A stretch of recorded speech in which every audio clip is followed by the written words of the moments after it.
It all started 300 years after the Great Disaster. Magic spiraled out of control. The demon race descended from the skies and began a long, brutal war against humanity. After that war, the human population dropped sharply, and society collapsed. 10 powerful people awakened great magic and created huge protective barriers. These barriers held back the invading demons, letting humanity survive for a while.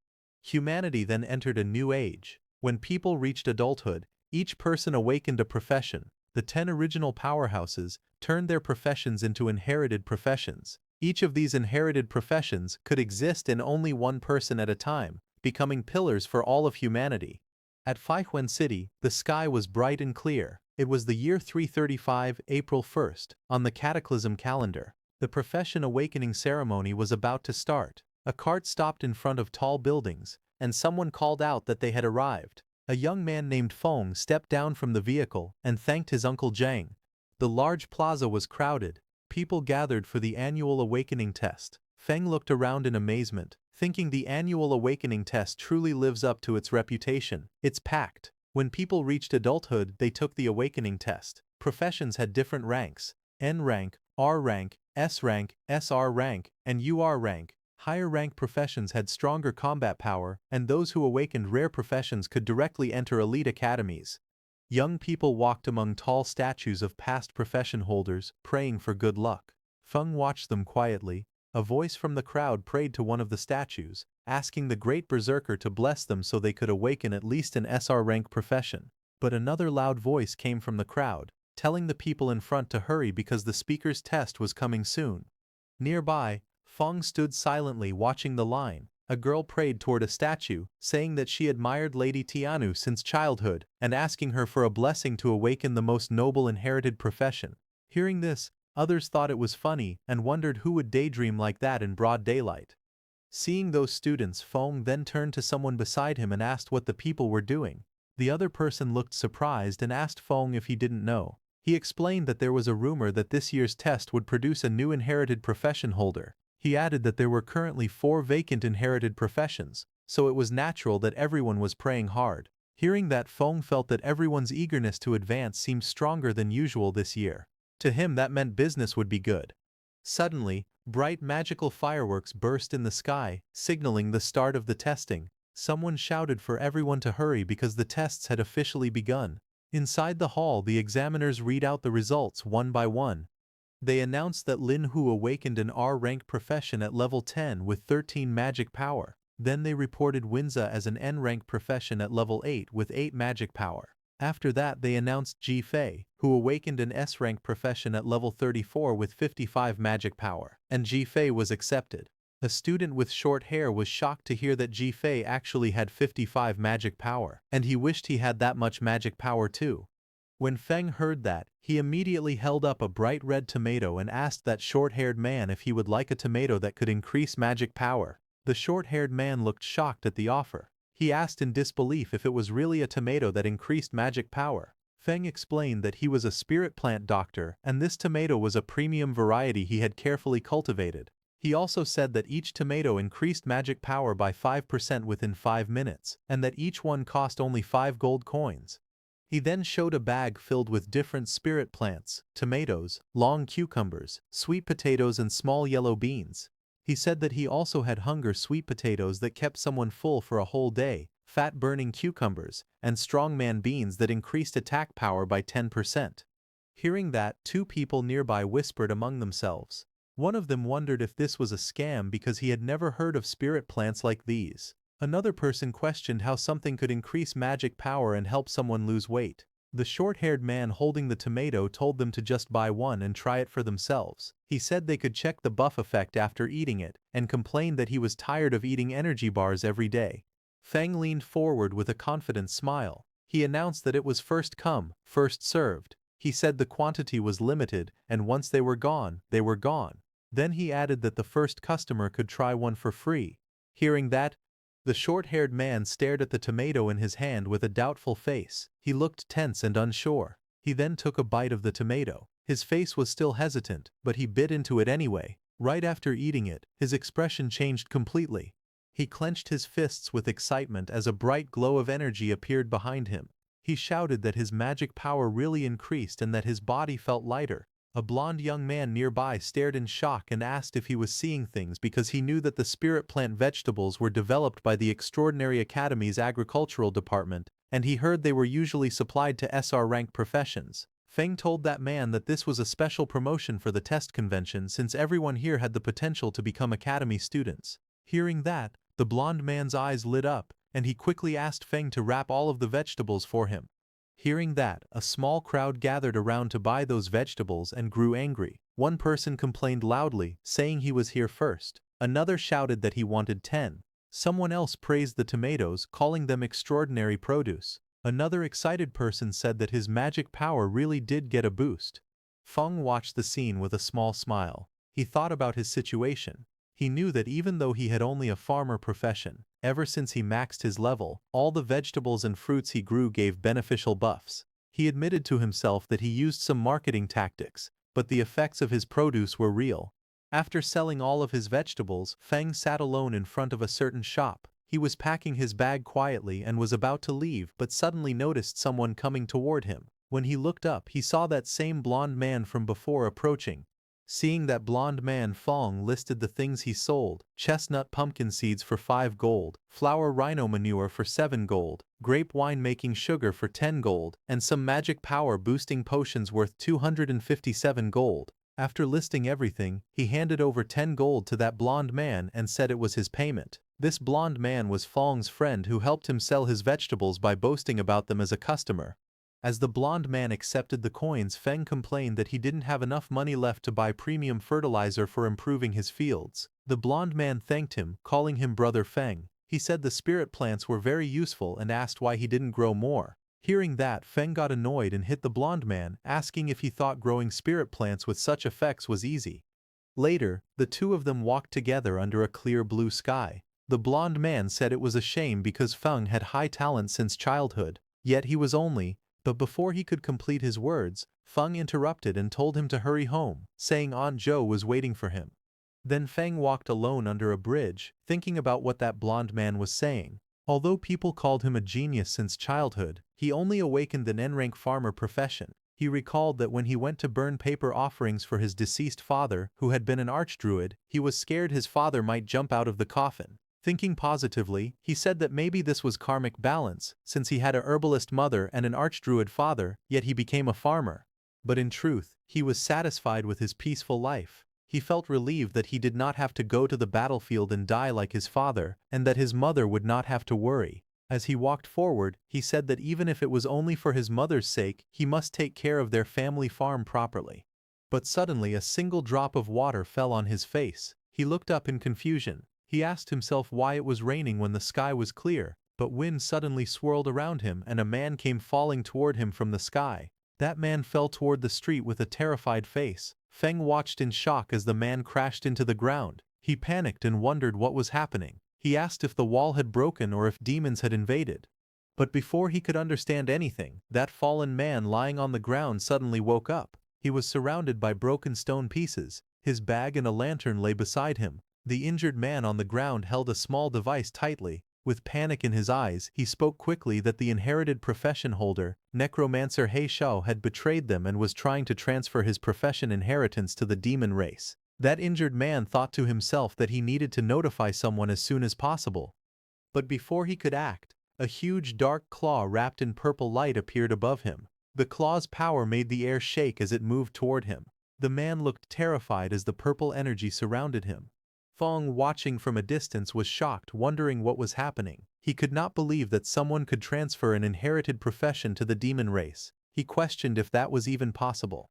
Suddenly, a demon-like figure whose whole body was covered in purple energy appeared and crushed that injured man. His dark voice echoed in the purple haze. He called that injured man a fool who saw everything, but instead of running, he was rushing to his death. That demon-like figure grabbed his shoulder and thought that if he hadn't been injured by forbidden magic, he would have escaped the city already. And once he transferred his inherited profession to the demon race, he would gain an immortal body. But since he had been delayed for so long, the academy had probably noticed his actions by now. But suddenly the demon's eyes narrowed sharply as it sensed something.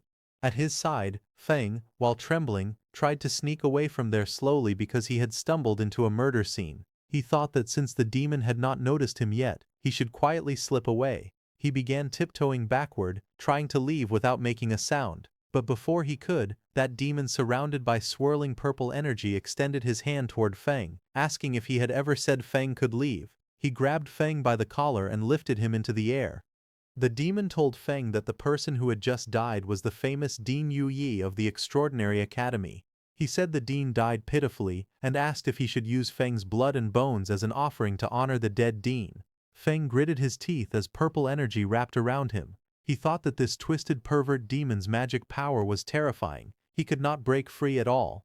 Holding his breath, Feng tried to stay calm. He asked himself if there was anything he could use, anything that could drive the demon away. Suddenly he noticed a small farming tool floating nearby, glowing with purple light. Feng extended his hand toward it and used his Farm Tool Mastery Max Skill's derivative skill Farm Tool Summoning. He reached out and grabbed the summon tool. As he gripped it tightly, he spoke in a firm tone. He said that making an offering was the kind of thing one should do personally, not rely on someone else to perform. Saying that, he struck the demon's hand with full power, telling the demon that he would descend to the 18th level of hell. Feng's attack injured the demon, who let go of him. The demon looked shocked, saying this was impossible. He could not understand how the kid, who clearly had a simple farmer profession, managed to injure him. As Feng broke free from the demon's hand, he backed away. To fight back, he looked around and saw a fallen tool on the ground near that dead man. He reached forward quickly and grabbed the object, which looked like a lantern-type device glowing with purple light. Feng activated that lantern, and a huge blue beam of energy shot toward the demon. The beam struck the demon with overwhelming force. To defend, the demon gathered purple energy. A dark, swirling sphere formed in front of him, with many purple tendrils stretching out like roots in the air. The impact caused a massive explosion of purple and blue energy. Dust filled the air. When the smoke began to clear, the demon stood again. His armor cracked, his expression filled with rage. But before that demon could attack, strange purple spinning shapes appeared in the air above Feng. Purple markings circled around him from every direction. The demon immediately recognized those shapes and, in frustration, said it was the array dancer's marking formation. That demon crouched low as purple energy swirled around him. He glared forward with sharp eyes and said that if he could not escape, he would simply possess Feng's body and leave. Purple energy wrapped around the demon's body as he charged at Feng with full speed, giving Feng no time to even react. Feng let out pained sounds as the demon entered his body. The swirling energy closed around his body, pulling him toward the dark figure. Inside Feng's mind, the demon smirked and told Feng that even though he had the lowest profession, his talent was still decent, and he should feel lucky to become his vessel. Hearing that, Feng laughed nervously. Blue energy circles moved around him as he spoke. He said that he had been training since childhood without skipping a single day, so if the demon wanted to take over his body, he would have to work a little harder. But the demon remained confident. His voice echoed again, saying that inferior was inferior, and his power was something Feng would never reach. And the next second, Feng fell to the ground. Purple chains of energy wrapped around him tightly. He looked down weakly and said it seemed like luck was not on his side this time. His hand slowly reached out toward a knife lying just within his reach. As his fingers stretched toward it, Feng grabbed it and raised the sharp knife in his hand while dark purple energy surrounded him. His eyes were firm as he told the demon that they should both go down together happily. Hearing that, the demon became alarmed. He tried to stop Feng, asking what he was doing, but the next second, Feng stabbed himself hard in the stomach. Blood burst out as he held the knife tightly. He shouted that even if they both perished together, he would never give up his body. Feng's vision started to fade. In his thoughts he spoke to his father, saying he did not want to go over there and get scolded. His body fell to the ground. His eyes were closed, and purple energy wrapped tightly around him. But suddenly, a glowing golden light formed from his chest. The light grew brighter and brighter, spreading around him. That demon stared at the glow with fear and confusion. He wondered what the dazzling light was and asked himself if Feng's magic power was erupting. The next second, a blinding golden light burst open in the sky. The demon below looked up at it with shock as the golden beams spread out in all directions like glowing branches. Then that light wrapped around the demon's body. He stepped back in fear. His voice shook as he shouted that this could not be happening. He shouted that it was impossible. But more golden strands tightened around him. They spun faster and faster, forming a thick cocoon of golden lines around his entire body. The cocoon glowed even brighter, twisting with great force. In the next moment, a violent blast erupted from inside it. Purple power and shattered pieces flew out as something inside was destroyed. At that time, a purple system window appeared in the darkness. It displayed a message congratulating Feng, saying he had acquired a new talent, inherited profession, Necromancer. Then sometime later, Feng's eyes snapped open in shock while he was lying on the ground. He stared at his hands and his wounded clothes. With disbelief in his voice, he said he was still alive. Feng checked his body in confusion as he spoke. He said he could still control his own body, and wondered if the demon trying to possess him had failed. He sat on the ground with a calm face and opened his system status window. A glowing purple screen floated in front of him, and he read the information on it. Feng looked at the glowing screen with a serious expression as he read the details of his new abilities. His name was written on it along with his profession, Spirit Farm Master, Mutated/Unique. He looked at the screen with a calm and curious expression. Then he scrolled to another panel that showed the full list of his status information.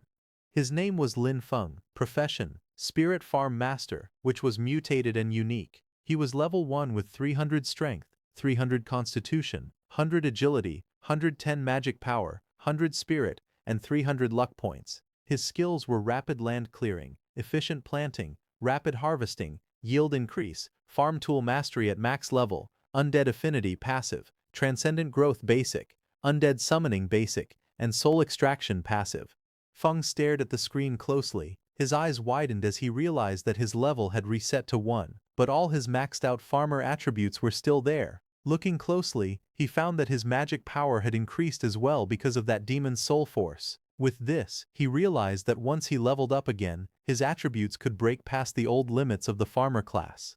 But he looked annoyed as he read the list of new skills. Among them, he noticed the undead summoning. He muttered that he could actually summon undead, but he hoped it would not summon that guy. Feng activated his farming skill, and in his left hand green energy swirled around his fingers. In the next moment Feng raised his right hand and used the other power he was feeling before. This time purple lightning-like energy wrapped around his fingers. He stared at it with shock, watching the power rise through the air.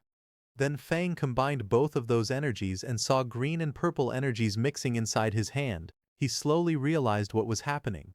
The farmer's magic power was merging together with the undead magic power. His face turned tense. He closed his eyes for a moment as he understood that something inside him had changed.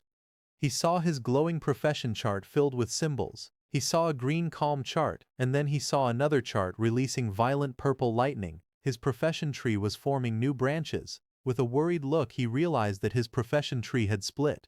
He had not changed classes. He had gained an additional profession. Feng stared at it in disbelief. He recognized one of the symbols of that purple chart and understood what it meant. That demon who entered his body earlier was actually an awakener of a legendary inherited profession, Necromancer. He looked at that demon's purple figure lying on the ground and wondered in disbelief if this guy was a necromancer.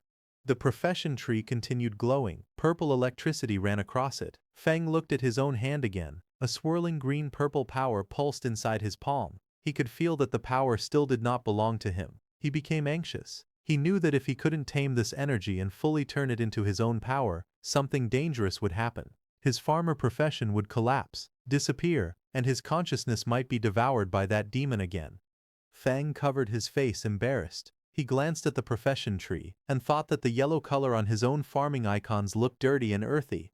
Feng stood inside a glowing purple magic circle. Purple runes floated around him as he raised his hand and activated the skill Undead Summoning. Right after that, purple energy cracked the ground as the space around him shook. Broken pieces of the ground floated into the air as purple lightning hit the necromancer and the human he killed before. The purple energy swirled wildly as something began to appear inside the circle.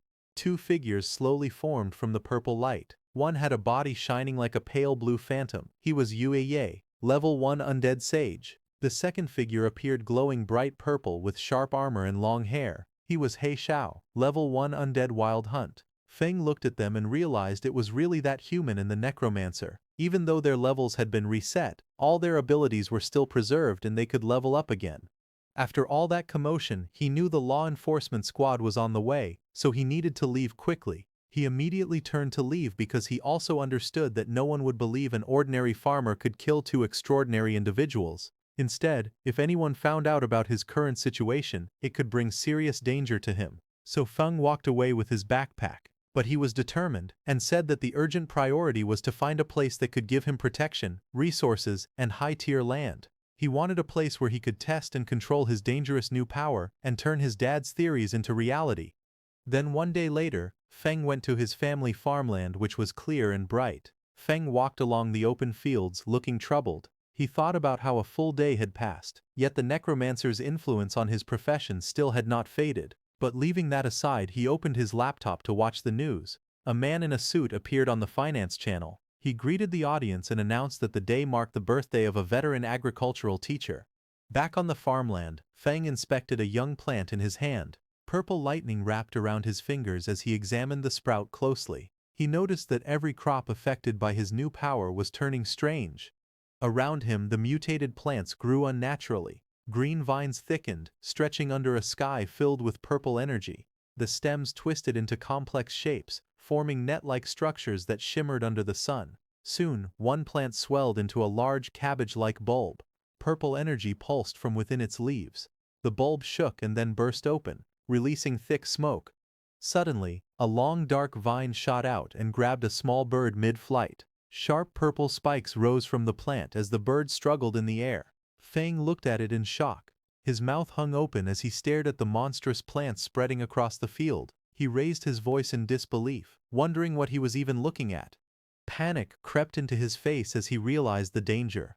If people saw these strange creations, he feared they would mistake it for a demon invasion. Feng immediately grabbed a shovel and started digging, saying that he needed to dispose of the mutated crops as fast as possible. He stared at the cabbage he had just disposed of, and thought about how his new magic power had caused terrifying mutations in ordinary plants. He wondered if by guiding this power properly, he could use it to grow crops on purpose. Thinking about it, he believed that if he learned to control this power, he might create the special plant varieties his father had imagined but never succeeded in cultivating. He imagined growing high-value crops that could raise a person's profession level. While he was thinking all that, urgent news suddenly appeared on the television. A serious-looking news presenter announced that inherited profession holder Necromancer He Xiao had started a rebellion the previous day and had killed Dean Yueye. The anchor stated that He Xiao's crimes were severe. He also said that anyone with information would be rewarded, and helping him in any way would be treated as a crime. Feng watched the screen quietly. He thought to himself that things had unfolded exactly as expected. He reminded himself that he must never let anyone find out he possessed the necromancer's undead power. He looked around at the equipment stacked against the wall and thought that he needed to give proper names to his undead servants so they could pass inspections. Otherwise there would be trouble. Suddenly an idea popped up in his mind, his eyes lighting up as if he had just come up with a clever idea. He said that he would simply call his undead servants farm servants, because his profession panel already listed him as a spirit farm master. To him it sounded completely normal for a farm master to have a few servants. Just as he was thinking, the news reporter announced that, in order to deal with growing demon pressure, the Extraordinary Academy was expanding its enrollment. The reporter explained that anyone who passed the assessment would receive resource support from the Academy, and would even be given private estates capable of producing high-tier crops along with special subsidies. The reporter added that enrolled students would be able to hire farmers to help them grow high-recovery crops. Hearing this, Feng thought that the Academy's land was safe, fertile, and well supported with resources. He realized that this was exactly what he needed right now. He thought about his own situation. His necromancer identity was a dangerous secret, like a ticking time bomb. But Spirit Farm Master, to everyone else that was just a harmless farmer. He told himself that he had to get into the academy no matter what. Then some days later, at the Extraordinary Academy Registration Plaza, inside the registration hall, a row of examiners in black suits sat behind a long desk. One of the men asked for the next applicant's information. He looked up and said in a flat tone that they needed the applicant's name, age, awakened profession, and level. Feng stepped forward. He carried his backpack and calmly stated that he was 18 years old and that his profession was Spirit Farm Master, Level 1. Hearing that, one of the examiners repeated the words Spirit Farm Master with confusion. He scanned the documents in his hand and frowned. He said he had never heard of that profession and assumed it was another non-combat job trying to sneak in. He told Feng to release his profession aura. Feng lifted his hand and a green aura formed around it, swirling like spiritual energy. The examiner stared at it with disdain. He leaned back unimpressed and called it the garbage aura of a farmer profession. He waved dismissively and told him not to waste his time, then shouted for the next applicant. Nearby students began laughing loudly. One mocked the name Spirit Farm Master, asking if Feng had made it up himself. Another joked that it was hilarious for a level 1 farmer to even think about applying. They told him to go back to farming. More voices joined in, saying that Instructor Lee was right and that someone like Feng would only drag down the school's standards. They said they wouldn't even hire him to work their own fields. But Feng stood facing them without reacting. He looked toward Instructor Lee and spoke steadily. He explained that his profession was a mutated profession. He asked the instructor to give him a chance. He added that his fundamentals were solid and that he would not disappoint. But the instructor grew angry and shouted that solid fundamentals meant nothing for someone who was only level 1. He said a level 1 person couldn't possibly have any real foundation. Then he ordered the security guards to throw Feng out. Hearing that, Feng stepped forward calmly and reminded the instructor of the rules. He said the recruitment notice clearly stated that all professionals were allowed to take the test. He warned the instructor to be careful, saying he might even report him. Feng then held up his phone. With a smug look he pretended to call the supervision bureau and said there was a teacher refusing to let him take the academy exam. Hearing that, the instructor panicked. He rushed forward and grabbed the phone from Feng's hand. His face twisted in anger as he shouted at Feng. He threatened him, saying that if Feng dared to report him he would make him regret it. He also said he didn't believe a level 1 farmer could ever pass the exam. Nearby students whispered to each other. Some said that even if Feng was a farmer-type profession, the instructor's attitude was too much. Others said Instructor Lee's behavior seemed excessive. One of them mentioned hearing that the instructor failed a promotion exam and could only work at the admissions office now. Hearing them talking, the instructor shouted loudly at everyone. He told anyone who didn't want to take the test to get lost, his voice full of irritation as the crowd watched. Then sometime later, the group began walking behind the instructor. Feng followed among the other students. Soon they arrived at a huge building covered with giant twisted wooden roots. Many people stood outside it. The instructor looked back and spoke, telling Feng that he could still admit defeat now if he wanted. But Feng walked forward calmly and thanked the instructor for leading the way. The entrance was covered with wooden boards marked with warning signs. 2 glowing portals appeared on the ground, and Feng stepped toward them with the others. Inside the structure, Feng flew through the air, bouncing between the thick wooden roots. He managed to land on one of the roots and caught his balance. Feng narrowed his eyes and said that it was time to let the horned rabbits experience the terror of industrialized farming. He then sat down and pulled out a jar filled with orange powder. With a confident smile, he explained that this carrot essence powder was his newest creation. According to him, it could easily lure even level 20 mighty rabbits, so dealing with these low-level horned rabbits would be simple. He said it was a piece of cake. He then knelt on the ground, sprinkling the carrot essence powder carefully over the soil. A thin trail of powder spread out around him as he worked. Then immediately carrots grew on the ground. A few minutes later, a small pink-horned rabbit appeared. It sat happily among the grass with several carrots lying in front of it, looking excited as it stared at the food. But suddenly, Feng's powerful undead, covered in dark purple energy, rushed forward. Their attack hit the rabbit instantly, knocking it away with a burst of lightning-like force. Feng stood before his 2 summoned warriors. One was dark and sharp with blue and black armor, the other wrapped in glowing purple energy. He told them that waiting for rabbits was too slow and instructed them to listen carefully. He ordered both of them to make sure no one else saw them and to kill every horned rabbit that had been lured nearby. He looked determined and said they should kill as many as possible.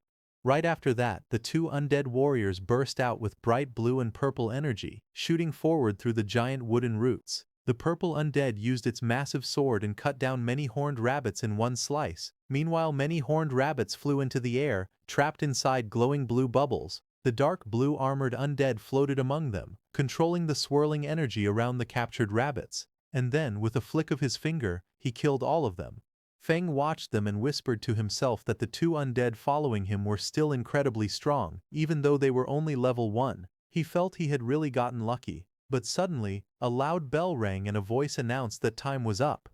Outside, Examiner Lee in a black suit stood before the big tent and ordered all examinees to come out and hand in the rabbit horns they had collected. Students lined up to submit what they gathered. Examiner Li shouted at each person harshly. Someone who brought 2 horns failed. Someone with 3 also failed. Another person with none was told to get as far away as possible. Some students complained that rabbits were usually easy to find, wondering why they were so rare this time. Another student said that getting 4 horns was decent because many people didn't find even one and would have to wait for the next recruitment. Then Feng stepped forward. Examiner Li looked at him with annoyance and called him trash, saying he probably didn't have a single horn and should hand over whatever little he had. But instead of answering, Feng raised his hand, and a glowing green magic circle formed around his fingers as he opened his inventory with a confident smile on his face. The next moment, a huge wave of pink-horned rabbits came crashing into the tent like a tidal flood. Dozens upon dozens of fluffy bodies piled up, burying the rude examiner under them until only his arms and legs stuck out. Other students stared in shock as the rabbits kept tumbling forward, filling the entire space. Feng stood calmly in the background, watching the chaos he had created. Examiner Li and the staff member beside him looked at those rabbits in shock. Feng smiled slightly and told them that he had a total of 500 horned rabbit horns. He politely asked if they wanted to count them.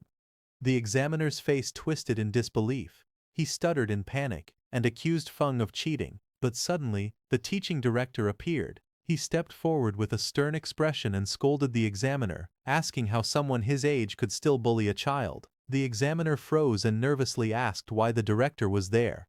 The director said that if he hadn't come, all of his pet rabbits would have been wiped out by people with no professional ethics. The director then looked at Feng and told him that he had passed the preliminary test. Hearing that, Feng bowed deeply toward him and thanked him for being fair.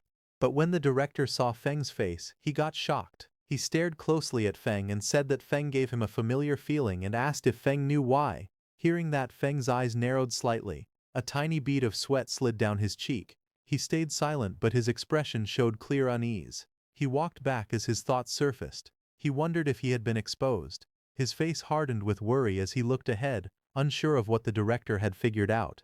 The teaching director stood in front of Feng with a calm expression. He looked down at Feng and asked what his relationship was with Professor Lin Xie. Hearing that, Feng's eyes shifted slightly. He sighed, thinking to himself that it seemed the director hadn't discovered his class ability. Feng then relaxed and calmly said that Lin Xie was his father, and asked if the director knew him.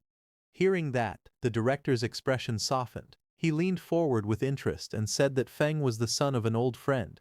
Judging from the situation, he assumed Feng was planning to enroll in the school. The director then asked if there were any difficulties and, as his uncle, offered to pull some strings for him. But before he could continue, a woman with long pink hair stepped forward. She wore glasses and a white dress. She coughed and told the director that everyone was watching. Hearing that, the director turned around and saw a group of students standing behind him, staring and whispering among themselves. The director muttered that he was only expressing his thoughts. He then looked back at Feng and said that he had some business to handle. He promised that once Feng enrolled, he would personally show him around the school. The director walked away, and the next second his body was surrounded by swirling smoke and he disappeared. Feng watched him leave, a bead of sweat trailing down his cheek as he wondered why the teaching director gave off such unreliable vibes. Then that pink-haired teacher stood in front of the gathered students. She raised both arms and announced that the students who passed the prelims should follow her. She then told the ones who didn't pass not to be discouraged, promising that there would be more chances next time.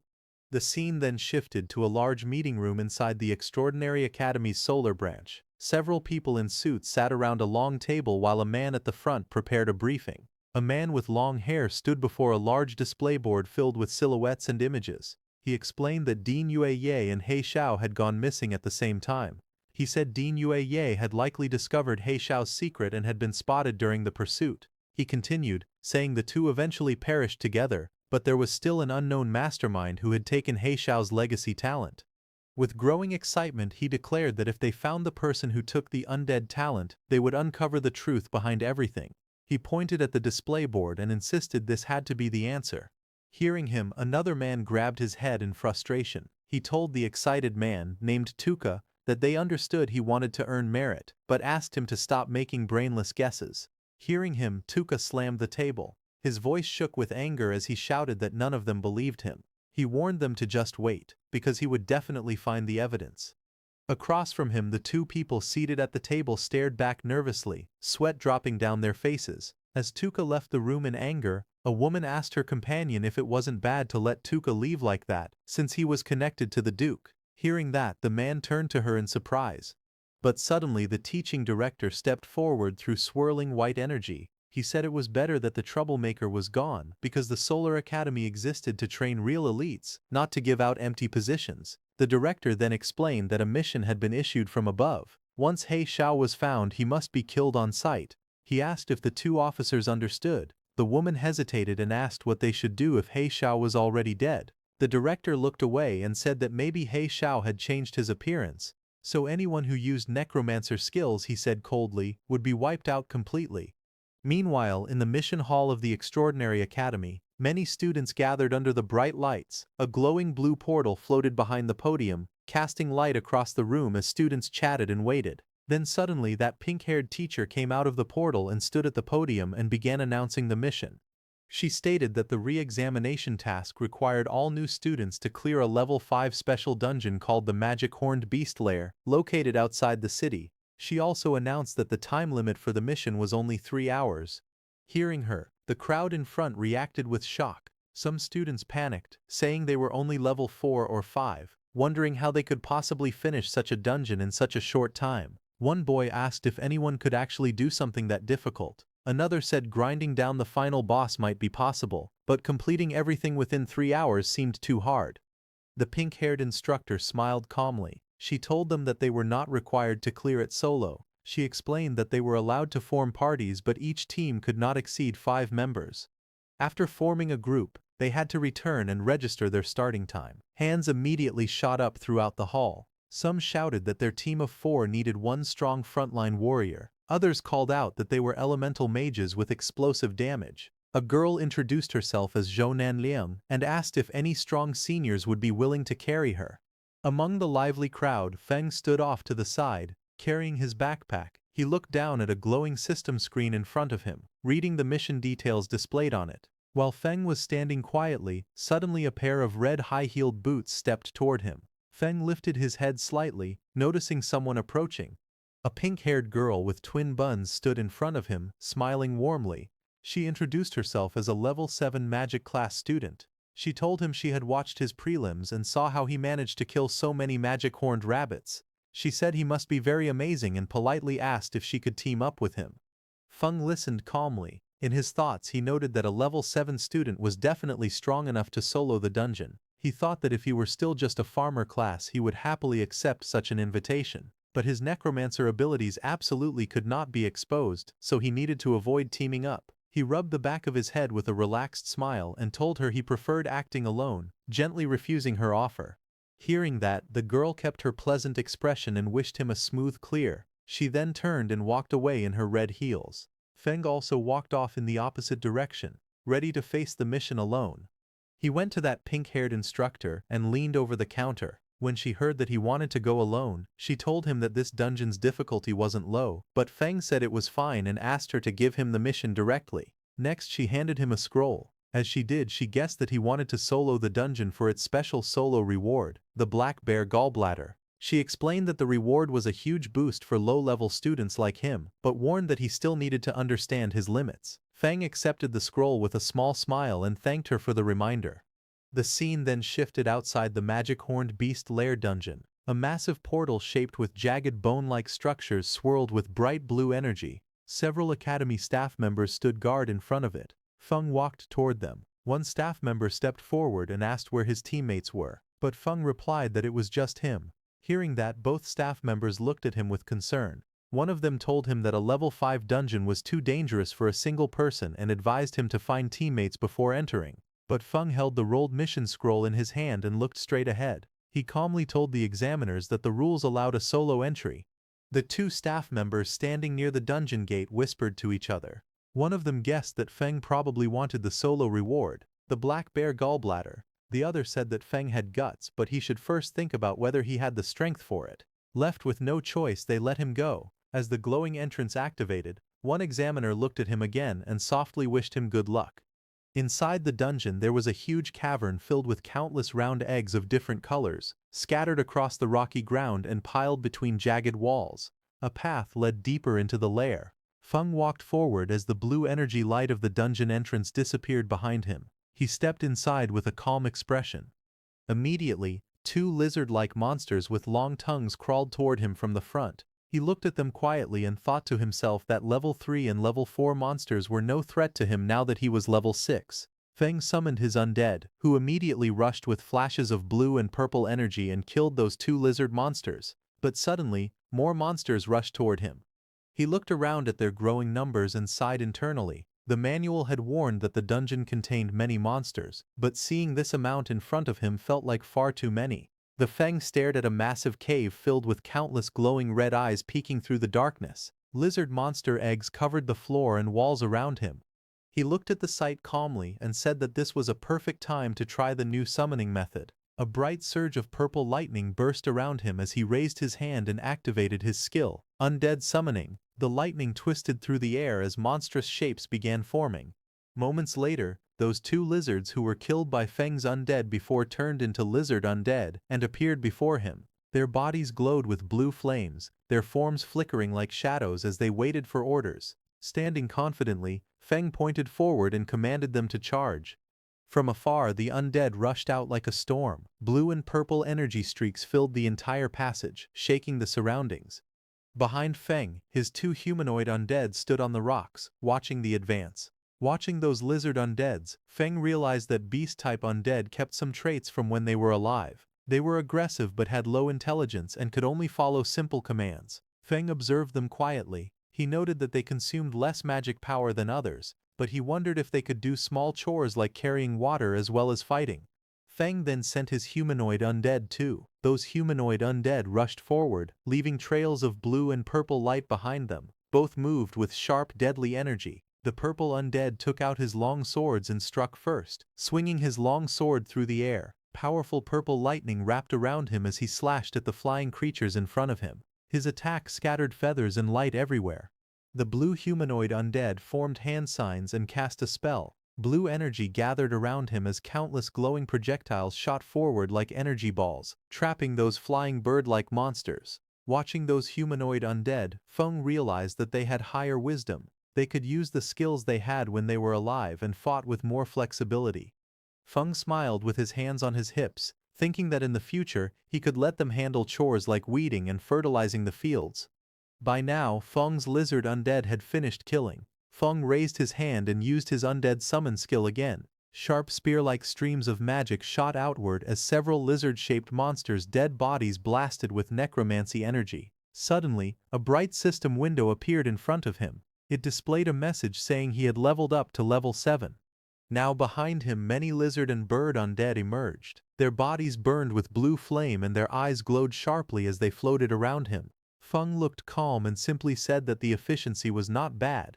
Feng then walked forward through the tunnel and reached a large chamber. Feng was amazed to see that he had reached the boss room in just half an hour. Suddenly, a loud metallic crack echoed as thick chains snapped apart. The ground shook as a giant bear-like monster came out of that massive cave. Its eyes glowed white, and chains still hung from its body while it roared across the chamber. Feng looked at the boss with a sharp expression. He said that since this was the boss, it was perfect for testing overall combat power. He called for all his undead to come out. All of Feng's humanoid and beast undead appeared behind him. Energy swirled around all of them as they lined up at his command. Feng then issued his orders. He told Heishao to handle the frontal containment. He told Yueye to curse and weaken the boss. He instructed the other undead units to attack the boss's joints and its eyes.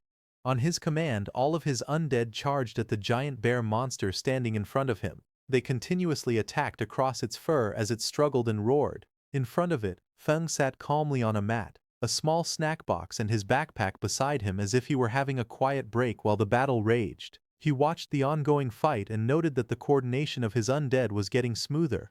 He was eating grapes, and system notification points popped up saying his magic power had recovered by 666 points, and it kept increasing as he ate more and more grapes. Then Feng's purple undead lunged at the chained boss. The boss monster swung its claws, but it did no damage to the purple undead, and it got closer to the boss. The purple undead collected huge amounts of lightning energy in his hand and punched the boss monster. His punch was so powerful that the whole ground exploded with a huge explosion. It was a massive burst of energy that swallowed the monster in blinding light. Immediately, a system notification appeared in front of Feng, showing that he had leveled up again and became level 8. Just as the bear monster died, a pile of glowing reward pouches appeared on the ground, shining with warm golden light. Feng immediately crouched down and examined one of the rewards in his hand. It was a strange red organ floating above his palm. Looking at it, he frowned in disappointment. He commented that the reward only increased his constitution by 10 points. To him, that was useless, nowhere near the improvement he could get from the supercrops he grew himself. But suddenly another system notification popped in front of him. It stated that the system was calculating the dungeon rewards. It confirmed his current classes, Farmer and Necromancer, and would distribute rewards for both. Immediately, 2 golden chests emerged before him, glowing with brilliant light. Feng was shocked to see them and realized that the dungeon settlement had actually given him 2 sets of rewards. He wondered if it was because he had dual classes. Then a sudden idea flashed through his mind, and a confident smile formed on his face. He said that if dungeon settlements could give double rewards, then there might also be a way to manipulate the crops he planted to receive even more benefits. Then after clearing the dungeon, Feng left the dungeon. As he walked out, everyone there, all the hunters, were shocked to see him. One of them muttered in shock, asking if he had really finished the dungeon alone. 2 of the hunters whispered among themselves, their voices filled with doubt. One shouted that it was impossible. Everyone knew how dangerous the inside of that cave was. There was no way he had cleared it alone. He claimed that Feng must have hidden inside just to save face and never gone deeper. Another hunter added that it didn't make sense. His clothes were spotless. There was no way someone that clean had fought through a swarm of magic beasts. But Feng didn't care what they said. He went to the mission center and handed over the mission scroll to that pink-haired teacher, saying he was there to hand in the mission. The pink-haired teacher checked the dungeon scroll in her hands, and a green confirmation mark appeared on the screen, confirming that he had completed the mission. Seeing that, the pink-haired teacher's eyes widened in shock. She couldn't believe that he had actually passed, and that he had done it completely solo. Food smiled softly. His expression remained composed, confident, and quietly satisfied with his achievement. Inside the academy's mission hall, the pink-haired instructor took the mission completion scroll from Feng. Her expression was calm yet serious as she spoke to Feng standing across from her. She said she would submit the scroll to the academic affairs office, but warned him that clearing a dungeon alone was still far too reckless. She added that if a freshman were to die in a dungeon right after entering the school, it would become a serious problem. Feng listened quietly, his usual composed smile returning. He nodded and replied respectfully that he understood and thanked her for the reminder. The instructor adjusted her glasses and smiled softly. She told him that the final instructor interview would soon begin in the academy auditorium and advised him to take some rest before then.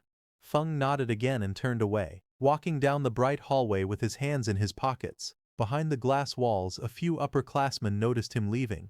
They whispered among themselves, watching curiously as he disappeared around the corner. Seeing those upperclassmen watching Feng, the pink-haired instructor sighed lightly and pushed up her glasses again. She thought to herself that she hoped this experience would teach Feng a lesson. Being too bold or impulsive in the academy could easily lead to trouble. Outside, Feng walked through the academy's forest path. Sunlight streamed through the tall trees as a faint light barrier shimmered between the woods. Feng walked quietly through the forest path when he suddenly sensed something behind him. His eyes narrowed slightly as he realized that someone was following him. Behind the trees, a group of 3 boys hid awkwardly, each holding a cloth in front of themselves as they tried to stay concealed. Feng kept walking forward, lifting his hand casually as a faint purple magic circle appeared around his fingers. A little farther back, the 3 boys whispered nervously among themselves. One of them frowned and said that since Feng could clear a dungeon alone, his strength must not be simple. He worried they might mess up. Another one waved it off. He said that no matter how strong Feng was, he was still under level 10, so his strength had limits. The third added that Feng had just finished a dungeon, so his energy consumption must be high. None of them had seen him recover yet. Their confidence slowly returned. One of them smirked and said they would crush him with numbers. Another reminded the group how badly they wanted the demon bear gall that increased stamina by 10. When they saw Feng walking away, one of them urged the others to hurry and catch him. They shouted at him from behind, calling out, "Hey you farmer, stand still." Feng stopped and turned his head slightly. With a calm expression, he asked if they were shouting at him. The group stepped forward with aggressive confidence, surrounding him. One of them mocked him, asking if he wasn't afraid of bursting from taking so many rewards by himself. Another insisted he must have gotten lucky inside the dungeon and found something valuable by accident. He demanded that Feng hand over the demon bear gall and the skill scroll. All of them flared their combat energy, their bodies glowing with blue light. One boy pointed at him and warned that if he didn't act sensibly, they would show him the true power of a combat class. Meanwhile, Feng stood still, facing them quietly. Feng looked at the group surrounding him and asked calmly why, out of so many examinees, they had chosen him. One of the boys stepped forward, pointing at him with an exaggerated expression. He asked if Feng really didn't know the reason or if he was pretending. Another student explained that the exclusive reward for a solo dungeon clear, the demon bear gall, was a valuable item that added 10 stamina. He said that something so good was not something a farmer like him should be holding. Hearing that, Feng did a comparison in his mind of the demon bear gall, which increases stamina by 10, with his stamina watermelon, which also increases stamina by 10. Feng squinted slightly and wondered if something that added 10 stamina was really that amazing. He thought about the watermelons he grew every summer, which also added plus 10 stamina without needing to fight through a dungeon. Then he lifted his hand and took out the demon bear gall from his inventory. Red energy curled around his fingers as he showed the item in his palm. He asked if the thing they were talking about was this. Seeing that, the man with the short hair immediately lunged forward with an angry expression. He stretched out his hand toward Feng and shouted for him to give the item to him. But suddenly a fireball exploded between them the moment he reached out. A violent blast of fire and smoke burst outward, filling the area with heat and golden light. The shockwave pushed the short-haired man back as he stared at the spreading flames in surprise. In the next second, a pink-haired girl rushed in. She held her staff in front of Feng and glared at the troublemakers. She demanded to know what they were planning to do. She reminded them that private fighting was forbidden in the academy and warned them that they could be disqualified. The short-haired man raised his weapon and tried to explain. He insisted that the matter had nothing to do with the pink-haired girl and that it only concerned Feng behind her. But the girl stepped forward without hesitation. Her eyes narrowed as she said that if she couldn't stand what she saw, then it absolutely had something to do with her. She lifted her staff, flames swirling around her as she made her final threat. She told them to leave immediately, or she would report everything to the instructor and see who would suffer more. Hearing that, the man with the fierce grin looked straight ahead, his expression full of arrogance. He spoke with confidence, saying that reporting the matter would only work if she even got the chance, and since she insisted on protecting the farmer, they would deal with her as well. He raised his voice and shouted to his group. He ordered his brothers to attack quickly, telling them to finish the battle fast. Two of his men rushed forward together, each holding a weapon glowing with blue energy. They charged toward Feng and the pink-haired girl standing in front of him. As they came closer, Feng quietly observed the girl. He noted that she was currently a level 7 class user, which meant she should be quite strong. He wondered if she was capable of handling all these small fry by herself. The girl, however, glared forward with clear anger in her eyes. She said that their methods were truly dirty. Then she turned slightly and asked Feng beside her if he would like to join forces. But before she finished speaking, she spun around in surprise. Feng was already running away at full speed through the forest, leaving her behind without hesitation. As she watched him escape, Feng threw something toward her. It was the red glowing demon bear gall. She reacted instantly and caught the demon bear gall smoothly with one hand. Her eyes widened slightly as she stared at the item she now held. The red energy curled around her fingers. Feng raised his hand with a bright smile on his face. He thanked the pink-haired girl politely and said that the thing he gave her now belonged to her. Before the pink-haired girl could even react to what had just happened, those three men rushed toward her with furious expressions. Their bodies glowed with blue energy as they leapt forward. Seeing that, the pink-haired girl shouted loudly, wondering why everything had suddenly turned into her being robbed when she had just come to help Feng. The scene then shifted to a quiet room. It was a temporary independent restroom. Inside, Feng sat on a sofa with a towel around his neck. He took several scrolls out of his backpack and wondered why the skill scroll he got from the dungeon was useless to him. He paused for a moment. His eyes narrowed as an idea struck him, and he wondered if it could be like that. Feng then held the scroll between both hands. Green and purple mana surrounded it as he injected his energy into the scroll. That energy swirled around it like flames, and in the next second a system window suddenly appeared, stating that he had realized a new skill called Special Cultivation. Another window explained the skill. It was a beginner-level special cultivation skill that allowed him to use mana and certain materials to strengthen undead summons. It said there was a chance to increase their level, their quality, or give them new skills. Seeing the system notification, Feng jumped in happiness, saying it really worked. He explained that the scroll required mana from both of his classes at the same time in order to activate. Feng then summoned all his undeads. The tall shadowy figure of the largest summon stood in front of Feng, its body wrapped in purple and blue lightning. Feng stood shirtless in front of them. He lifted his hand with confidence and told them that it was time to test the new skill. Green energy flickered around Feng's fingers as he focused. His expression stayed calm as if he already knew the result. The tallest summon, Hei Kui, was the first to react. Purple flames burst from its body as its power rose sharply, and a glowing message appeared beside it showing that it had advanced from level 6 to level 8. Next, the summon with the icy armor, Yu Ye, was covered in swirling blue energy. Its strength climbed rapidly, and it rose from level 6 to level 8 as well. The demon-horned bear followed soon after. Blue light wrapped around its heavy frame, and its level jumped from 7 to 9. Two smaller summons, the horned lizard and the horned eagle, glowed together in bright blue light. Their combined levels increased, rising from level 5 and 6 to level 7. Watching all of this, Feng tilted his head slightly. A small smile appeared on his face as he nodded in satisfaction. He said softly that it was not bad at all.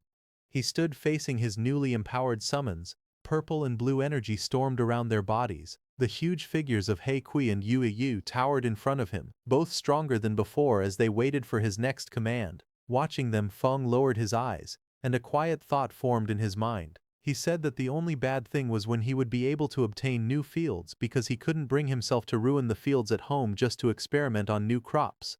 Then sometime later, he walked out of his room, wearing casual clothes and a backpack. He stepped through the doorway with his hands in his pockets. But as he was closing the door, suddenly that pink hair appeared and called out to him. She brought up the demon bear Gaul. Feng turned slightly, and lightly smiling, told her that the demon bear Gaul was hers. Hearing that, the pink-haired girl's eyes widened. She held a small package tightly against her chest and shouted that the item was very valuable. Hearing that, Feng stared at her with a tired expression, his eyes half open. He muttered that there was no need to treat such rotten material like a treasure, and after saying that, he left from there. The girl froze. She repeated his words in disbelief and asked if she had heard correctly, rotten.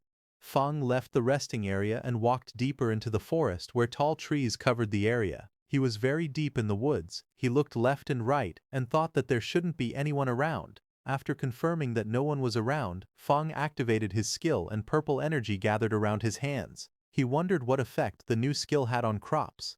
The purple energy spread toward two nearby plants, wrapping around them.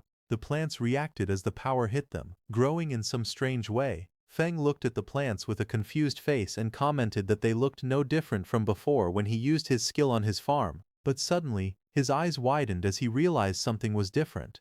In the next instant, the plants exploded into a huge transformation. A monstrous flower burst upward with sharp teeth and vines rising high above him as purple energy shot around the forest. Feng's expression was filled with surprise as he looked at the plants in front of him, asking if these two crops could actually move. His eyes were wide and he seemed unable to believe that the crops could really move on their own. Elsewhere in the forest, another figure sprinted across the treetops with great speed. The spirit energy detector in his hand glowed and he shouted that the energy reading was getting closer. That man was Tuka, who landed on another high branch. He checked the readings again and said that his guess was right. There was the aura of a necromancer somewhere in the area. A moment later, Tuka reached the forest path. Just as he walked forward, he noticed Feng with a backpack passing by. Tuka suddenly stopped and turned around quickly, staring at Feng. Then he reached out and grabbed Feng by the shoulder, stopping him. With a suspicious look, he asked if Feng was a farmer because he looked like one judging his clothes. Feng leaned closer and asked Tuka if a farmer had provoked him. Tuka's face then shifted into a look of mild disgust, his eyebrows tightening as he examined Feng in silence. Then Tuka raised his voice calling Feng. Farmer demanded to know if he had seen a strange person appear nearby. Hearing that, Feng lightly touched his chin and answered that he actually had. Hearing this, Tuka leaned forward in excitement and urgently asked where the person was. Feng lifted his hand and pointed directly at Tuka standing in front, saying the strange person was right there. Hearing that, Tuka froze for a moment, then his expression turning red with anger. Flames rose behind him as he shouted, asking how dare Feng humiliate him. He angrily declared his status, an elite of Sunwheel Academy and the nephew of the Iron Lion Duke. His rage only grew stronger. He yelled that a lowly farmer dared to be rude to the nephew of a duke. Fire wrapped around his arm as he swung his fist forward, shouting that he would kill Feng. Tuka transformed into a wolfman, his body surrounded by violent green energy. He shouted that the lowly farmer would pay for his stupid words and actions. The green aura surged wildly around his body as rocks and debris were thrown into the air. Feng was pushed back by the impact. He crossed his arms in front of his chest and planted his feet firmly on the ground. Stones shattered and dust burst upward around him, but he remained standing. His expression was calm and his eyes were cold. He stated that the farmer Tuka looked down on could defeat him with one hand. Tuka laughed and lunged forward with glowing green energy swirling wildly around his body. His claws were raised as he charged straight toward Feng. He shouted for him to taste his attack. However, Feng's expression remained calm. As he noticed something strange, he thought that although he didn't know why the aconite from his field had changed after being corroded by undead magic, it had gained a paralytic effect. He said that the last time he tested it, he had been numb and stuck in bed for an entire day. He added that grinding the aconite into powder really worked as a narcotic. Tuka's face twisted as he inhaled the narcotic. Dark particles and green energy clung to his fur. Moments later, his eyes spun, stars circling above his head. His body swayed unsteadily, and his whole body started feeling dizzy. He looked down at his own body in panic and demanded to know what had been done to him, shouting angrily as he asked why his strength had suddenly disappeared. Feng stood calmly in the forest. He raised his fingers to his nose casually as he walked forward. With a calm expression, he said that it was just some common aconite powder from the fields. Then he leaned forward, green energy flowing around his arm. With a calm but sharp expression, he said that this was the kind of power farmers had. In the next moment, green streaks burst forward. The attack struck the beast directly, slamming into its body and overwhelming it before it could react. Later, the scene changed. The former elite Tuka hung helplessly from a tree, his hands tied above his head. His shirt lay discarded on the ground, and he was left wearing only his shorts. His body looked weak, and his eyes were dull. Not far away, Feng stood quietly and mocked him, saying that he could not even beat a farmer yet still dared to call himself an elite. As he turned to leave, Feng calmly told him to enjoy cooling off there for a while. He added that when someone eventually found him, he should consider it a lesson learned.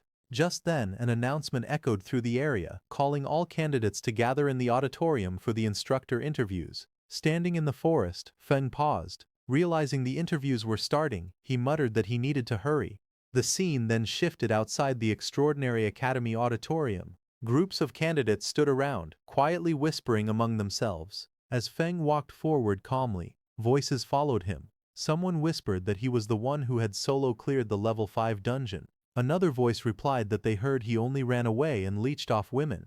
Unmoved by the whispers around him, Feng continued walking toward the auditorium with an indifferent expression. Among the gathered candidates, someone spoke in a low voice, saying that compared to Xian and Bogu, he was far worse. Another voice followed, saying that he might be strong compared to normal candidates, but as level 5 elites they already had the advantage. Nearby, a pink-haired girl stepped forward and handed something to Feng, telling him that it was his. Feng scratched the back of his head and smiled faintly. He leaned forward and told her to keep it, saying that it was really useless to him. Later, Feng walked through the crowd while eating casually. A notification appeared above him, showing temporary stamina +2 twice. Looking confused, he thought to himself that he truly did not understand why people treated that kind of thing like a treasure. Inside the auditorium, the scene was marked as the instructor interview site. Several instructors sat behind a long desk, watching quietly. A voice explained that during the interview instructors choose students, but students also choose instructors. It was said that students and instructors bring out the best in each other. The instructor then announced that he would call students by name to come forward. He called out the first name, Xian. Xian stood up among the seats and introduced himself. He said that his name was Xian and that he was a level 6 Earth-type warrior. He then spoke again, saying that this was his current ability. As he finished speaking, a large battle armor appeared, surrounded by glowing energy. One of the instructors leaned forward and spoke. He said that it was not bad and introduced himself as a level 44 Earth-type berserker. He then asked Xian how about becoming his instructor. Xian reacted immediately and said that he would be honored. After that, the instructor announced the next name and called Yingwu forward. The instructor looked down at the list and called out the next name, saying it was Lin Feng. Lin Feng stood up from his seat and walked forward calmly, moving past the other candidates. As he stepped into the center, he introduced himself. He stated clearly that his name was Lin Feng and that he was a level 8 spirit farm master. As he spoke, green energy rose around his body, surrounding him as he stood there in silence. The two female instructors watched Lin Feng from their seats. The woman with pink hair commented that reaching level 8 at his age was very impressive. The woman beside her leaned closer and reminded her to look carefully, saying he was still just a farmer. Across the table, another instructor leaned against his colleague and spoke casually. He said that their extraordinary academy trained talent for the front lines, not ordinary people meant to be cannon fodder. But he also admitted that Lin Feng had performed very well in both the preliminary and second tests. The main examiner adjusted his monocle and looked at the others. He cleared his throat and suggested that since everyone had different opinions, they should run a combat ability assessment for Lin Feng. After hearing this, the instructors began giving their responses one by one. The man with long dark hair crossed his arms and said he agreed. The woman with pink hair smiled and said it worked for her. Another instructor leaned back casually and said he didn't mind at all. Lin Feng stepped forward as the examiner called out to him. Green energy swirled around his feet while the examiner asked if he was willing to take the combat test. The examiner added that their goal was to train people who could fight demons on the front lines, and without combat ability, things would be difficult. Lin Feng lowered his head slightly, thinking to himself. He said that his current combat strength wasn't very high, and he wanted to fight without exposing his necromancer abilities. Lin Feng lifted his head with a small smile and agreed. The scene then shifted to a large open space that had been temporarily marked inside the auditorium. Students and instructors stood around the edges, watching as Lin Feng walked to one side of the marked area. On the opposite side, a tall man waited for him. The instructor explained the rules with a wide grin. He said that the evaluation was simple. Lin Feng only needed to last 5 minutes under his attacks, and if he managed that, it would prove he had talent for combat. As the match began, bright golden energy burst out from the instructor's body. The force spread across the arena, shaking the air as powerful waves of pressure shot in every direction. Students nearby bent down under the weight of it. Some trembled as they struggled to stay balanced. One of them gasped, saying that this was the pressure of someone above level 40. Another said he could barely breathe. But when they looked toward Lin Feng, they saw him crouched lightly on the ground. His posture was steady, and his expression stayed calm. Someone watching said in surprise that Lin Feng looked completely fine. The instructor smiled proudly as he looked at Lin Feng. He told him that just for enduring the pressure, he had earned his respect. Then he opened his stance and said that Lin Feng should use all his power and attack with everything he had. Lin Feng lowered his body, steadying himself against the golden pressure. He thought to himself that the pressure from a level 44 fighter was intense, but he could still endure it for now. A glowing green orb formed in Lin Feng's hand as vines of nature energy swirled around him. He stretched his arm forward and called out for his servants to come out. Green light burst upward. As the shapes formed, Lin Feng realized something. By covering the undead in nature magic, he could hide their undead aura. The summoned figures rose, wrapped in bright green vines and leaves, completely concealed by the nature energy surrounding them. Lin Feng stood beside the glowing green figure he had summoned. The large creature looked like a cabbage-shaped bear covered in swirling nature energy. As he watched it, he thought that no one would ever guess this cabbage-looking bear was actually an undead summon. The creature stepped forward, wrapped in bright green vines. Its body glowed strongly, making it look like a rare mutant beast. From the other side of the arena, the instructor narrowed his eyes in surprise. He said that this kind of dense nature magic looked like a rare mutated profession. A smile grew on the instructor's face. He raised his curved blades, lightning-like energy dancing around them. He called out to Lin Feng, saying it was interesting and telling him to come at him. The green cabbage-like bear rushed forward, its body wrapped in bright nature energy. Across from it, the instructor charged in with yellow flames swirling around his weapons. Both figures clashed in the open courtyard, their energies filling the space. Bright streaks of green and yellow flashed everywhere as the two forces collided. The instructor swung his blades with great force while the glowing creature pushed back with its nature power. In the next moment, the instructor went flying upward. His face twisted as he let out a loud scream and charged straight at the cabbage-like bear. Bright yellow sparks burst around the green creature as the instructor's attack struck it again and again. Even while taking heavy blows, the glowing cabbage-like bear stayed standing, its body shaking from the impact. One of the instructors watching from a distance looked surprised. He said that any normal summon would have disappeared by now, but this one was still holding on. The green creature then roared and rushed forward, pushing through the attacks. Yellow and green energy clashed wildly as it charged straight at the instructor, refusing to fall no matter how badly it was hit. One of the instructors looked at the battlefield with sweat running down his face. He asked calmly if old G was starting to get tired. Lin Feng stood nearby with a relaxed expression. He thought that his summons were undead, so they didn't feel pain or complain. He said that small injuries could be healed easily with a bit of magic. Old J watched Lin Feng and wiped away sweat. He admitted to himself that he originally wanted to show off in front of the students, but now he realized Lin Feng had real talent. He thought that he would need to get serious. Old G then looked directly at Lin Feng. He told him that he would compensate him for the destroyed summon, and asked him to watch closely. The instructor explained that normal summoner professions had to pay a price to make a contract with their summons. If the summon was destroyed, it disappeared, and the contract ended.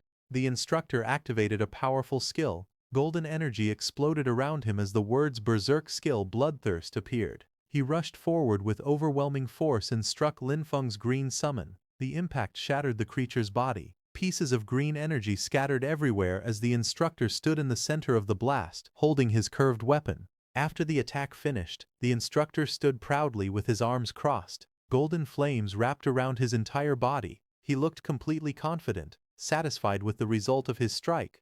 The instructor looked at Lin Feng and spoke with a mocking smile. He said that losing a summon must hurt and told Lin Feng to go ahead and cry. He added that he liked straightforward, emotional students the most.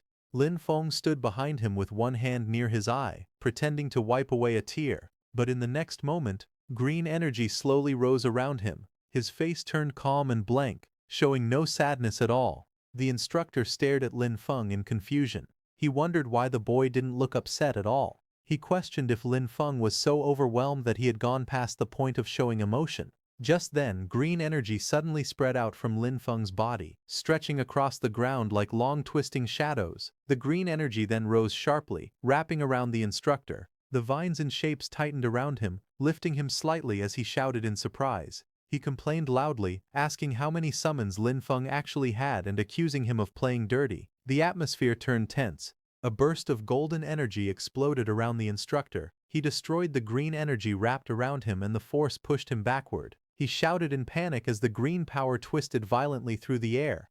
A moment later, the examiner stepped forward and raised his hand. He calmly told them to stop. The instructor relaxed and Lin Feng stood off to the side, his ghostly blue summon fading beside him. The examiner then faced Lin Feng with a composed expression. He said that Lin Feng had proven himself and was now qualified to become a student of Extraordinary Academy. He continued speaking, explaining that all nature-type instructors were currently on rotation at the front lines, so for now there was no teacher available to guide him yet. Lin Feng looked calmly at the examiner, a faint glow of green energy still drifting around him. He asked what would happen to his cultivation resources. The examiner faced him and answered without hesitation. He said the academy would never shortchange any student's cultivation resources, and that Lin Feng would receive everything according to the standard. The man then adjusted his monocle and continued speaking. He explained that, because Lin Feng was an outstanding student in this exam, he was allowed to make one request to the academy. Lin Feng's expression shifted as he listened. A faint light flashed in his eyes, and he murmured that freedom and cultivation resources together were basically heaven. In the next moment his tone became cheerful. He stood before the examiner with a bright, almost childlike smile and said that he wanted a plot of land.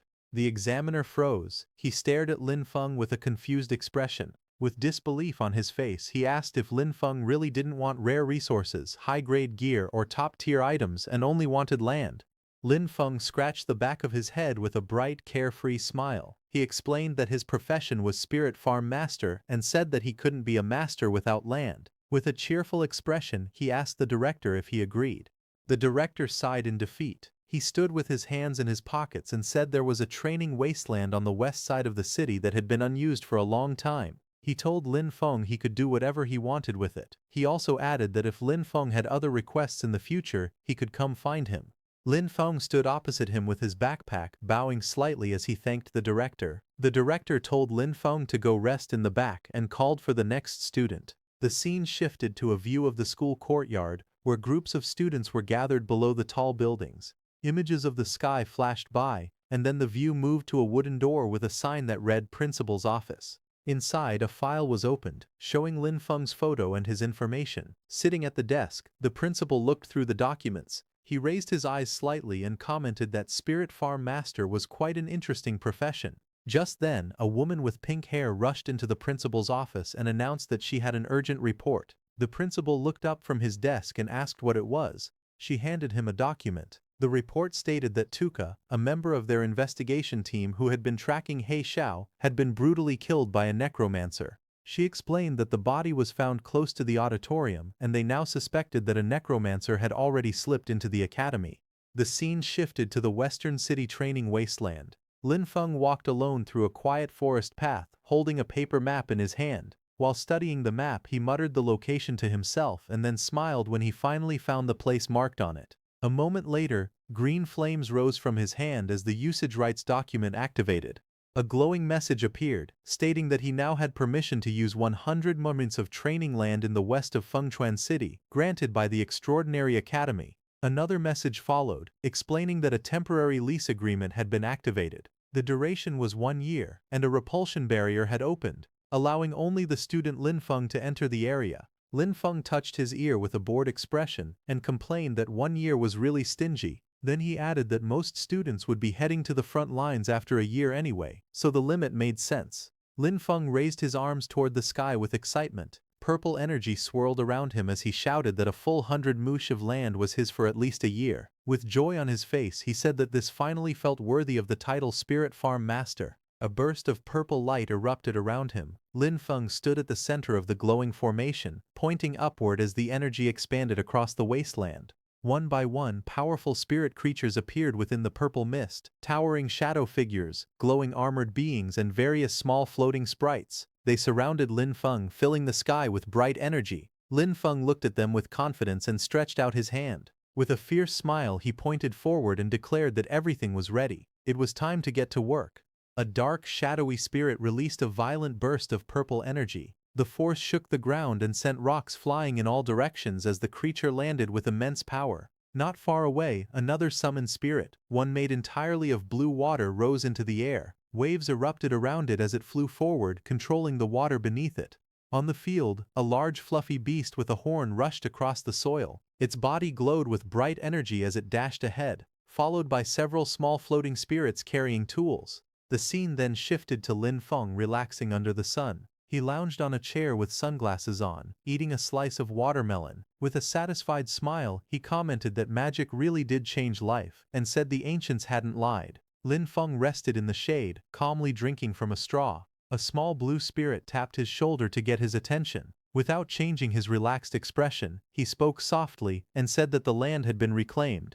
Hearing this, Lin Feng looked surprised. He turned around while holding a slice of watermelon and stared at his summons behind him. He said they were far more proactive than he expected. One of the undead let out a strange laugh, its glowing mouth curling in an eerie smile. Lin Feng looked at the ice-armored undead standing beside him. With a helpless sigh, he said that expecting undead to have their own consciousness might have been asking too much. Lin Feng finished eating and walked toward the doorway. Meanwhile, the ice-armored undead watched him leave. Its glowing eyes followed him quietly, its expression calm and unreadable. A faint smile slowly formed on its face, the cold blue light around its body flickering softly. Lin Feng walked along the narrow path beside the long row of greenhouses. A faint glow surrounded him as he placed his hand on the glass, checking on the crops inside. From above, the greenhouse roof revealed rows of planted soil beds. Lin Feng stood among the neatly arranged crops, looking up as soft blue light filtered through the glass. Different plants filled the space, some shaped like budding yellow lotuses, others like purple cabbages. Lines of text floated above them, showing their effects: permanent stamina +1, temporary speed +1, permanent attack +1, all labeled as not yet mature. Lin Feng looked at them with satisfaction. He said that other people had to gain strength through bitter and exhausting training, while he improved himself through crops, balanced nutrition, and a solid foundation. Lin Feng stood inside the greenhouse, turning his head to look at the glowing crops behind him. He said it was a shame that only his crops could produce these effects. He added that if his yield were larger and everyone could improve through these plants, then the demons would become nothing more than weak chickens. Lin Feng walked through the narrow glass corridor holding a shovel. Sunlight filtered through the greenhouse walls as he stopped and thought about his situation. He said he couldn't plant only special crops. He needed enough normal crops outside to hide them.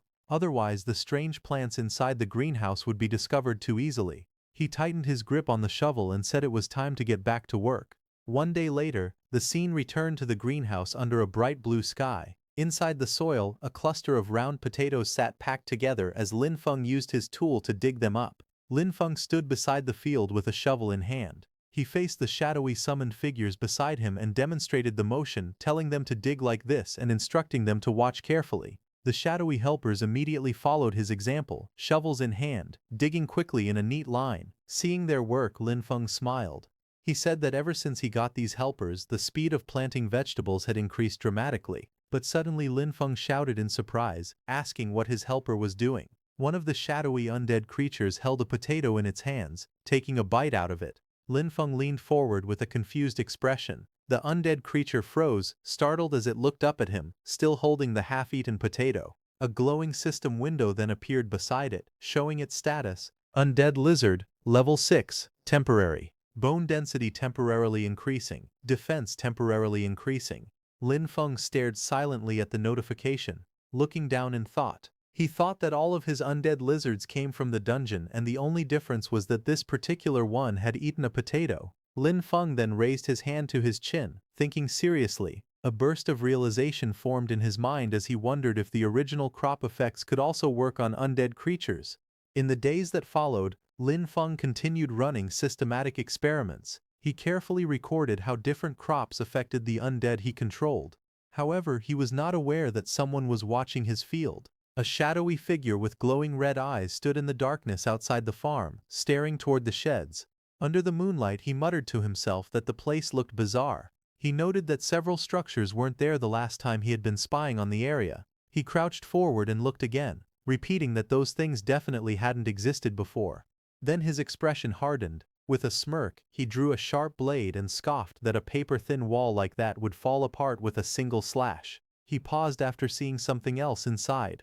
Only one person seemed to be there. That made him wonder if it was some sort of trap. He called the situation interesting. Meanwhile, inside, Lin Feng lay relaxed in a hammock, unaware of the intruder who was now watching him from the shadows.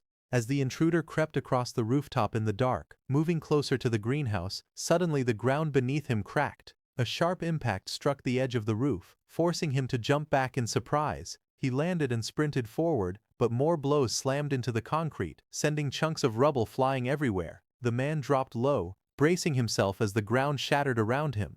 A moment later, something burst upward from beneath the debris. A round creature with a glowing red stalk rose into view, its body swelling with energy as it pushed through the broken stone. The intruder glanced toward it, only to face a sudden explosion. Rubble and flames erupted outward as the creature launched an attack, forcing him to dash aside while the blast tore through the rooftop. The blue-haired intruder narrowed his eyes with a smug smile.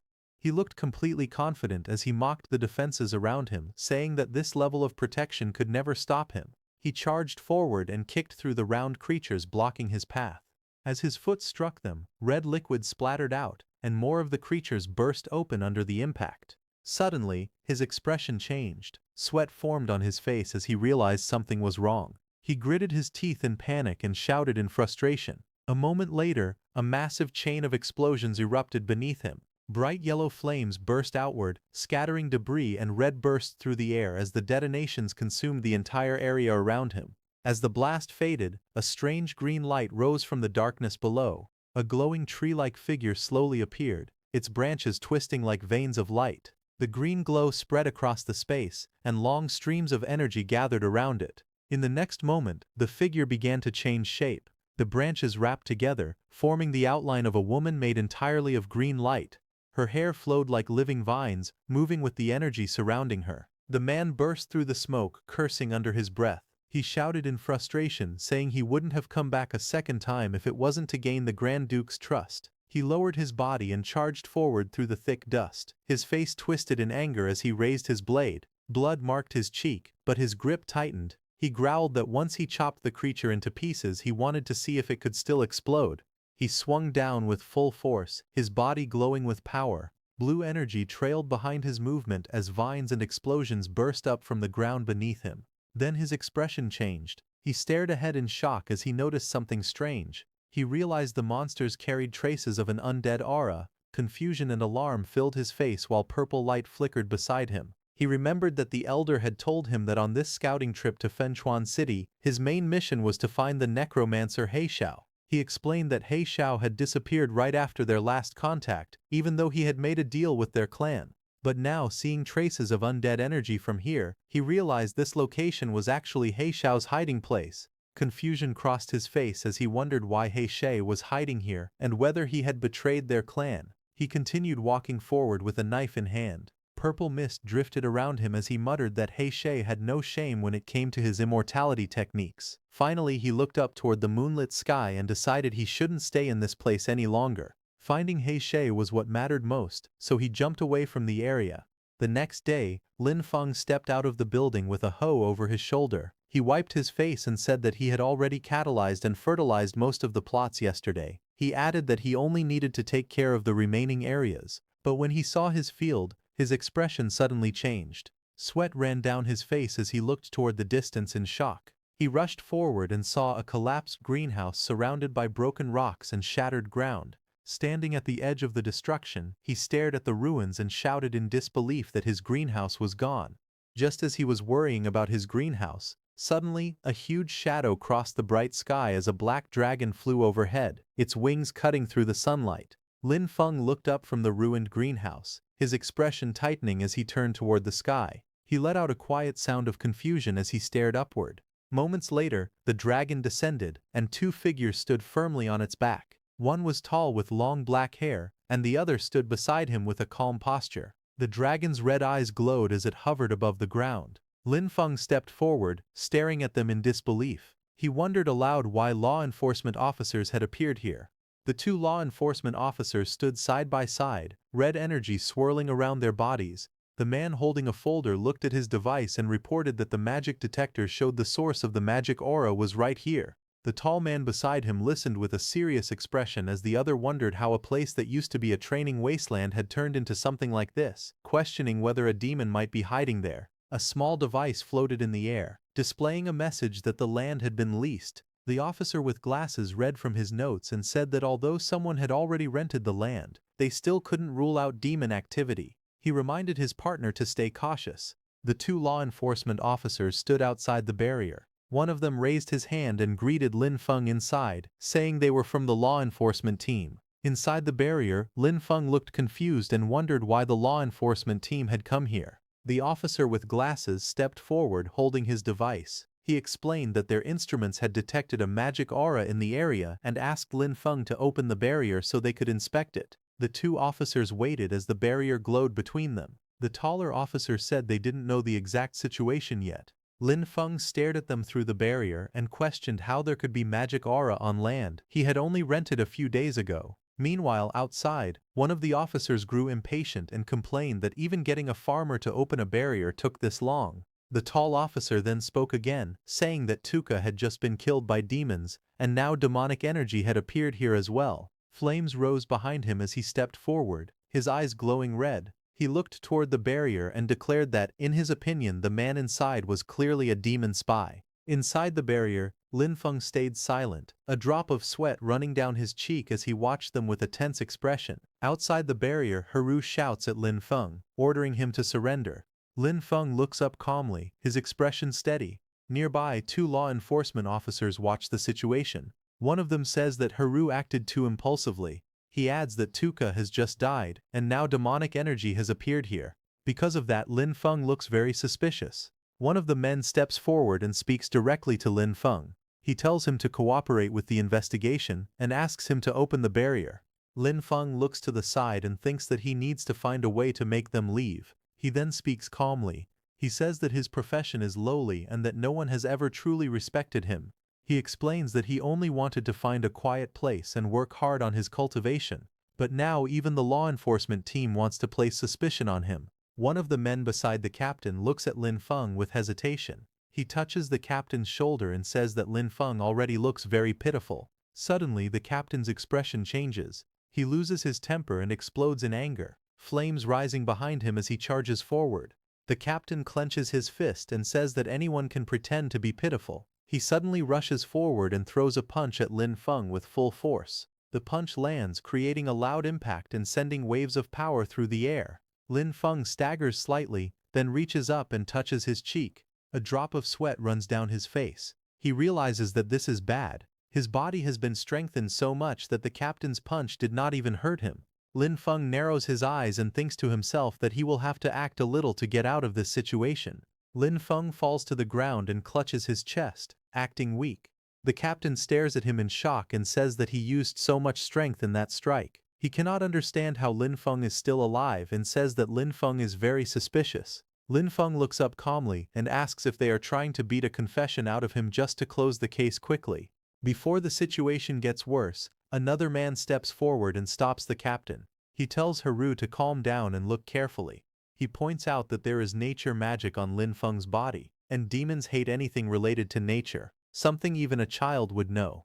The man with glasses helps Lin Feng up and tells him that they misunderstood him. He says that Lin Feng's nature magic is very pure and that they will explain everything clearly in their report. Lin Feng stands up and looks at him with gratitude. He says that the man is a good person and a truly upright official. The man answers calmly that it is just his duty. Nearby, the captain clenches his teeth in anger and glares at them. In the next moment, power explodes around him as he raises his hand again. Lightning-like energy flashes through the air as he prepares to move. Before anything can happen, the two officials move at the same time and step in front of Lin Feng, blocking the attack and stopping the captain from acting further.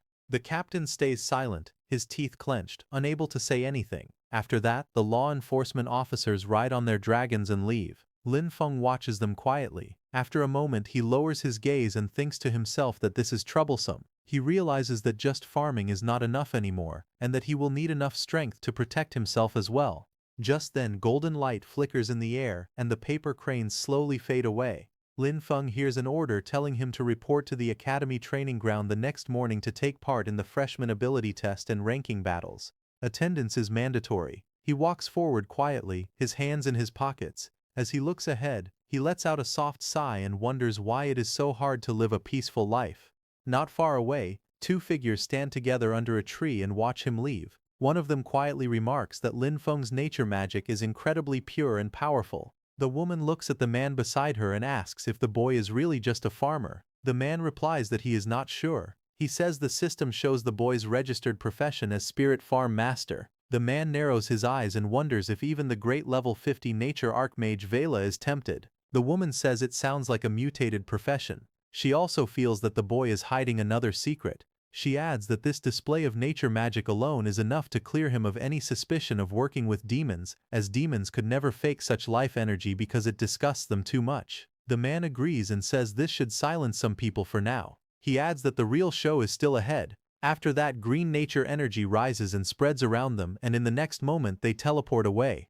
Then the scene shifts to the extraordinary academy freshman training ground, where many new students have gathered together. Some of them look confused and complain that the interviews are already finished and they have even chosen their instructors. They do not understand why there is another test. Others agree and say they thought classes would start right away. One student lowers his voice and says he has some insider information, but then laughs and refuses to tell anyone. Lin Feng stands quietly at the side, listening to their chatter without saying a word. His expression remains calm as he looks ahead, waiting for what will happen next. Just then, the pink-haired instructor steps forward and tells everyone to be quiet.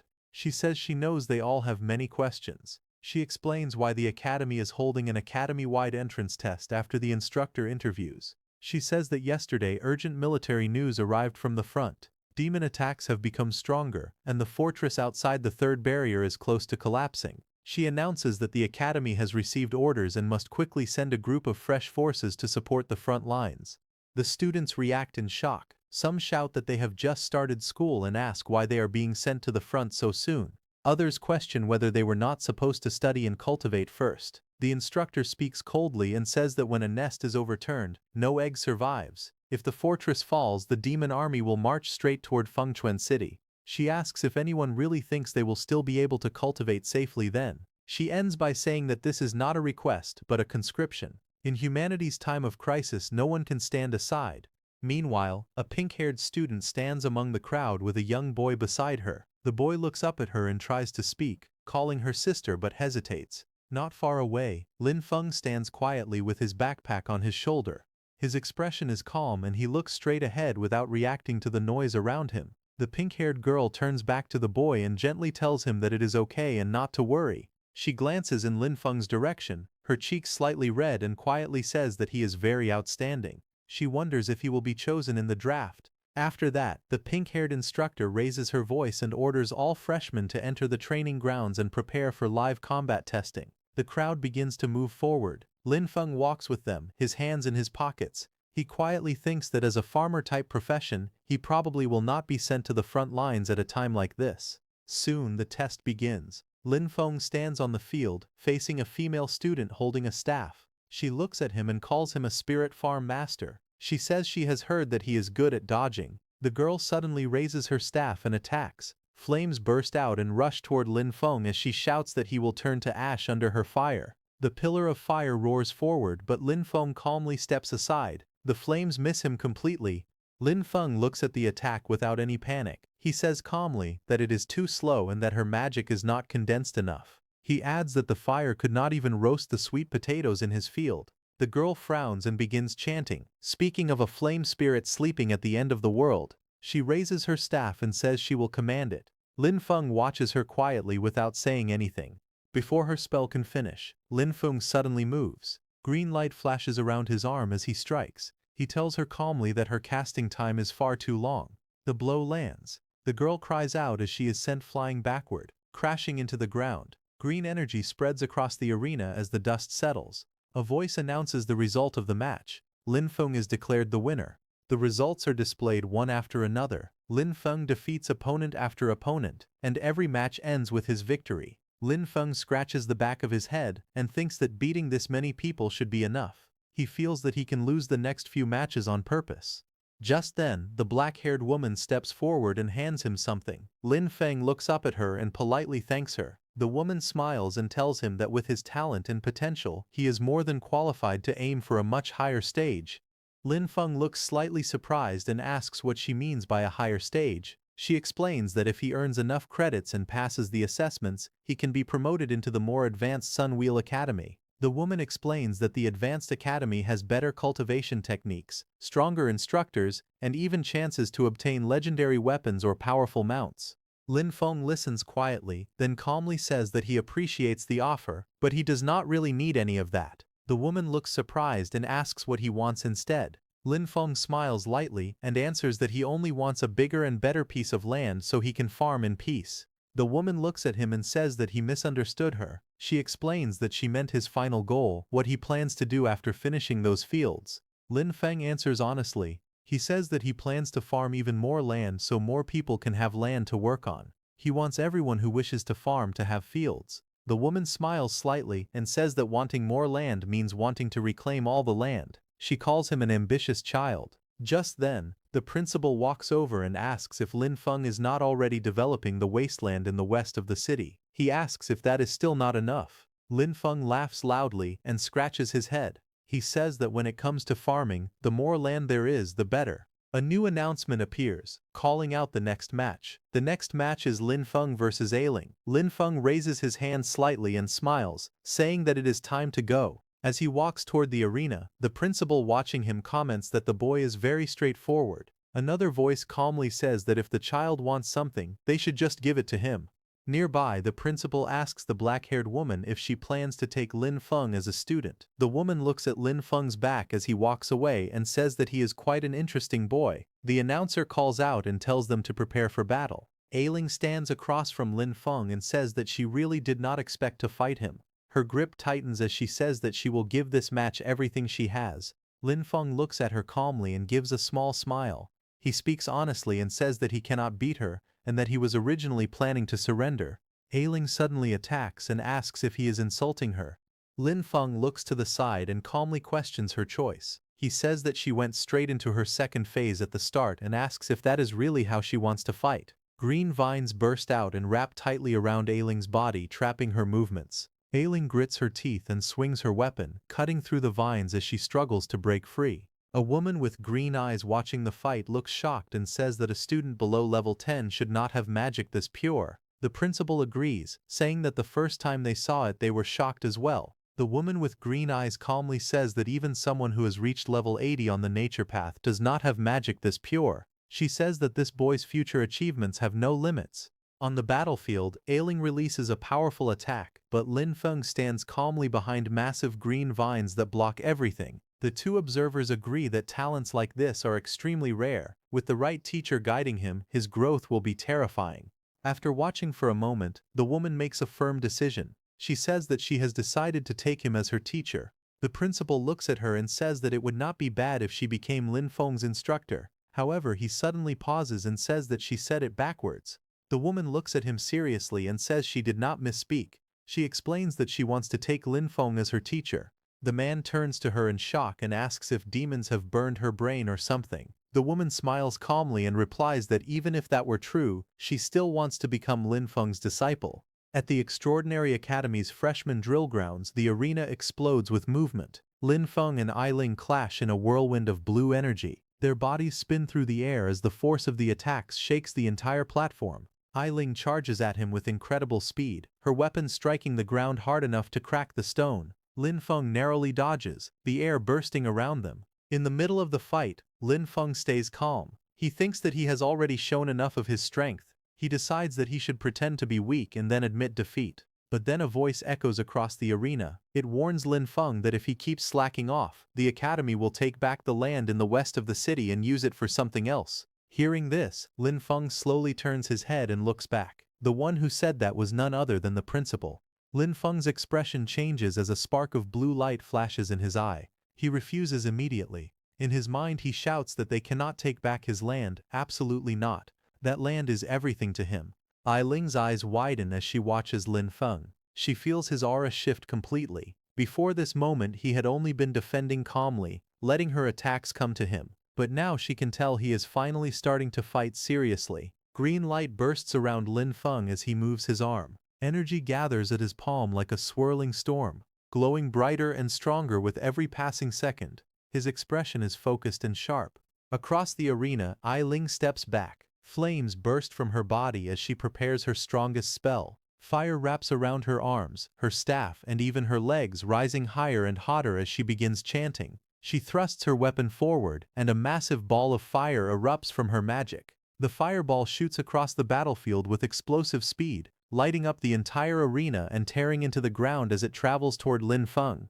But before the fireball hits, Lin Feng rushes toward it without slowing down at all. His green energy splits the explosion apart, creating a path straight through the flames, shaking the arena and sending debris flying everywhere. Dust and flames rise in a huge explosion. Lin Feng leaps forward with power exploding from his body. Green light surrounds his fist as he jumps at Ailing.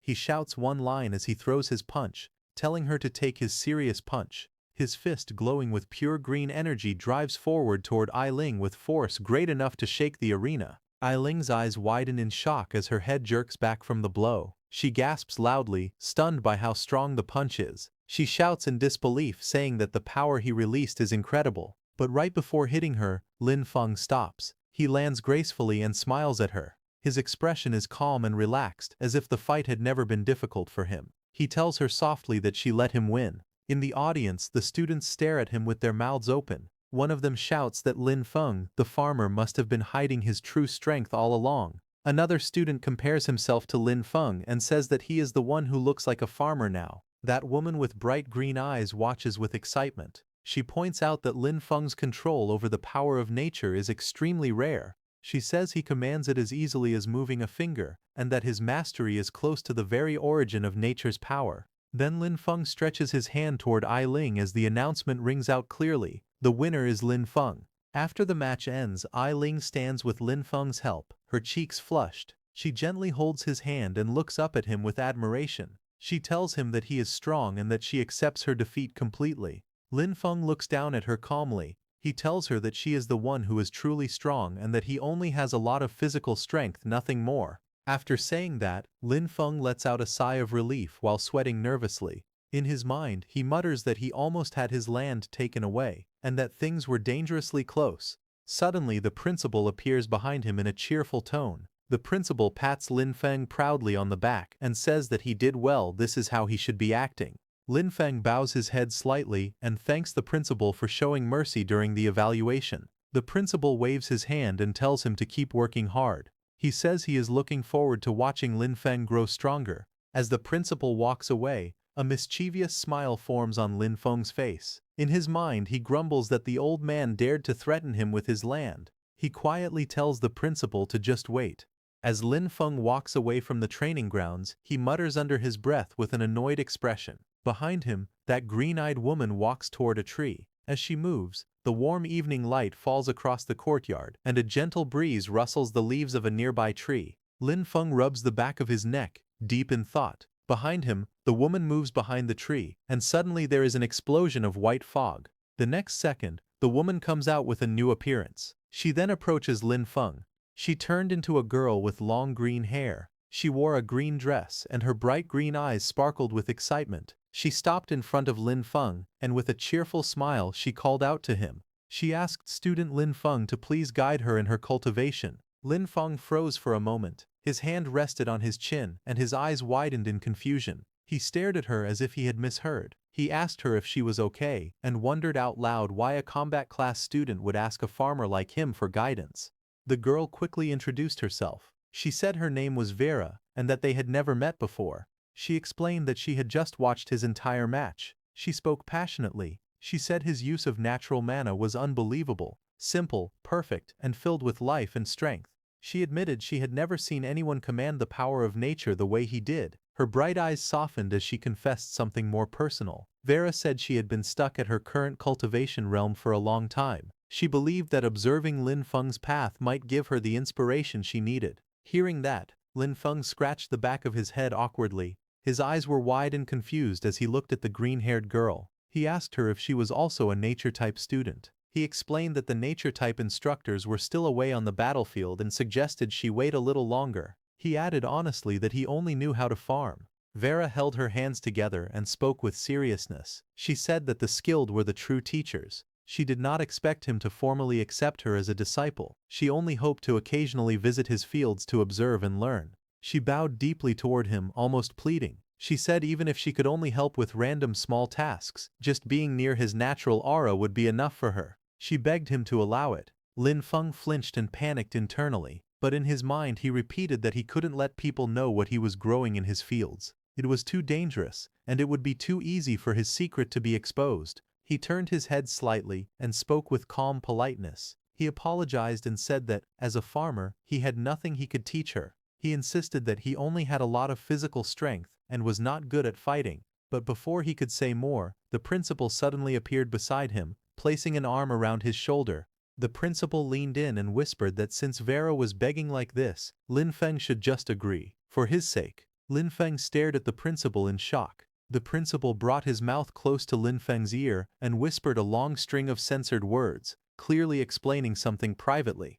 Lin Feng slowly responded that whatever the principal had just said sounded not very good. His expression showed immediate hesitation and worry. After hearing the principal's whispered advice, Lin Feng's expression softened. He let out a small sigh and then agreed. He said that if things were like this, then it was settled.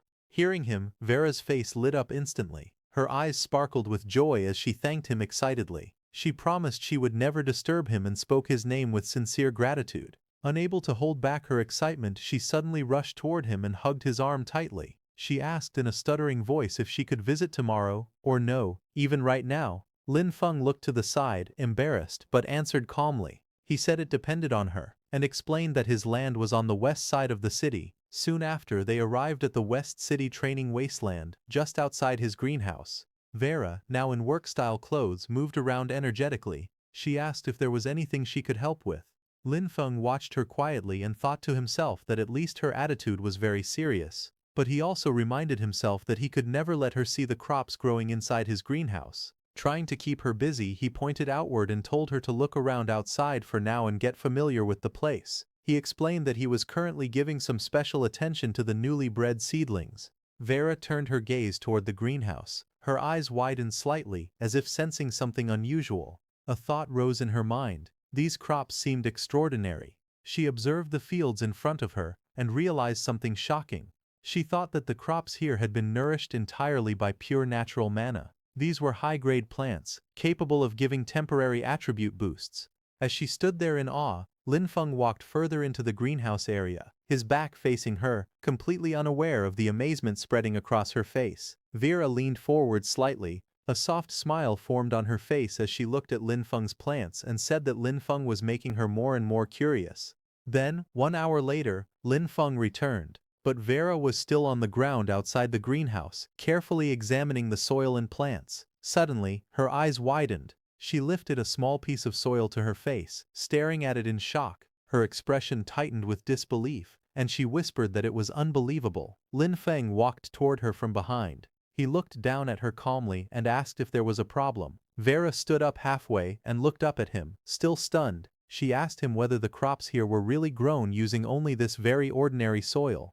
Lin Feng nodded and confirmed it. He said that yes, it was just normal soil. Vera looked even more confused. She asked again, making sure there was no mana crystal powder, no elemental loam. Lin Feng scratched the back of his head and gave her an easy smile. He explained that he had thought about using those fertilizers, but anything infused with mana was far too expensive. With the little money he had, there was no way he could afford them. Lin Feng pointed at a small wilted plant beside him. Its leaves were curled and dry under the sunlight. He calmly explained that these plants were probably malnourished. Vera looked at the weak crop, her green eyes narrowing in thought. A quiet inner voice rose in her mind. She noted that Lin Feng's natural mana was extremely powerful, far stronger than normal. If that was the case, she wondered if she could help him somehow. A moment later, she straightened her posture and spoke with a polite smile. She told Lin Feng that the school actually had a special rule. Students could exchange materials dropped in dungeons for certain items at the academy warehouse. Lin Feng immediately stepped closer, grabbing her shoulders in excitement. His face lit up with hope as he asked her if what she said was really true. Vera nodded and continued explaining. She gave an example. In Storm Academy's level 10 dungeon Gloom Forest, the final boss, the Shadowfall Kobold Chieftain, sometimes dropped an item called the Chieftain's Fang. She said that this fang could be exchanged for a bottle of Earth Pulse, a rare nurturing resource. She lowered her voice slightly and added that level 10 dungeons were very difficult. Usually they needed around 5 people to clear safely. Then she admitted that what she said was indeed true, but also mentioned that this regulation would soon be cancelled by the academy. Hearing that, Lin Feng's eyes lit up with excitement. A bold smile spread across his face as he clenched his hand into a fist. He said loudly that this was great, and announced that he was going right now. Vera watched him dash away with surprising speed, a hoe in his hand. As she looked at his back, she wondered quietly if only someone with such a pure and simple heart could create such pure natural mana. Soon after, Lin Feng arrived at a massive tree-like structure. At its base, a swirling blue-purple portal glowed brightly, the entrance to the level 10 dungeon, Gloom Forest. 2 academy supervisors stood guard in front of it. A group of students standing nearby noticed Lin Feng running toward the portal. One of them pointed at him in confusion. He asked why a farmer was coming here and guessed that Lin Feng must have gone to the wrong place. Another student laughed loudly, mocking the hoe in Lin Feng's hand and joking that he must want to dig up wild vegetables inside the dungeon. Someone recognized him. He said it was Lin Feng, the freshman, and remembered that he was only level 8. Shock spread among them as they wondered if Lin Feng was crazy for coming to a level 10 dungeon alone. Ignoring the comments, Lin Feng approached the supervisors respectfully. He handed them a form and said he wanted to apply for a solo entry into Gloom Forest. One supervisor took the paper and read it. His face tightened with concern. He explained that Lin Feng's level was too low and that entering the dungeon alone carried extremely high risk. Lin Feng held up the form with a bright smile on his face. He said that according to the academy regulations, any student of the academy had the right to apply for dungeon entry. He politely asked the supervisor to allow it. As he said that, Vera appeared behind him. The supervisor stared at her in shock. His eyes widened as he immediately recognized her. Before he could say more, Vera quickly stepped forward. She put her finger to her lips and told him to stay quiet, signaling him not to reveal anything. The supervisor then took a breath and corrected his posture. He acknowledged that the regulations were indeed true. He wished Lin Feng good luck and told him to act within his ability. He warned that if Lin Feng couldn't win against the dungeon monsters, he must retreat immediately. Then Lin Feng walked toward the entrance area. A group of older students watched him move forward. One of them frowned and asked if Lin Feng was actually an idiot. They whispered among themselves, saying he was nothing more than newly recruited cannon fodder. They insisted he couldn't compare to elite students like them. Another student looked toward the glowing dungeon portal and spoke with cold amusement. He said that it would be better if Lin Feng died inside. Having such a useless junior, he muttered, only brought embarrassment to their extraordinary academy. Then inside the level 10 dungeon, Gloom Forest, a pack of blue wolf-like monsters rushed forward. Their red eyes glowed fiercely as they lunged toward the intruder. Lin Feng stood calmly in front of them. He called out to his undead companions, telling Heiqi and Yu Ye to clear the way. He ordered the others to follow behind and push straight through so they could finish the dungeon quickly. A flash of bright blue light burst ahead. Heiqi, covered in glowing markings and swirling energy, charged into the monsters. His figure moved like lightning as he captured all the wolves in water bubbles. Behind him, Yue Ye appeared in dark armor, his body surrounded by a black aura. He swung his weapon fiercely as the wolves threw themselves at him, but none of them could slow him down. Soon their bodies fell to the ground.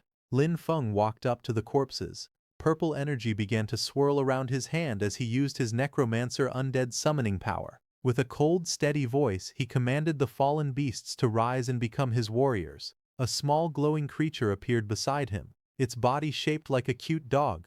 A blue panel identified it as a kobold undead. Deeper inside the dungeon, the largest chamber opened before Lin Feng. A towering monster stood there, the Shadowfall Kobold Chieftain, level 12. The creature was massive, with long claws, sharp fangs and red streaks of energy running across its body. Lin Feng looked up at the boss monster without fear. He placed one hand in his pocket and spoke casually. He said this was the final boss, but it didn't seem like much. It looked like this dungeon wasn't anything special either.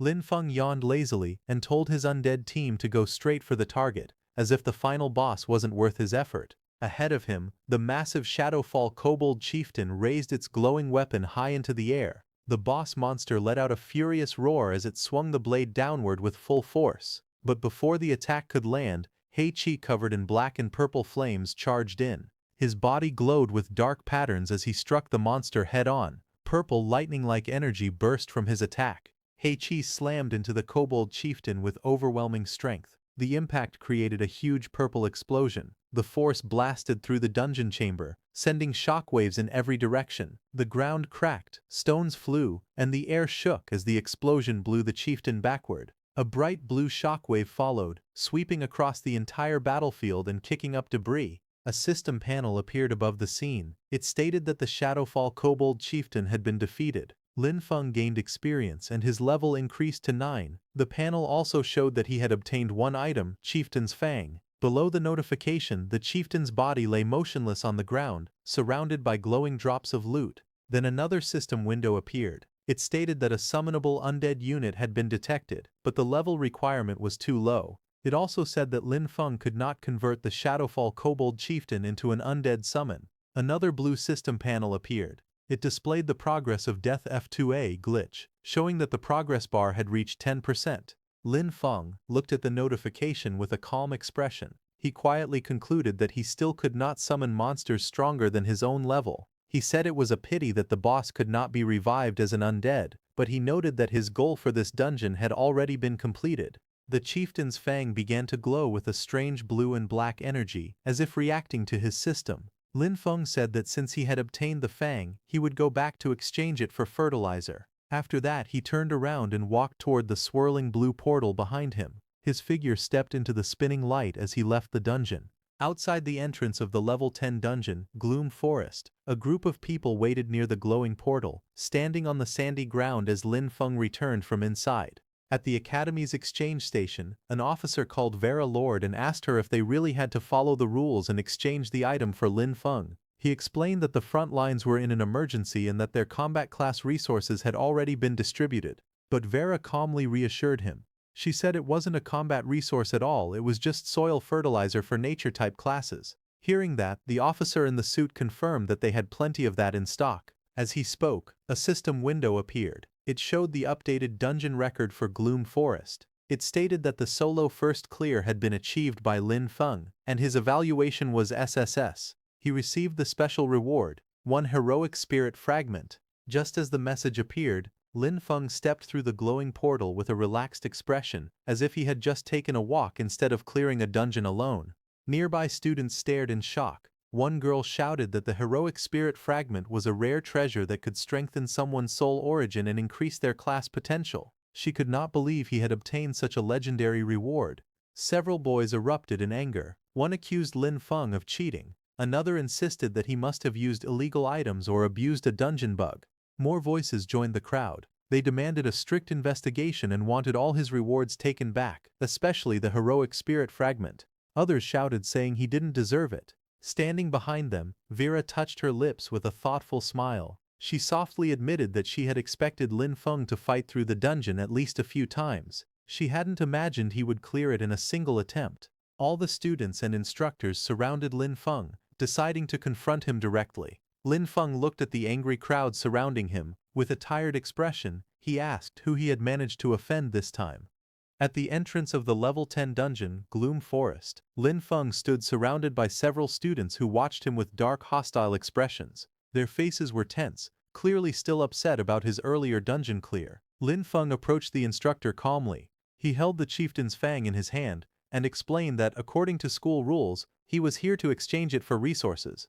Before the instructor could answer, one of the angry students stepped forward. He shouted that Lin Feng's rewards were obtained through cheating and should be confiscated. The instructor, however, remained composed. He raised a finger and stated firmly that the rewards came from the dungeon itself, and the academy had no authority to take them away. Another student then stepped out from the group. With a confident expression, he announced that he was willing to challenge Lin Feng in a resource wager. Lin Feng glanced at him, puzzled. He asked what a resource wager was. A student explained that it was essentially a dungeon speedrun competition. With teachers supervising both sides, the two challengers would enter the dungeon separately and see who cleared it faster. The winner would take all rewards from both participants, while the loser would lose everything. The explanation caused murmurs among the surrounding students. The instructor turned to Lin Feng and asked if he was willing to accept the wager and bet against the challenger. Lin Feng shook his head lightly. With a bored expression, he said there was no benefit in doing so and the whole thing sounded dull to him.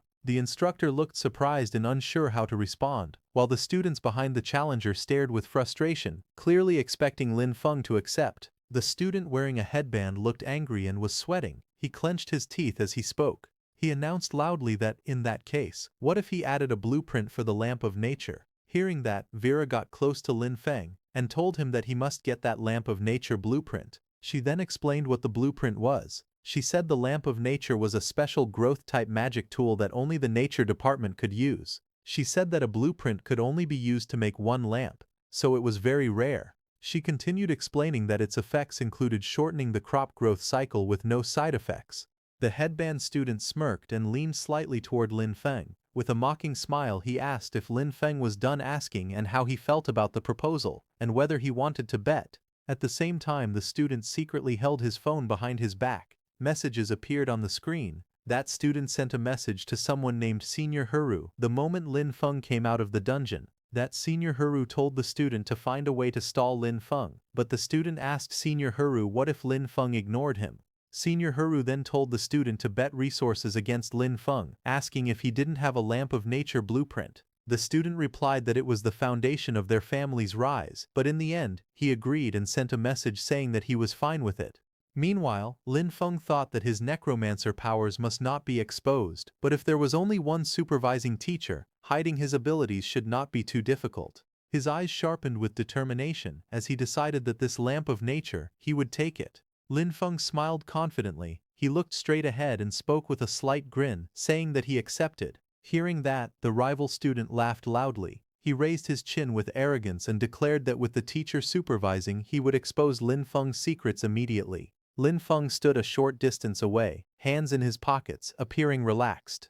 The scene shifted to the swirling blue portal of the level 10 dungeon, Gloom Forest. Light spun inside like a vortex. Inside the dungeon, Lin Feng stood beside the supervising teacher. The teacher turned and asked how Lin Feng managed to clear the dungeon so quickly. Lin Feng lowered one hand behind his neck, smiling confidently again. He told the teacher that he would show his strength. Green light suddenly burst around him. Powerful energy swirled in his hand as Lin Feng extended it forward.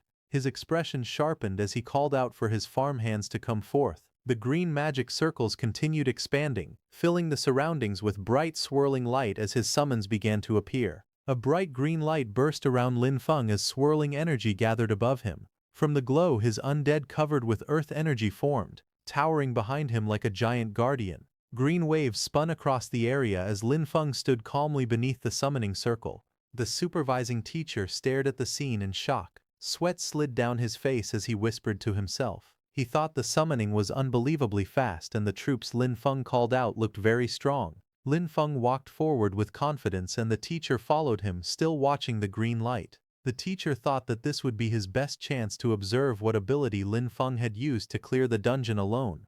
Lin Feng suddenly raised his hand. His eyes sharpened, and his voice rang out clearly. He ordered his summoned troops to attack with full force. At the same time, a pack of monsters rushed forward from the darkness. Their glowing red eyes and open jaws showed their rage as they charged straight at the summoning. But Lin Feng's summoned undead reacted instantly. The undead beast covered in plant energy swung forward and slammed into the monsters. Its glowing body crushed through the pack, pushing them back with overwhelming force. Bright green explosions filled the entire scene. Countless blasts of glowing green energy burst outward again and again, shaking the air. The undead bear moved through the light, its hands pushing out powerful attacks. Every strike created another sharp flash, lighting up the dungeon with green sparks.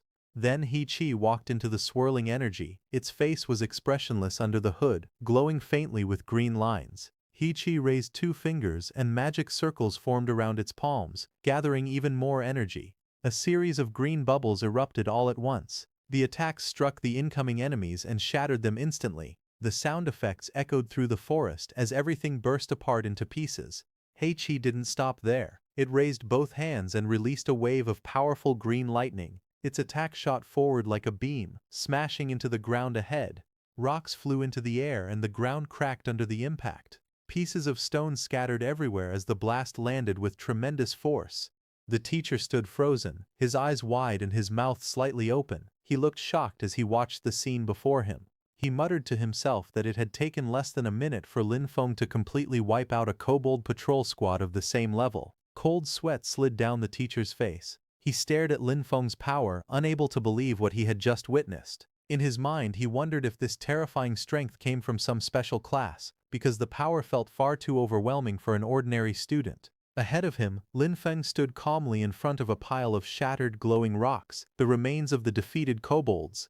Lin Feng turned slightly and spoke in a relaxed tone. He told the teacher that the kobold patrol squad had been cleared, and now he was preparing to clear the boss room next. Hearing that, the teacher's expression stiffened again. He almost couldn't speak as he followed Lin Feng with his eyes. Suddenly, dark energy gathered in front of Lin Feng. A swirling purple and blue vortex began to open before him. Inside the twisting tunnel of the portal, something moved. A moment later, a dark figure shot out of the vortex at high speed. It was a large kobold warrior, its fur standing wildly and its eyes glowing bright red. Its mouth opened wide as it roared, revealing sharp teeth.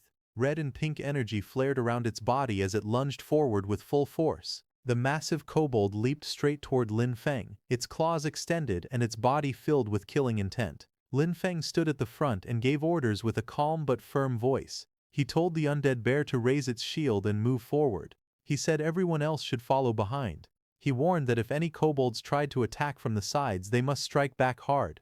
The undead bear raised its shield, and a bright green explosion burst out from it. Green energy spread everywhere as Lin Feng's undead bear rushed forward. The kobold warrior with glowing red eyes leaped out of the shadows. It roared fiercely and charged straight at the green figure standing in front of Lin Feng. Little did it know that this was Lin Feng's warrior undead, Yueye. Yueye moved quickly. Its body flashed with swirling light as it prepared to attack. It swung its arm and bright green power shot forward.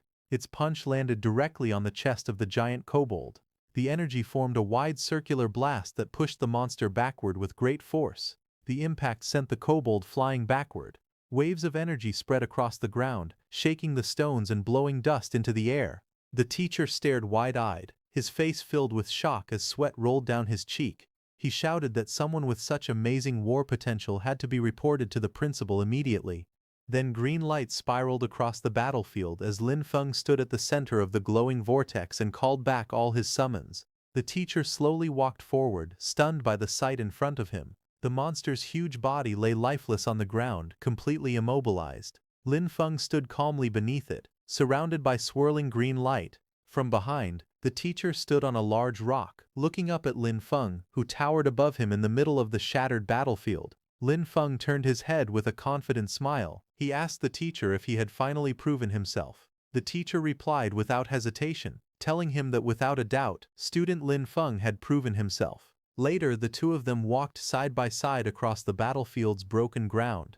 Lin Feng had his hands in his pockets while the teacher glanced at him from the side. The teacher then asked if student Lin Feng wasn't going out. Lin Feng said the dungeon's scenery was nice and he wanted to walk around a bit longer. Hearing that, the teacher prepared to leave through the glowing portal. But before leaving, the teacher reminded him that the dungeon would reset 30 minutes after being cleared and told him to watch the time before stepping out through the portal. After the teacher left, Lin Feng walked toward the huge fallen boss lying on the stone floor. The giant beast's body was motionless. Lin Feng looked down at it and muttered that earlier, his level had not been high enough. He clenched his fist and wondered if things would be different this time. Then he stretched out his hand toward the corpse and used his Necromancer summon power. Immediately, dark purple energy burst from the ground. Lightning-like arcs wrapped around Lin Feng's arm as he knelt beside the beast. His eyes were steady and confident as he repeated the command, "Arise." A purple silhouette began forming, rising from the creature's corpse. The shape slowly became clear.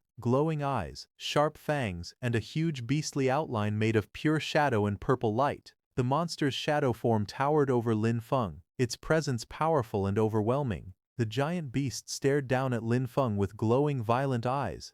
Lin Feng stood straight with one hand in his pocket, looking up at the newly summoned creature without fear. Sometime later, at the dungeon entrance, soft blue light shone on the ground as footsteps slowly approached. Lin Feng walked out from the glowing portal, his hands casually in his pockets. The swirling gate behind him flashed with bright blue and purple waves. Outside, several students were gathered. One boy pointed in surprise and said that the fierce guy had finally come out. Another student looked worried and wondered if Lin Feng still held a grudge because he had jeered at him earlier. A group whispered nervously, deciding that they should leave together. Then the official standing beside Vera spoke with a serious voice, saying that in the name of the extraordinary, Lin Feng had proven himself. He then handed Lin Feng a small bag and a scroll. He said these were the rewards and compensation that rightfully belonged to him. Lin Feng raised his hands to receive them, silent but composed. After taking his rewards, Lin Feng looked around. His expression was calm and focused. Behind him, Vera stared at him in confusion. Vera got near Lin Feng with a bright smile and told him that the troublemaker from before had run away. She explained that after the administrator came out to give his testimony, that student realized he was in the wrong. He immediately dropped the items he had taken and escaped. Lin Feng listened quietly. He reached into his pocket and pulled out the rewards he had just received. A small smile appeared on his face. Holding the container proudly, he said with satisfaction that it was fertilizer and that today's trip had given him a full harvest. Lin Feng happily accepted the reward, grinning widely with delight. Behind him, the administrator secretly gave Vera something. He told Vera that he thought she might need the recording stone, the stone that captured Lin Feng's battle inside the dungeon. Then the scene suddenly shifted to a fist slamming hard into a punching bag. A photo of Lin Feng had been taped to the surface, and the punch landed directly on his face in the picture. It was inside Sunwheel Academy in Hiru's room. Hiru continued to strike the bag angrily. His muscles tensed as he shouted in frustration. He cried out that Lin Feng, just a lowly farmer, had humiliated him again and again. Breathing heavily, Hiru finally stopped and sat down. He rubbed his forehead with a troubled expression. He admitted that using force wouldn't work, and even the academy's own rules couldn't punish Lin Feng. After a long moment, he muttered to himself that he would need to use another method. Hiru narrowed his eyes sharply. His expression hardened as he muttered to himself, saying that Lin Feng was only showing off because he relied on a bit of nature magic and summons. In that case, he held out a sealed envelope. His voice turned firm as he ordered his subordinate to immediately send the letter to the front lines, addressed to his uncle, the Count. He added another command. He ordered that the mentors from the nature department, who were currently on rotation at the battlefield, must return to the academy as soon as possible. Hearing that, nearby his subordinate, the same student who had just challenged Lin Feng, looked surprised as he held the envelope. He asked if Haru was planning to use the nature department mentors to suppress Lin Feng. Haru crossed his arms confidently. He smirked as he explained that the old mentors valued the purity and rules of nature magic above everything else. He said they would never tolerate anyone breaking those principles. With a cold glint in his eyes, he added that letting those mentors deal with Lin Feng would be the perfect solution. He wanted to see whether Lin Feng could still act so arrogantly once they intervened. At the same time, inside Vera's room at the Extraordinary Academy, Vera was lying lazily on her bed. She wore a loose white shirt, her long hair falling around her shoulders. As she watched the recording crystal floating in the air, Vera suddenly sat up a little. Her eyes widened with surprise. She muttered to herself that the Lin Feng in the recording was simply a monster. His understanding of nature's power was so deep that it now looked completely instinctive to him. Even she, a top instructor, felt shocked. Vera pushed herself upright, her expression turning serious. She said that tomorrow she would write a letter, then quickly changed her mind. No, she needed to write it right now. Those old mentors out on the battlefield had to be notified immediately. They had to return at once. She reached for a pen and paper, quickly preparing a message. A small owl-like messenger creature appeared beside her, holding the sealed letter in its beak. She sent it flying out of the window with a soft command, watching it take off into the bright sky. Vera looked outside with a firm expression. She muttered that if those old geezers didn't return soon, their lifetime achievement awards would simply fly away. On the other hand, for several days in a row, Lin Feng stayed inside the dungeon without leaving. Deep inside the cave, he defeated the giant wolf monster with glowing red eyes again and again. The wolf monster lowered its head in frustration, but it couldn't do anything against Lin Feng. Soon after, a ranking screen appeared. Lin Feng's time was 10 minutes and 28 seconds, taking first place. Below him, several other times showed second, third, and more. All of them also belonged to Lin Feng. He had beaten the dungeon again and again, each run only a few seconds slower or faster. Outside the dungeon, other students watched him in shock and disbelief. One girl complained that Lin Feng cleared the dungeon solo and still moved so fast, as if the place was his own backyard. Another student asked how many times he had run the dungeon that day. Someone answered lazily that they didn't even bother counting anymore. Another student sighed and said it was boring to watch Lin Feng endlessly grind dungeons. He said watching other people farm was more fun. A moment later, Lin Feng walked up to Instructor Chen, holding a box full of sharp wolf fangs. He smiled and said he wanted to exchange them for fertilizer. Instructor Chen looked at him seriously. He told Lin Feng that he had already earned enough credits to apply for a promotion. He said staying in the lower academy no longer made sense for someone like him, and suggested that Lin Feng apply to move up to the upper academy. Lin Feng was surprised to hear that. His eyes widened a little as he repeated the words he had just heard. He asked what it meant to be promoted to the upper academy. The instructor explained that the Extraordinary Academy was divided into two parts, the upper academy and the lower academy. He said the lower academy was meant to train basic talents, just like the Storm Academy where Lin Feng was studying now. The instructor continued. He said that Sunwheel Academy was where elites from all the lower academies gathered. That place was recognized as the upper academy, and once someone entered Sunwheel Academy, the rewards they could earn were far greater in both quality and variety than anything offered in the lower academy. He added that a place like that was exactly where a genius like Lin Feng should go.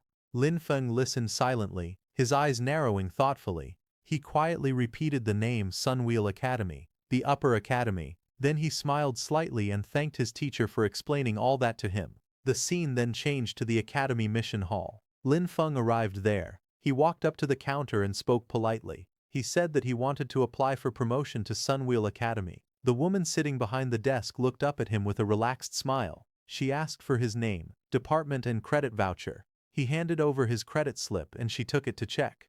A screen appeared in front of her, displaying his information. Name, Lin Feng.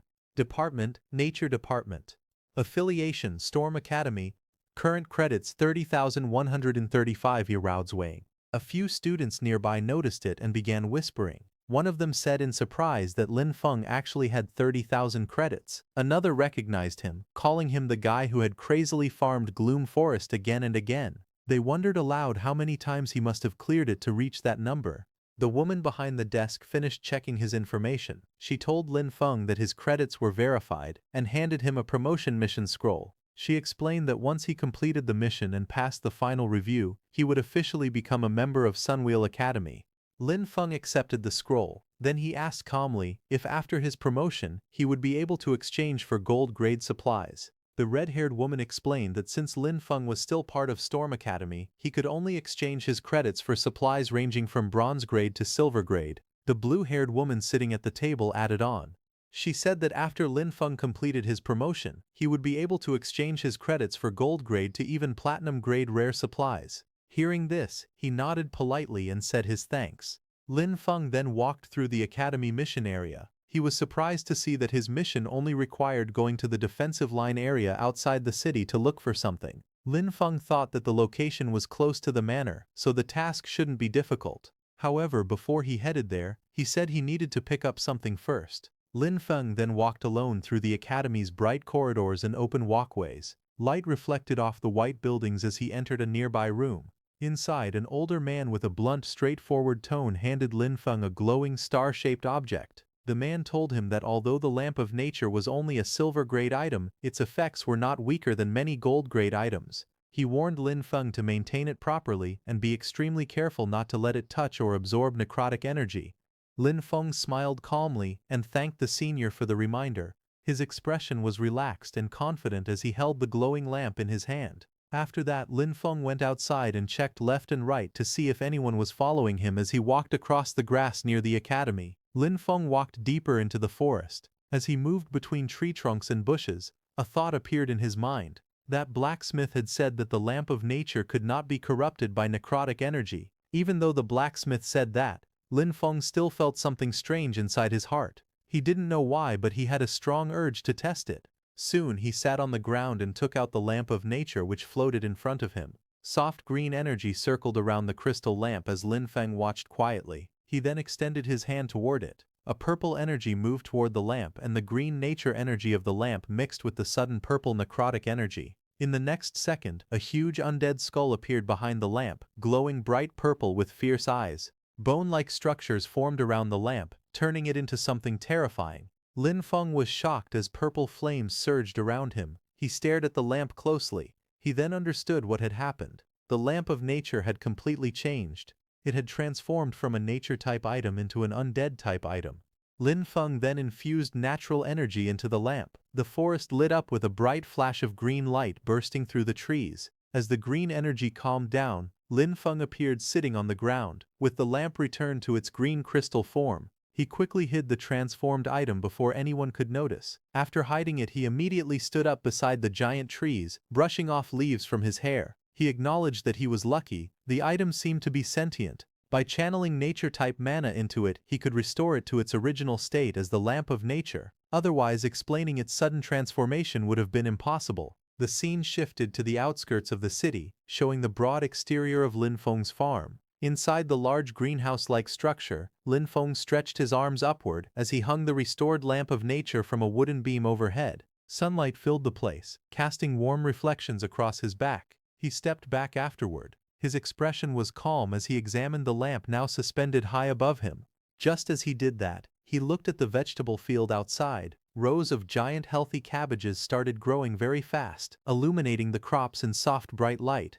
Lin Feng stood quietly watching this. He said that the power of the Lamp of Nature was truly terrifying. Even on the first try, it could make crops grow extremely fast. As he got dressed, Lin Feng mentioned that the Extraordinary Academy would surely have even more things like this. He said he needed to finish the Upper Academy promotion mission as soon as possible. After putting on his clothes, Lin Feng rushed forward, wrapped in a bright blue energy aura as he sprinted out of the farm. Just as he left, inside the farm, Lin Feng's blue undead came out near the wooden doorway of the greenhouse. It looked at the place where the Lamp of Nature was hung with confusion. Slowly, the blue undead raised its hand and took hold of the Lamp of Nature. Meanwhile, far away at the edge of the abandoned watchtower, the cracked pink tower stood under the light, surrounded by drifting smoke. As Lin Feng arrived at the site, he stared up at the towering pink watchtower covered in cracks. Mist and strange lights surrounded the entire area. He narrowed his eyes and muttered that this was indeed the mission location. He stepped forward carefully. Because it was a search mission and the mist was thick, he reminded himself to stay cautious. The air was cold and visibility was low. When he crouched down, he noticed something on the ground, a footprint. He examined it closely. The mark looked fresh. That meant someone had been here recently, maybe only moments ago. Surprised, Lin Feng wondered who would even come to such a strange and foggy place. Before he could think too long, he heard a sudden sharp noise echoing through the mist. He immediately looked up, alert and focused. At the top of the watchtower, two figures stood in the swirling fog. One of them shouted urgently for the other to hurry. Their young master had ordered them to steal the mission item before Lin Feng arrived so they could make him fail the task. A moment later, one of them laughed excitedly. He yelled that he had found the item. They were two men in suits standing inside the mist-filled watchtower. One of them had found the book, which was Lin Feng's mission item. One man grabbed the thick book in his hands while the other kept watch near the railing. The man holding the book spoke nervously. He warned his partner to keep his voice down, saying that Lin Feng could show up at any moment. The other man standing there showed no fear. He scoffed, saying there was nothing to worry about. When the time came, they could just burn the book using fire-type magic. The man with the book looked at him in disbelief. The standing man shrugged, tossing the book casually into the air. He explained that if the item was destroyed, Lin Feng wouldn't be able to complete his mission either. Suddenly, a gust of energy burst through the area, and the book fell from the watchtower. Lin Feng, standing below, caught the book in his arms before it could hit the ground. His eyes narrowed as he secured the thick volume. He looked at the two intruders with a faint smirk, asking if they meant he should thank them for making it easier. Both men froze, their faces twisted in panic as they realized Lin Feng was already there. One shouted in anger, blaming the other and saying everything was his fault. The man barked an order at his companion. He shouted for him to snatch the item back from Lin Feng. The two men lunged forward at high speed, blue flames bursting from their hands as they charged toward Lin Feng standing below. Their suits fluttered violently from the force as they leapt off the railing, aiming straight at their target. Seeing that, Lin Feng reacted immediately. A green glow surged around his hands as sharp tree roots erupted upward from the ground. The blades of tree roots shot up in a straight line, tearing through the ground and intercepting the attacker's path. The two suited men lost control mid-air, their bodies spinning helplessly as the tree roots wrapped around them. Lin Feng hung both of them upside down, completely bound by layers of tree roots. Their eyes bulged in shock as they dangled helplessly. Lin Feng stood in front of them with his hands on his hips, looking up at the two trapped men. A calm but dangerous look rested on his face. He told them that they would now give him an explanation. He raised his head slightly as a faint smile formed on his face. The scene then shifted to Lin Feng's quiet farm just outside the city. It was dusk and the soft orange light fell over wooden buildings and greenhouses. The air looked calm, but something strange was happening. Lin Feng tightened his fist in anger, realizing that it was Haru behind all this. As he continued walking, his thoughts raced. He didn't expect to run into that same person again. If things continued like this, his identity would eventually be exposed. He told himself he needed a plan. He had to think of something before it was too late. Just then, he stopped in surprise. His eyes widened at the sight in front of him. Standing near one of the farm structures was his blue undead, wearing a yellow construction helmet. In one hand it held a small red flag. In the other, it gripped the glowing nature lamp. Behind it, Lin Feng's undead bear was pulling a wooden cart full of logs. Several small undead rabbits and lizards crawled around on the ground. They acted like farm animals being guided by the blue humanoid undead, who looked like a supervisor. Lin Feng stood still, staring at the bizarre scene, the sunset reflecting off everything like a dream turning into a nightmare. He rubbed his eyes to see if he was seeing it right. Seeing the scene in front of his eyes, a surprised smile appeared on his face. He muttered to himself with excitement that it was fully automated. Meanwhile, inside Haru's room, the atmosphere was tense. One of Haru's subordinates bowed respectfully and gave his report. He said that they had already sent people to search the watchtower. They didn't find the two missing men, but traces of their mana were discovered at the scene. He explained carefully that there was a high chance the two men were already dead. Before he could say anything more, a loud crash echoed through the room. Haru, shirtless and furious, slammed his fist into the wall. Pieces of the wall crumbled and fell to the floor. His muscles were tense with anger as he shouted at his subordinates. He called them trash, saying none of them could handle even a small problem. The subordinate stood frozen, too afraid to speak. Haru turned, rage burning in his eyes. His jaw tightened. He muttered Lin Feng's name as he clenched his teeth. Haru looked out the window, holding a cigarette between his fingers. Anger slowly rose in his mind as he thought that Lin Feng had actually dared to kill his people. He looked back and gave a direct order. He told his subordinate to contact the people of Shadow Eclipse. He commanded him to offer the highest price possible and buy Lin Feng's life. The subordinate immediately bowed and hurried to follow the order. Haru's expression darkened as he muttered angrily that it must have been Lin Feng who killed Tuka. His killing intent filled the room as he stared ahead, thinking only of revenge. Then some time later, at the Academy Mission Hall, the building stood in the warm sunlight. Inside, a staff member handed folded clothes to Lin Feng. The man congratulated him on officially becoming a member of Sunwheel Academy and wished that he would always walk on the path of seeking truth. Lin Feng smiled as he accepted the uniform. The man told him that these were his new uniform and his new student nameplate. Lin Feng looked happy as he held the clothes. He thought that after the promotion he could earn more credits and get more planting supplies. Later, at the entrance of the level 10 dungeon called Gloom Forest, several people gathered near the glowing portal. Sunlight shone through the trees around them. Lin Feng took out his new nameplate and showed it to verify himself. Then he walked up to the dungeon entrance and spoke to the staff member. He said he wanted to apply for a solo entry into the dungeon. The staff member looked at him and replied that it was no longer possible. Lin Feng was confused. He asked why, saying it had been allowed before. The staff member explained the academy's rules. According to the regulations, to preserve enough promotion resources and opportunities for lower house students, upper house students were no longer allowed to challenge level 10 and other low-level dungeons. Hearing this, Lin Feng froze in shock. Sweat ran down his face as he asked why he couldn't grind dungeons anymore. He said that he had planned to grind a bit more before returning. As he walked away in frustration, the staff member watched him leave and sighed in relief. He thought to himself that if Lin Feng didn't leave soon, the warehouse at this place would have been emptied by him. Lin Feng walked down the path with a troubled expression. He thought seriously about his situation. Without the dungeon, his best way to collect supplies was gone. He wondered what he should do now. Just then, someone approached him and asked if he was the newly promoted junior brother, Lin Feng. It was a tall man with short hair and a cigarette in his mouth who stood in front of him. He introduced himself as Ron and said that he had seen Lin Feng wandering here. He asked Lin Feng if he was unable to find a suitable mission. Ron continued speaking. He said that his squad had accepted a dungeon collection mission, but they were short one person. Lin Feng looked at him and quietly wondered if this man's appearance was a little too coincidental. Ron then wrapped an arm around Lin Feng's shoulder. He asked if Lin Feng was interested in joining them, saying it would help him get used to the difficulty of upper house dungeons.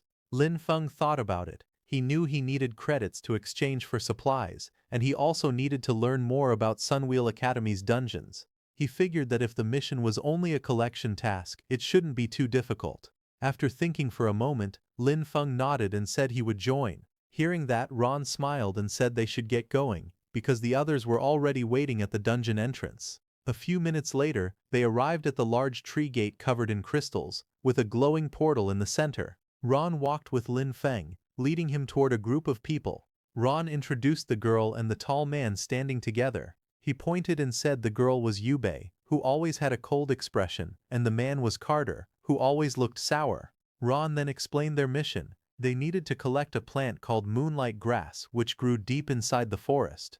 The task required 10 stalks. He also said that according to the Academy's information, night elves were patrolling the area, so they should avoid fighting and focus on gathering. Finally, with Lin Feng included, the team of 4 stepped together into the glowing dungeon portal. Deep inside the shadow woods, the team walked together under the tall trees. Sunlight slipped through the leaves as they moved quietly. Soon they spotted a tall plant with white bell-shaped flowers. A label appeared beside it, Moonlight Grass. Ron quickly bent down and pulled out a bunch of the flowers. He smiled and said that this was their mission target, and he didn't expect things to go so smoothly.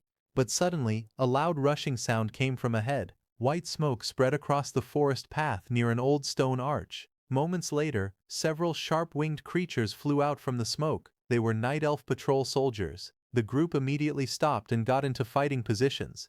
Ron frowned and warned everyone that a night elf patrol had appeared, and they needed to prepare for battle. The night elf let out a sharp cry as her red eyes glowed brightly. Strange energy rippled around her body as she prepared to attack. Above in the sky, 2 large purple and green spikes shot downward with great force, leaving glowing trails behind them. Ron stepped forward and swung his blade, cutting through the attack with a powerful slash. The shockwave split the incoming energy apart. Ron gave an order with a serious expression. He told everyone to get into position. He shouted that Lin Feng should use nature magic to slow the enemy down, saying that night elves hated nature magic. Lin Feng nodded and said he understood. Then Lin Feng rushed forward and stretched out his hand. Green vines burst from him as he prepared to use his nature magic. The night elves were trapped by fast-growing green vines. More vines shot out, wrapping their bodies tightly. Lin Feng jumped and hung them onto a tree branch. He pulled the vines with force, controlling them with nature magic. Ron then moved and cut down the night elves with his sword again and again. As the leader of the group, Ron's blade was covered in elf blood as he sliced all of them in mid-air. He looked serious and said that it was bad. The enemies were calling for more companions. He turned and called for Carter and Yubei to move. Yubei smiled slightly. She stepped forward and told Carter, "Let's start." Carter nodded and said, "Roger that." He then placed his weapon on the ground and injected energy into it as he used his earth skill. A huge crack suddenly opened in the ground. Many of the night elves fell into the deep trench. But in the process, Lin Feng also lost his balance and slipped off the edge. He grabbed the cliff wall with one hand, barely holding on. He looked up at Ron in confusion, realizing what they really were. The team stood above the cliff. Ron apologized with a small smile. He said he was sorry and explained that Carter had just learned this skill and wasn't very good at it yet, so Lin Feng got caught by accident. Lin Feng, hanging from the cliff, looked at the group above him and asked if they really didn't plan to save him. Ron smiled and said it wasn't that they refused to save him. He explained that the junior brother, who had just been promoted to the upper house, was stubborn and acted on his own. He went alone to fight elite-level monsters. In the end, he died by himself, and they couldn't do anything. Lin Feng, still hanging from the cliff, asked if they weren't worried about being exposed for killing an academy student. Ron kept smiling and explained that the Sunwheel Academy nameplate had special processing. It could record strong magical energy. After Lin Feng died, they planned to take his nameplate and use it to record the elite monster's magic. Hearing that, with a bored expression, Lin Feng raised one last question. He asked if there was really no other way to know what happened here. Ron looked down at him and told him to trust them, saying they had done this many times and were professionals. Hearing that, Lin Feng nodded slowly and said he understood. Lin Feng then slowly opened his hand and let go, releasing his grip on the cliff edge. Lin Feng's body dropped straight down into the deep crack, falling fast without panic. Above, Ron laughed proudly. He said that Lin Feng must have known he couldn't resist, so he chose to jump and die quickly. But Ron suddenly froze. His eyes widened in shock, and sweat rolled down his face as he looked ahead. From inside the crack, Lin Feng hovered in the air, rising slowly with dark energy swirling around him. Everyone looked up at him in fear as the energy behind him grew stronger. Lin Feng's expression stayed cold as he calmly asked if they were ready to face his legion. Ron's group looked shocked as they saw Lin Feng flying. Ron shouted that this was bad. They turned and saw Lin Feng's huge undead monsters standing in front of them. Yubei repeated that this was not good. Lin Feng's mage undead smiled brightly as it raised its hands and formed a heart shape before releasing a huge blast of energy. Blue light exploded everywhere, hitting Ron's position directly before erupting violently. Injured, Ron stared in fear and stuttered that Lin Feng was using undead.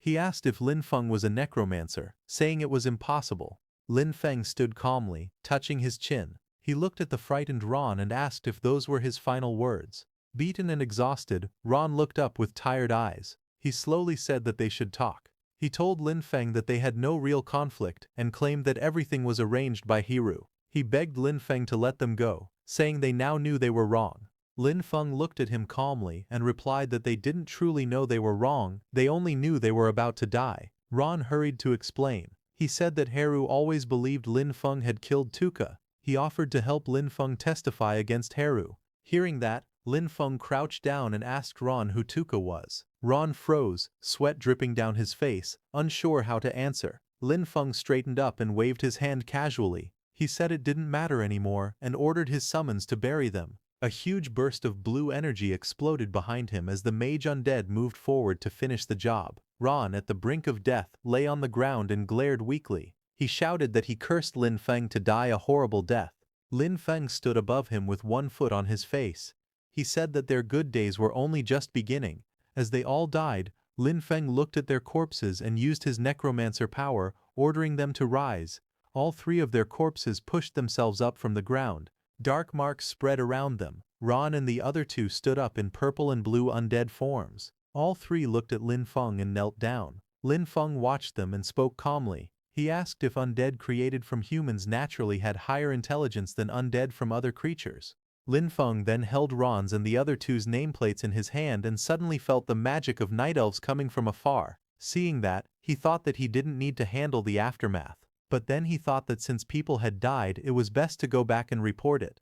Lin Feng in the white shirt then walked toward the glowing blue portal, planning to leave. He reached out his hand, but the portal did not let him exit. He paused and wondered what was happening and why he couldn't go out. He stood in front of the portal, touching his chin and thinking quietly. Just then, a system window suddenly appeared in front of him. It said that a special item called Regret of the Past had activated. The message explained that the exit would stay closed until the dungeon was fully cleared. It also said that inside this dungeon, all of his attributes would become 200% stronger. Before Lin Feng could understand anything, suddenly the ground behind him cracked open, spreading dark shapes across the trees. A heavy thud followed as something big landed on the ground. Lin Feng turned around in surprise, and when he saw the thing behind him, his face turned pale. A massive black horse charged forward, pieces of earth flying under its hooves. On the horse's back sat a muscular knight covered in armor, purple lightning flickering around him.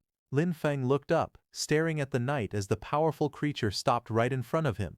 The armored knight charged forward on his horse, his spear glowing with purple lightning as he attacked with full force. Lin Feng watched him calmly. He narrowed his eyes and quietly sensed the man's movements. He could feel the enemy's power clearly. Behind Lin Feng, his three undead stood, glowing with purple flames. Lin Feng thought to himself that the enemy wasn't very hard to handle. Lin Feng then gave a simple order, telling his undead to attack. The undead instantly rushed forward. One of them shot out like a shadow, speeding straight toward the horse and knight. With full power it attacked the knight from the side. The impact was huge. The undead's purple energy slashed through the air, knocking the rider and the horse violently off balance. Then the second mage undead raised his arms, gathering strong purple energy around his body. A curved wave of power shot forward, cutting through the air. The attack rushed straight toward the knight riding his horse. The horse reared up as the purple energy wrapped around them, trying to trap them. The knight was thrown off balance. He fell from the horse, hitting the ground hard. Just then, the third undead's purple slash came flying from the side. She stood on a tree branch, swinging her sharp purple arrows with ease as she aimed her next attack. The knight's body was pierced by dark energy arrows, sending blood flying as he fell back. Nearby, Lin Feng calmly ate a banana and observed the fight. He noted that the undead this time moved with sharper instincts and even worked together, but he still felt something was missing. Just then, a blast of purple energy crashed into the ground, throwing debris everywhere. The wounded knight struggled up, demanding to know why Lin Feng could use the power of death. Lin Feng only looked at him for a moment, thinking quietly. Then he smiled brightly, telling the knight that he wouldn't understand. Saying that, he ordered his undead to finish the job and bury the knight. The knight who was standing suddenly froze as a black, claw-shaped hand shot through his body. His eyes widened in shock. It was Lin Feng's bear undead. The knight dropped to his knees as several dark arrows were lodged in his back and chest, and a big hole was in the middle of his chest. Just then, Lin Feng's undead bear roared and jumped high into the sky, landed on the knight, and killed him instantly. A blue screen appeared in the air, showing that the dungeon clear progress was at 50%. Lin Feng looked at the system notification in surprise and muttered that this dungeon used a dual boss system. He realized he had to continue deeper. He walked forward into the forest's core, where giant purple mushrooms covered the massive trees, and the path grew darker as he went inside. As he moved deeper into the forest, Lin leapt swiftly across the giant purple mushrooms growing along the massive trees. Suddenly, his eyes widened as he saw something in front of him. Ahead of him, strange purple flames surged upward, wrapping around a giant tree whose roots curled over an ancient stone altar. A glowing mechanism sat at its center, radiating ominous energy. A pair of sharp green eyes opened within the flames. A woman with long purple hair slowly appeared, her expression cold and unreadable. She stepped forward, purple wings of energy flaring behind her. Her distorted voice echoed through the chamber, asking why a human had trespassed into this sacred land. Lin remained calm. He told her plainly that if she couldn't speak normally, he would begin the fight. Just then, a floating system screen identified her as an elf guardian, level 18. She stood tall in her dark dress, surrounded by swirling corrupted magic, preparing to face him.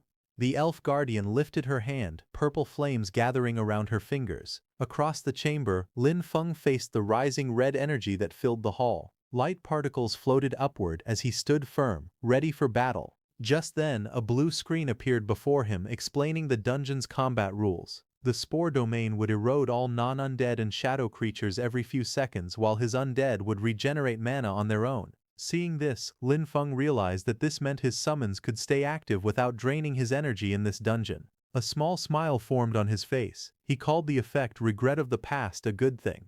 Then his undead figures appeared behind him, glowing with dark and pale energy. With confidence in his voice, he ordered them to crush the enemy. On the other hand, outside under the clear blue sky, Haru stood before the massive tree and the glowing dungeon gate which Lin Feng had entered. He spoke calmly, saying that even if Ron and the others failed, the dungeon still had a final boss waiting inside. He explained that regret of the past might boost attributes, but its true purpose was to trap anyone who entered. A smile formed on his face, and he muttered that even a 200% or 400% increase in attributes wouldn't be enough to defeat such a boss. The thought made him laugh with excitement, thrilled by the chaos that would follow. Meanwhile, deep inside the dungeon, a violent burst of blue energy exploded from the arena floor. From within the smoke, Lin Feng's mage undead slowly stepped out, radiating power while dragging the elf guardian. Lin Feng inside the dungeon watched with a blank expression, chewing on a banana as if nothing surprised him. A blue-white mist filled the dungeon floor as the mage undead knelt, grabbing the purple-haired elf guardian by her hair. She collapsed to her knees, trembling.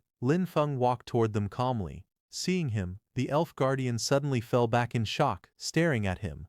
In anger, she stared at the warrior knight who was originally He Peng the Necromancer. Her distorted voice broke through the haze as she asked him why he had betrayed them. Hearing that, Lin Feng looked at the knight undead He Peng, who was confused, wondering if she was talking to him. The elf guardian glared fiercely, her green eyes shaking with anger. She shouted that he had destroyed her queen's hatchery and warned that the queen would come for him. But suddenly, her strength faded. She collapsed onto the glowing red floor, whispering her final words that the queen would find him. Suddenly, the whole ancient stone altar split apart as massive stone fragments fell to the ground. Then something shot upward, exploding in a burst of blinding light. A white pillar of energy spiraled out from the shattered earth, its swirling force filling the dungeon chamber. Lin Feng stood before it, watching calmly as the raging light climbed higher. A system screen appeared behind him, telling him that the Gloom Forest dungeon had been cleared. The clear time was 2 hours and 17 minutes, which was a new record. The dungeon clear evaluation was A. The system started calculating rewards. Purple energy flickered around him as he read the message. He took a bite of his banana and nodded, satisfied. He felt stronger than before. When the light faded, something new appeared at the center of the chamber, a large dark purple egg wrapped in flowing sinister energy. Lin Feng stepped closer, narrowing his eyes. He stared at the strange object pulsing before him, wondering what it was. He stepped closer and touched the massive purple egg inside the cavern. Immediately, a floating screen appeared above it. It showed the item's name, Embryo of the Chthonic Demon, a mythical-grade object that was currently inactive. The description said it was a life seed left behind after an ancient chthonic demon had fallen, and it needed special conditions to hatch. Its current status was dormant, but it reacted to a strong death aura, increasing its affinity. Lin Feng stepped closer and placed his gloved hand on the egg's surface. His eyes narrowed with curiosity as he whispered to himself, wondering what this black egg really was and why the hatchery had such a strange item. He then lifted his hand, revealing a small silver ring resting on his palm. The ring was a simple storage tool. Purple energy surged out from the ring. The energy stretched toward the egg, surrounding it as he used the ring to store the giant egg away. Right after that, a blue portal opened beside him. Seeing the exit portal open, he wondered if he should return immediately. He stood still for a moment, thinking. Then he turned around and went back into the dungeon, leaving the dungeon exit portal behind. Lin Feng moved toward the fallen boss, a level 18 monster whose body lay cracked on the ground. He estimated that turning such a strong creature into an undead would consume a lot of energy, but once converted, it should reach the same level as Zhou. With a faint smile, he raised his hand and spoke a single command, "Arise." Dark energy wrapped around the corpse. The monster's form shifted and reshaped, turning into a sleek black and purple armored undead with glowing lines pulsing across its body. The undead slowly lifted itself from the rubble, landing lightly before him and looking down. Suddenly, its eyes opened, sharp, bright, and intelligent. It declared in a cold, echoing voice that she was the Death Executioner. Hearing that, Lin Feng's eyes widened slightly. He hadn't expected that it could actually speak. The purple-armored undead stood before him, glowing with sharp violet light. Lin Feng asked if it could talk. The undead answered firmly, saying she was the Death Executioner. Lin Feng told her he knew who she was, but the undead cut off his words and repeated that she was the Death Executioner. Hearing that, Lin Feng stared silently for a moment, but the undead again said that she was the Death Executioner. Lin Feng sighed in frustration, realizing what was happening, and told it to stop talking. From the swirling blue portal, Lin Feng stepped out of the light and returned to the outside from the entrance of the Gloom Forest dungeon, his figure emerging calmly from the gateway. Seeing him come out completely unscathed, Haru was too shocked and asked how this was possible. The students gathered outside the dungeon entrance were stunned as news spread that Lin Feng had cleared the Gloom Forest alone. One student stumbled back in shock, unable to believe what he heard. Others whispered that the dungeon usually wiped out entire 5-man squads, yet Lin Feng had walked out unharmed. Lin Feng's principal stepped forward, surprised to see only Lin Feng emerge from the portal. He calmly asked where Ron Carter and Yubei had gone. Lin Feng lowered his gaze and explained that their group had been ambushed by night elves while collecting moonlight grass. In the chaos they were separated. He handed their name badges to the principal, telling him that he barely escaped alive, accidentally triggered the boss fight and survived by luck. A single tear slid down his cheek as he said the other 3 were likely in grave danger. Hearing this, the principal examined the traces of magic on their name badges and confirmed that the power lingering on them did indeed come from night elves. His expression darkened as the situation became clear. Haru's fist tightened, shaking with anger. His expression grew tense as he stood among the group, listening to what Lin Feng was saying. The principal then questioned Lin Feng, asking if he had faced anything unusual after entering the dungeon. Lin Feng explained that as soon as he entered, he received a strange effect called regret of the past. Hearing that, the principal frowned and asked if he had made any enemies recently. Not far away, Haru watched them in disbelief. He couldn't accept what he heard, thinking it was impossible for Lin Feng to defeat the dungeon's boss alone. He wondered how anyone could achieve something like that. Hearing the principal's questions, Lin Feng turned his head slightly, his eyes focused as if he were searching for someone. He saw the students standing together in the sunlight, dressed neatly in white shirts and ties. Among them he immediately noticed Haru, who was tall and wearing a black shirt. Seeing Lin Feng looking at him, Haru's expression became tense, and sweat rolled down his face. Lin Feng lowered his head slightly and acted as if he were thinking about any enemies he had made. Then he smiled politely and told the principal he didn't know much, saying that he had just been promoted to Sunwheel Academy. Hearing that, the principal nodded seriously, promising to investigate everything and ensure justice. Lin Feng bowed gratefully, thanking the principal and saying he was counting on him. Meanwhile, Haru watched them from behind, his fists trembling and his jaw tightening as frustration built inside him. Suddenly, his face turned pale with shock. His eyes widened as he realized something alarming. He panicked and immediately started running, his steps desperate as Lin Feng's ominous aura spread around him. Then at night, the farm building stood quietly under the sky. Inside, Lin Feng sat beside the large purple embryo, wiping sweat from his neck. He noticed something strange and thought that the embryo had been fine outside the dungeon, but the moment he returned to the farm, it suddenly became restless. He remembered Savis's last words before dying, and wondered if the embryo had been placed inside the dungeon on purpose to be raised there.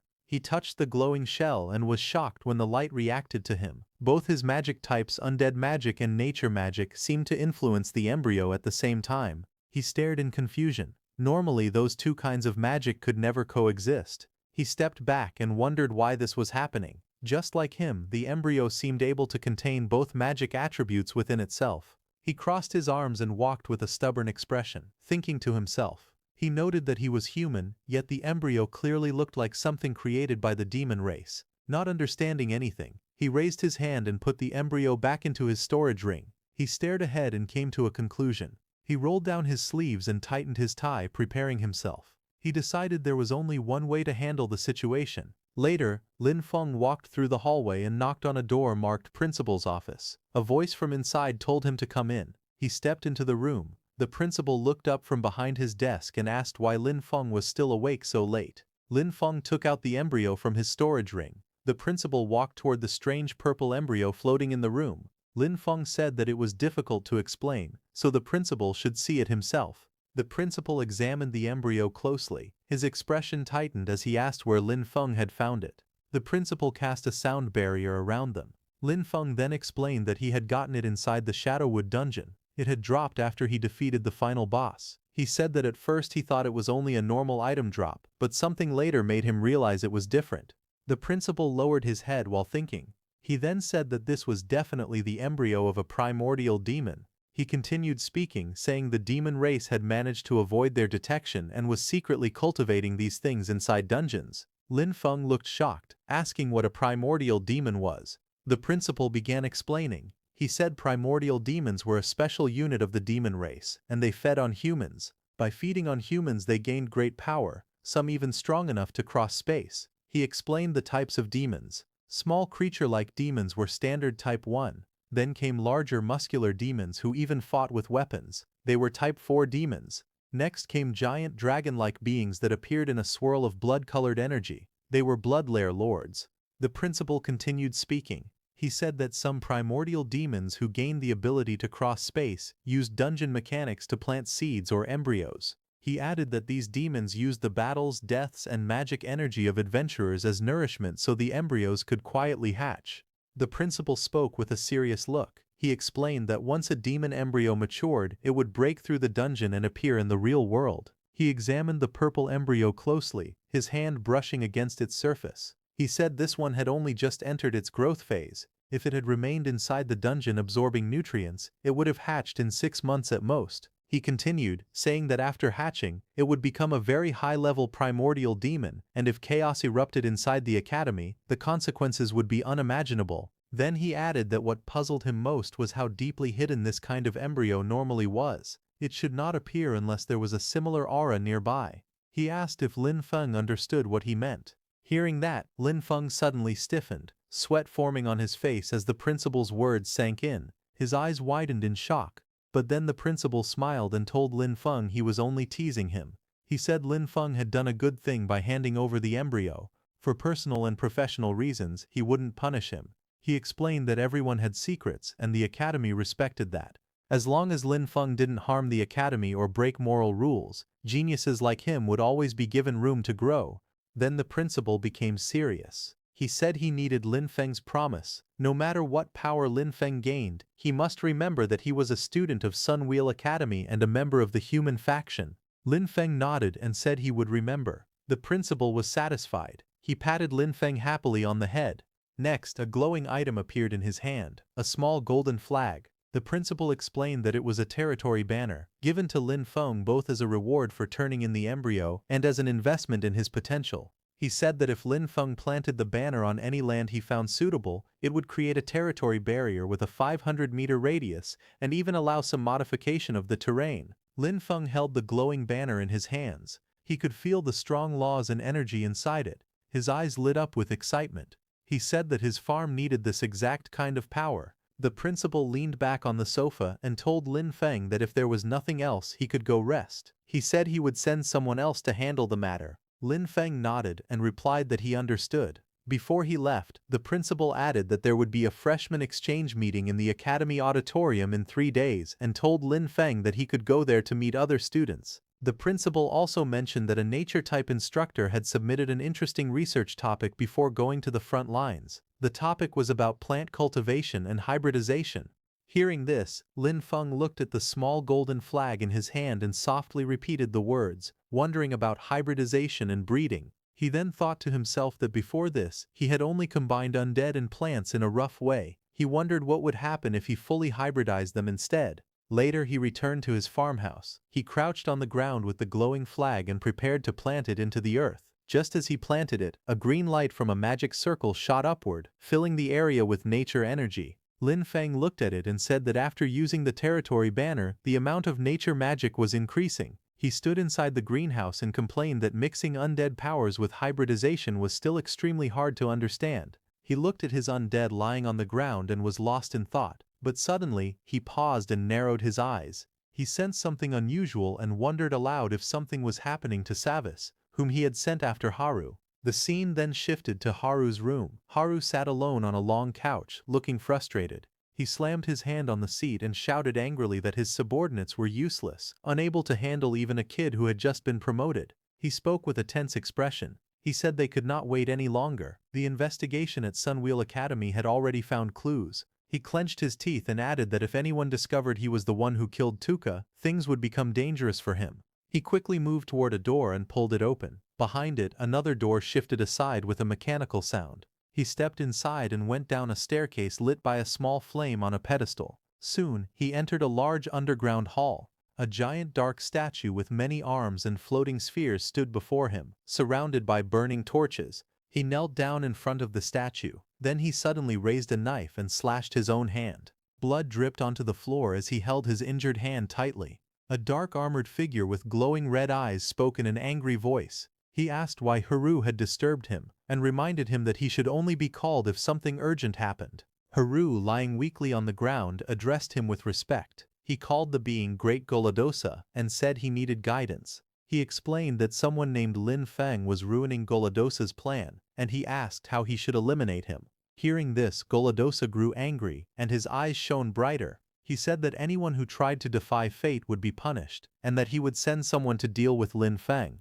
Haru bowed his head and thanked him. He nervously added that he hoped it would be done quickly. Hearing this, Goladosa suddenly burst with rage. A beam of red energy shot out and struck Haru with overwhelming force. As Haru's body was thrown back, Goladosa's cold voice echoed again, warning him not to give orders or act as if he had authority. He called Haru an insect. Red light and shattered debris flew everywhere as Haru's body crashed violently from the attack. A huge explosion hit Haru's body and sent him flying back. The blast was bright red and yellow, and he couldn't stop himself from being thrown through the air. The impact pushed him across the ground, breaking rocks everywhere as he rolled and crashed. He got up slowly, his clothes torn and his body covered in injuries. With anger on his face, he shouted that it was all Lin Feng's fault. He sat down among the broken stones, breathing heavily, not knowing that a glowing spirit was beside him, floating quietly. Later, a group of men wearing black suits entered the academy auditorium for the freshman exchange meeting.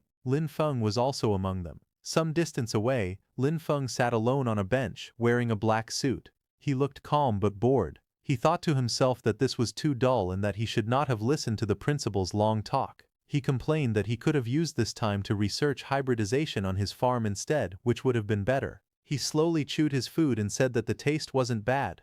Just then a blonde student walked toward him and called out, asking if he was student Lin Feng.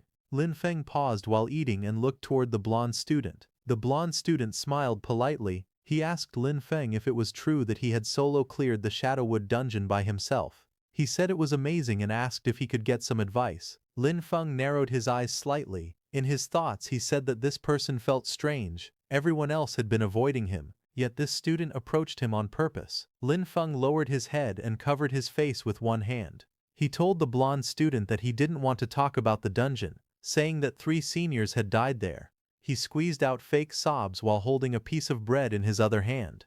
The blonde student softened. He apologized, saying he hadn't meant to bring up something painful. He promised to come back another time to ask for advice. As he turned away, the blonde student's expression changed. In his thoughts, he questioned Lin Feng's reputation. He wondered if this was really the person Lord Goladosa wanted him to eliminate, thinking that Lin Feng didn't seem very impressive.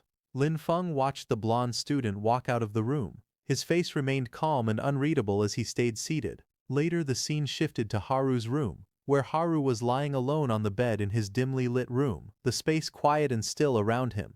Injured, Haru stared up at the ceiling. He said that the Iron Lion Duke, the nature instructors, and Goladosa had all been notified. Even so, he wondered why he still felt uneasy. Just then, a purple shadow rose from the floor beside him. From the shadows, a voice came, telling Haru that feeling uneasy was exactly right. Startled, Haru sat up and demanded to know who was there. Just then, Lin Feng appeared from within the glowing shadow, along with his purple undead that had been spying on Haru. Undead aura swirled around them as Haru stared at them in shock. Lin Feng raised one finger and asked how many that was. Injured, Haru hesitated and asked if it was number 1. Lin Feng grinned and said he was correct. Green energy wrapped around his fist as he stepped forward. He told Haru that he had put up with him for far too long, and then Lin Feng struck him with a powerful punch, the green aura exploding on impact. Haru was thrown back hard, smashing into the ground as purple energy sparked around him. Lin Feng stood there as dark flame burned in his hand.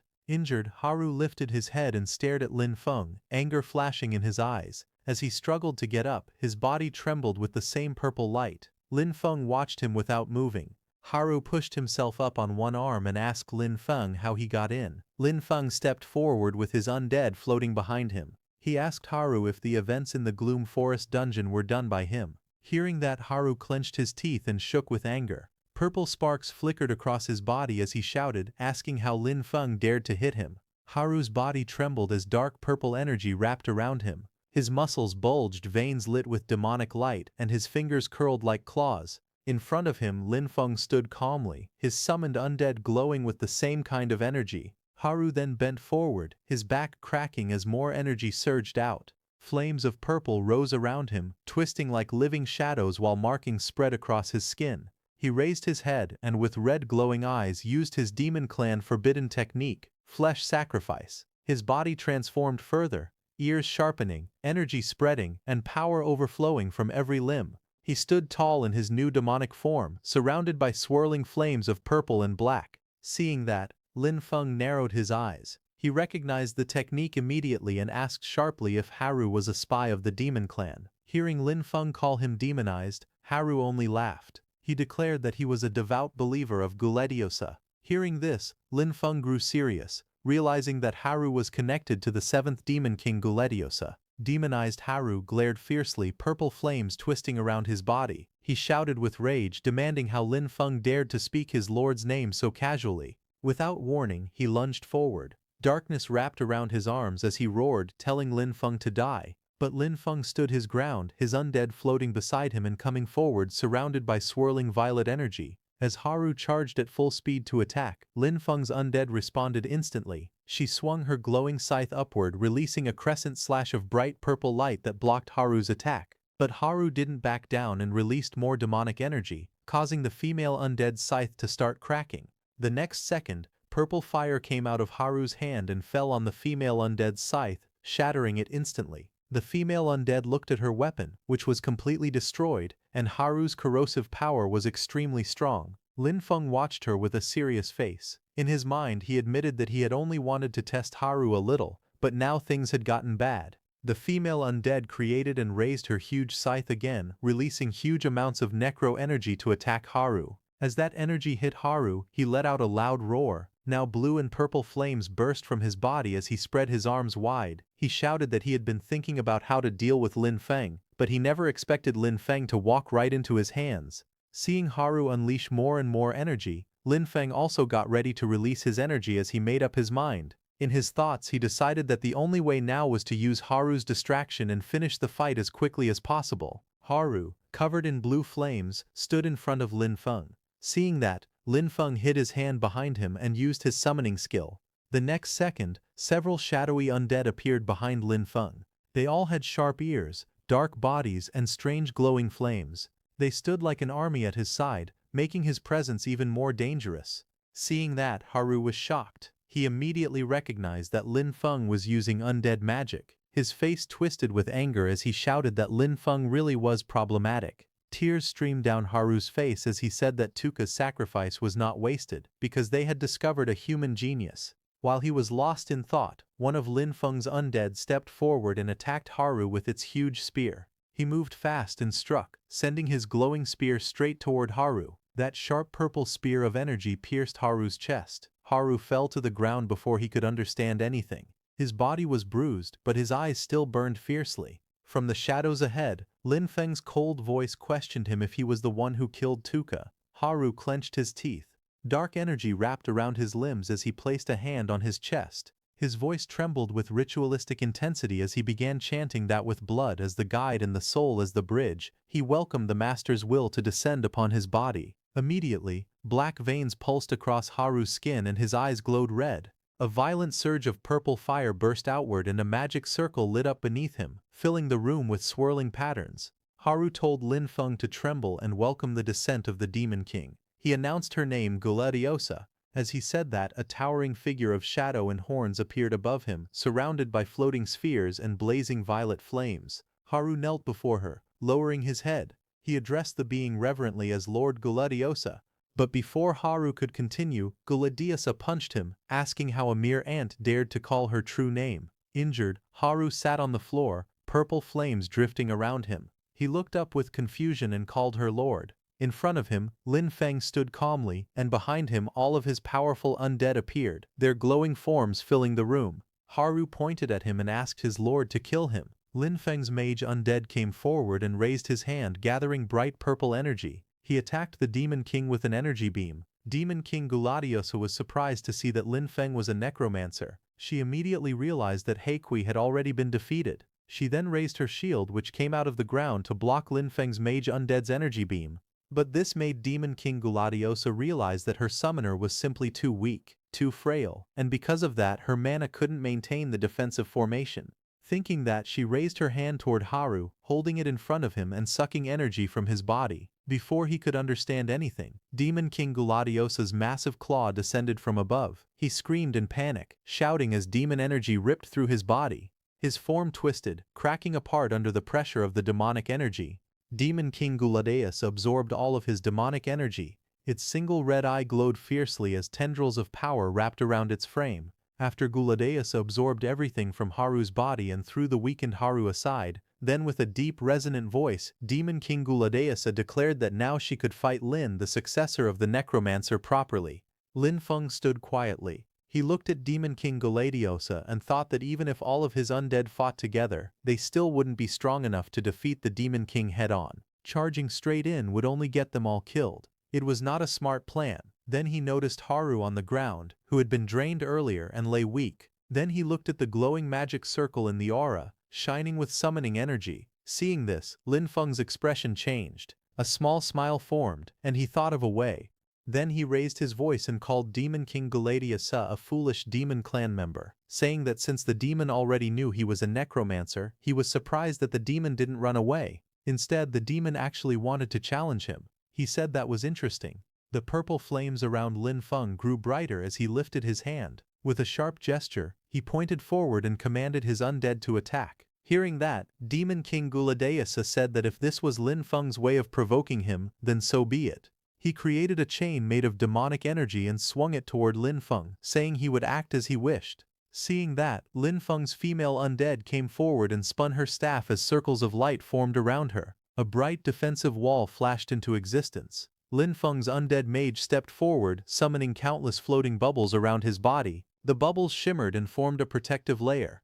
But they couldn't block Demon King Gulladiosa's attack. They were sent flying. Demon King Gulladiosa looked at them with disdain. He mocked them, saying they were so weak that he was beginning to doubt how Lin Feng even handled Heiqi. With the second attack, Demon King Gulladiosa completely destroyed Lin Feng's undead, shattering them instantly. After destroying Lin Feng's undead, Demon King Gulladiosa grabbed Lin Feng and lifted him into the air, saying that before Lin Feng died, he would allow him to say his last words. Demon King Gulladiosa called Lin Feng a pitiful successor, and said he did not understand the power of the undead at all. But suddenly Lin Feng smiled. He said that it was actually Demon King Gulladiosa who didn't understand the power of the undead. He pointed at his undead, who was behind Demon King Gulladiosa holding dead Haru's head, and explained that he had just noticed that when Demon King Gulladiosa appeared, it drained Haru's mana but did not kill him. He also noticed that the mana used for the summoning formation had decreased a lot. Hearing that, the undead creature's eye widened in shock. Lin Feng freed himself from the Demon King, telling him that his summoning still had limitations. As he said that, Demon King Gulladiosa's body started to weaken. Lin Feng, standing below, smirked slightly and told him that his guess had been right all along. Demon King Gulladiosa roared in rage, shouting that it wouldn't let Lin Feng go. As he said that, its massive body erupted with energy as pieces of its form began to scatter apart. Light burst around as Demon King Gulladiosa's body cracked and dissolved into fragments, leaving only fading traces in the air. Once the chaos settled, Lin Feng was left alone standing on the shattered ground. He lifted a hand to the back of his head and gave a relaxed smile, telling Demon King Gulladiosa that he would be waiting. Not far away, some officers noticed the explosion and rushed toward the scene. One of them shouted in alarm, telling the others to go check what happened. Lin Feng turned his head slightly as he heard their voices. His eyes widened as he looked toward the approaching figures, the faint purple sparks around him flickering in the dark. Without a second thought, Lin Feng ran away from there, saying this was not good. Then, at dawn, he arrived at his farm outside the city. He walked forward slowly, the sunlight falling on him. He thought to himself that his mana was almost gone and that he had barely escaped in time. He raised his fist slightly and reflected that if he hadn't won his final gamble, he would have been finished.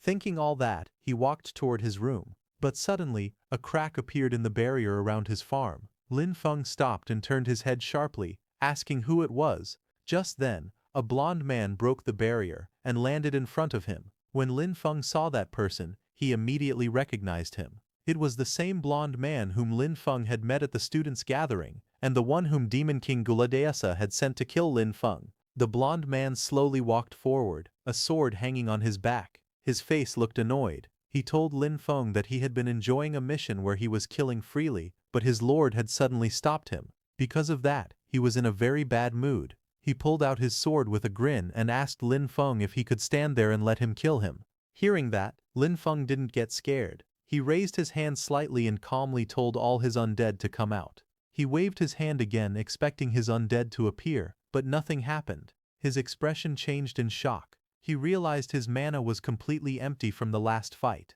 His body was in a mana vacuum and he couldn't summon anything right now. In his eyes, he saw the reflection of the blond man rushing at him at full speed, sword ready to strike.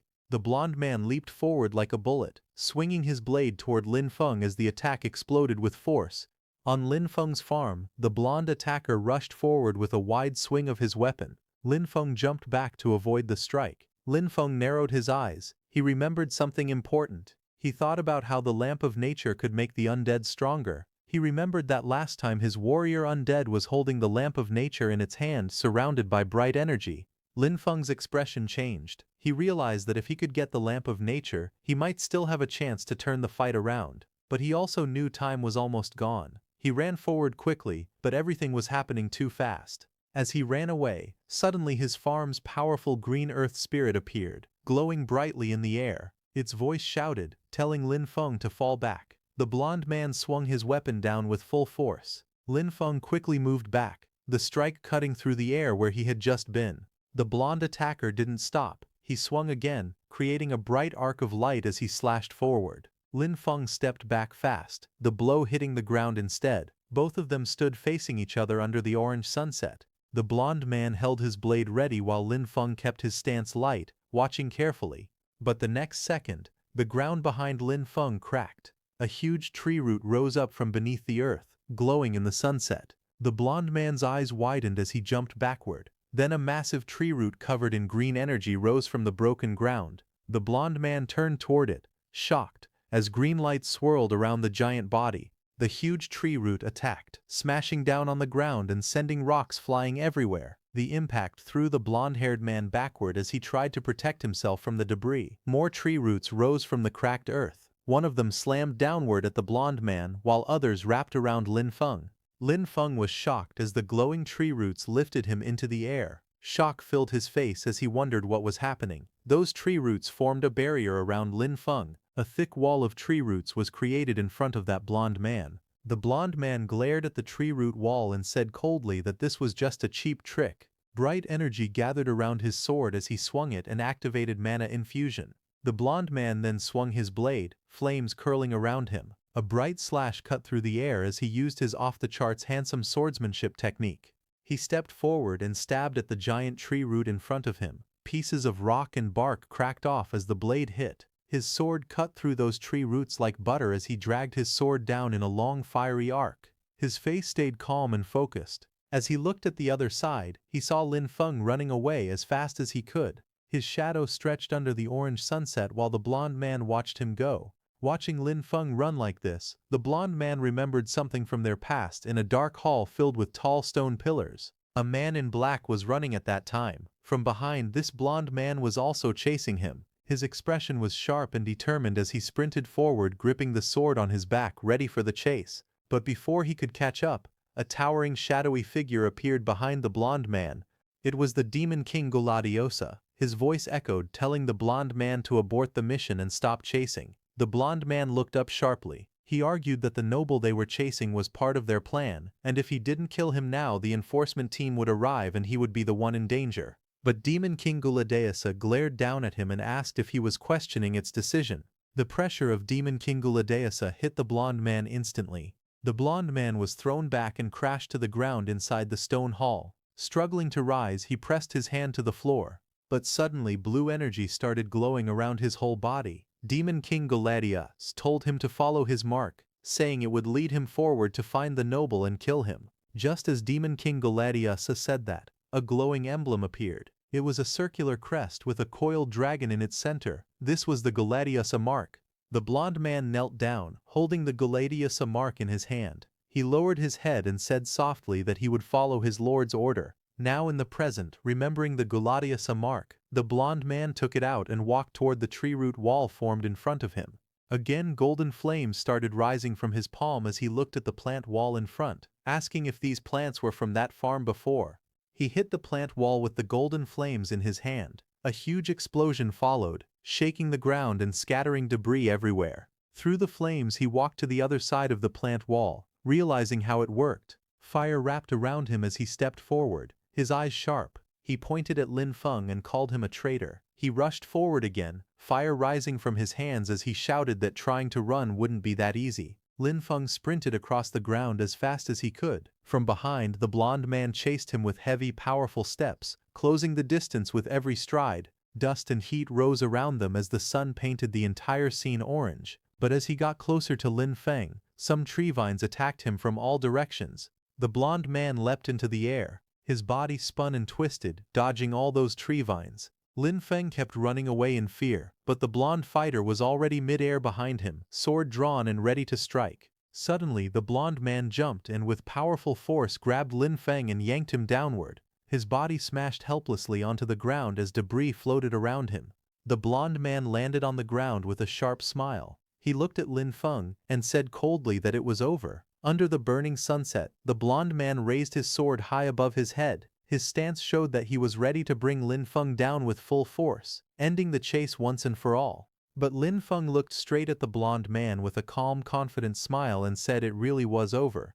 Lin Feng had already gotten the Lamp of Nature. The glowing crystal of the Lamp of Nature floated above his hand, shining with bright light as Lin Feng tried to activate it. Green energy wrapped around it. Facing Lin Feng, the blonde man held his sword up, ready to end him. At the same time, the Lamp of Nature didn't activate completely. Seeing that, Lin Feng was shocked, wondering if a necromancer's mana alone wasn't enough to activate the Lamp of Nature. Lin Feng froze in shock, but then he used his nature energy, saying he didn't care anymore and demanded the crystal to light up for him. Just as he used his nature mana, green flames suddenly burst out, and the Lamp of Nature shone even brighter. Lin Feng immediately used its power to push back the blonde man. The blonde man's eyes widened in shock as the glowing light reflected on his face. Lin Feng then stood up with his body glowing softly as the Lamp of Nature floated in his hand. The next second, Lin Feng's whole farmland exploded with a wave of energy. The ground shook as the whole farmland was filled with nature energy. Green vines broke through the earth and quickly spread across the area. They wrapped around trees and buildings, moving like living snakes. The blonde man turned and saw the vines heading straight toward him. Before he could react, they wrapped around his arms and legs, holding him tightly. He glared at those green vines with anger, shouting in rage. He yelled that Lin Feng was a disgusting nature type. He struggled as the glowing vines tightened around his body. The blonde man used all his power and broke free from all those vines by tearing them apart. Just as he fell on the ground, he took out his Guladeasa mark. Purple energy covered his whole body and soared as he activated its full power. The Guladeasa mark released huge amounts of demon energy, which the blonde man absorbed and released into the surroundings. The blonde man moved with lightning speed and attacked Lin Feng from all directions with his sword. Seeing him coming, Lin Feng stepped forward and used the Lamp of Nature, releasing huge amounts of nature energy. Using all that natural energy, Lin Feng finally summoned his undead spirit.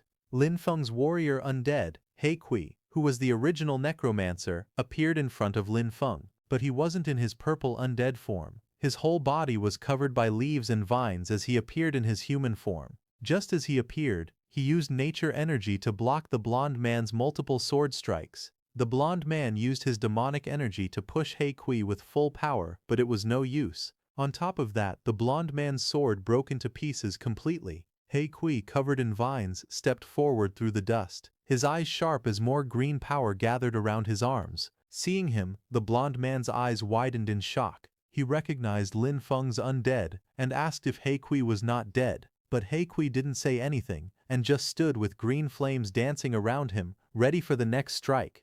Lin Feng, surrounded by glowing green energy, looked forward with a calm face. He gave a cold order to his undead, telling it to kill the blonde man. At his command, He Kui, with leaf-like vines around his body, rushed forward. His arms swung out, green fire trailing behind him as he grabbed the blonde man and dragged him along. The blonde man's eyes widened in shock. He shouted, telling He Kui that they were allies, but before he could finish, a violent impact followed. A huge splash of blood burst across the scene.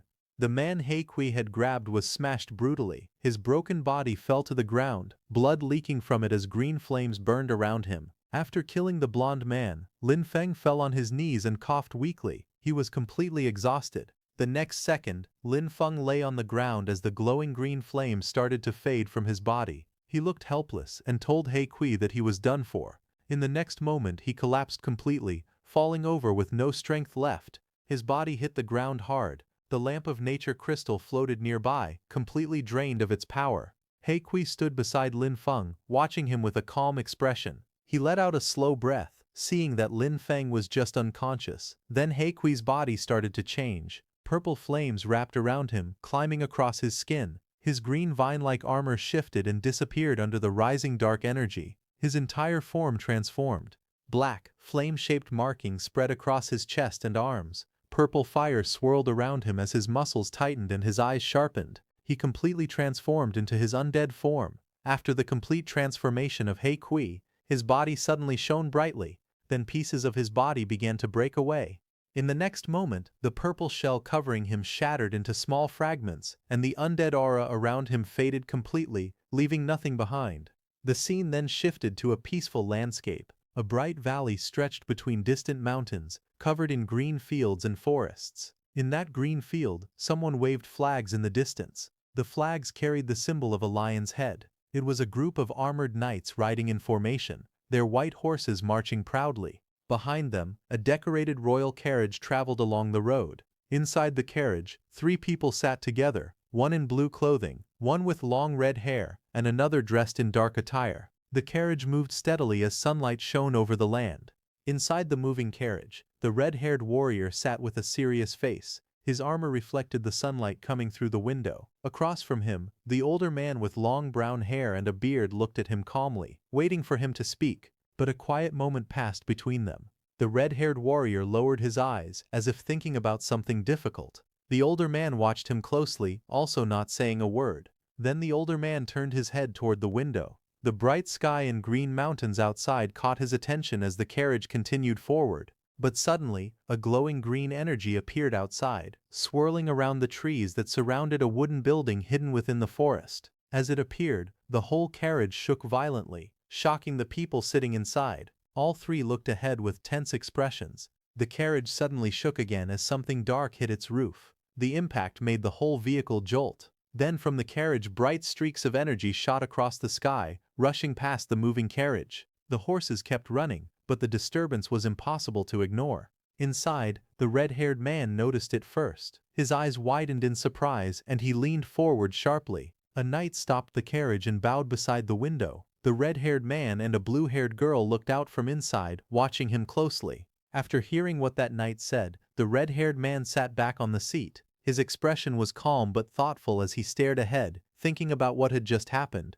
At dawn, Lin Feng's farmland was filled with golden sunlight. Thick green vines rose from the ground and the whole farm was completely destroyed with dust and debris scattered all around. Suddenly some people came there covered in white light at high speed. This was the same group who were on that carriage. They arrived and stood at the edge of the farmland. The man with long brown hair stepped forward first, glowing light shining behind him. His expression was serious as he looked around. He observed the scene and spoke with amazement, saying it was pure nature magic. Behind him others examined the vines crouching near the thicker ones. One of his men commented that it was hard to believe such a strong expert was hiding in a remote place like this. Another man said he would gladly accept being made the dean of the nature department if he could possess magic this pure. One of the younger men studied the surroundings. He pointed at the damaged ground and floating stones, saying it looked like there had been a battle with the demon clan. Just then, that brown-haired man noticed Lin Feng collapsed on the ground, unconscious, and the lamp of nature lying beside him. The brown-haired man stepped closer and looked down at Lin Feng. He recognized the lamp of nature. The brown-haired man raised his head, understanding what had happened. His eyes widened as he said that Lin Feng must have suffered backlash from forcefully activating the lamp of nature. Green energy rose around his hands as he knelt beside the unconscious Lin Feng. He pressed both hands on Lin Feng's chest, sending soft, glowing nature magic into his body to stabilize him. On the other hand, inside Lin Feng's consciousness, everything shifted. His body appeared floating in a bright blue space filled with purple and blue energy. Chains of swirling power wrapped around him. He looked around in shock and asked himself if this place was inside his own body. The energy moved gently around him. He sensed warmth in it and realized it felt kind and calm. He understood that this power belonged to him.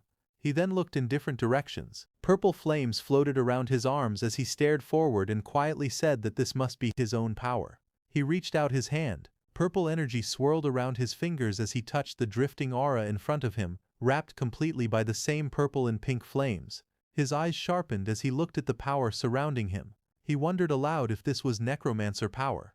Suddenly, the swirling force around him exploded outward and sent his body tumbling through the space of light and colors. The flames twisted violently as he spun. He steadied himself again, eyes focused. Confusion filled his face as he asked what was going on. More purple flames wrapped tightly around his torso and arms. His expression grew tense when he realized something unsettling. The Necromancer power was actually not under his control. Just then, in the distance, a purple heart-shaped core appeared floating high above the clouds, pulsing with energy. Lin Feng stared toward it from below as energy continued to swirl around him. As purple flames swirled through the clouds, a small shadowy creature formed within the glowing mist. A moment later, the clouds split apart, and He Kui, who was the original Necromancer in his human form, stepped out, surrounded by pink and black energy. He floated above Lin Feng, who stared up at him in shock. Lin Feng shouted He Kui's name, asking why he was alive. Hadn't he died?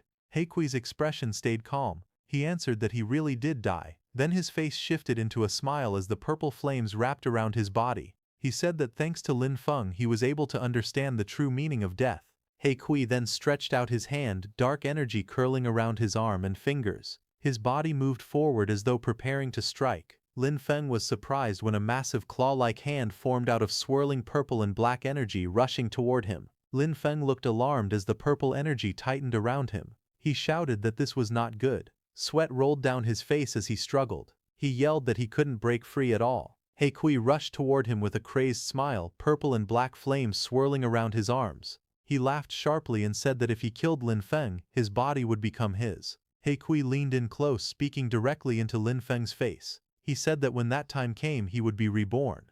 At that moment, from outside, the brown-haired man infused nature energy into Lin Feng. Suddenly, a bright white impact struck He Kui from behind, forcing his body forward. His face twisted in shock as he turned, unable to hide his surprise. Lin Feng stared upward, both of them reacting to the unexpected blow. Again, a burst of white light struck downward, shaking the space wrapped in purple flames. He Kui's body jerked as the impact hit near him. Another blast followed immediately, cutting through the swirling colors. A long tree root came out of that white cloud and struck He Kui, glowing brightly as it landed.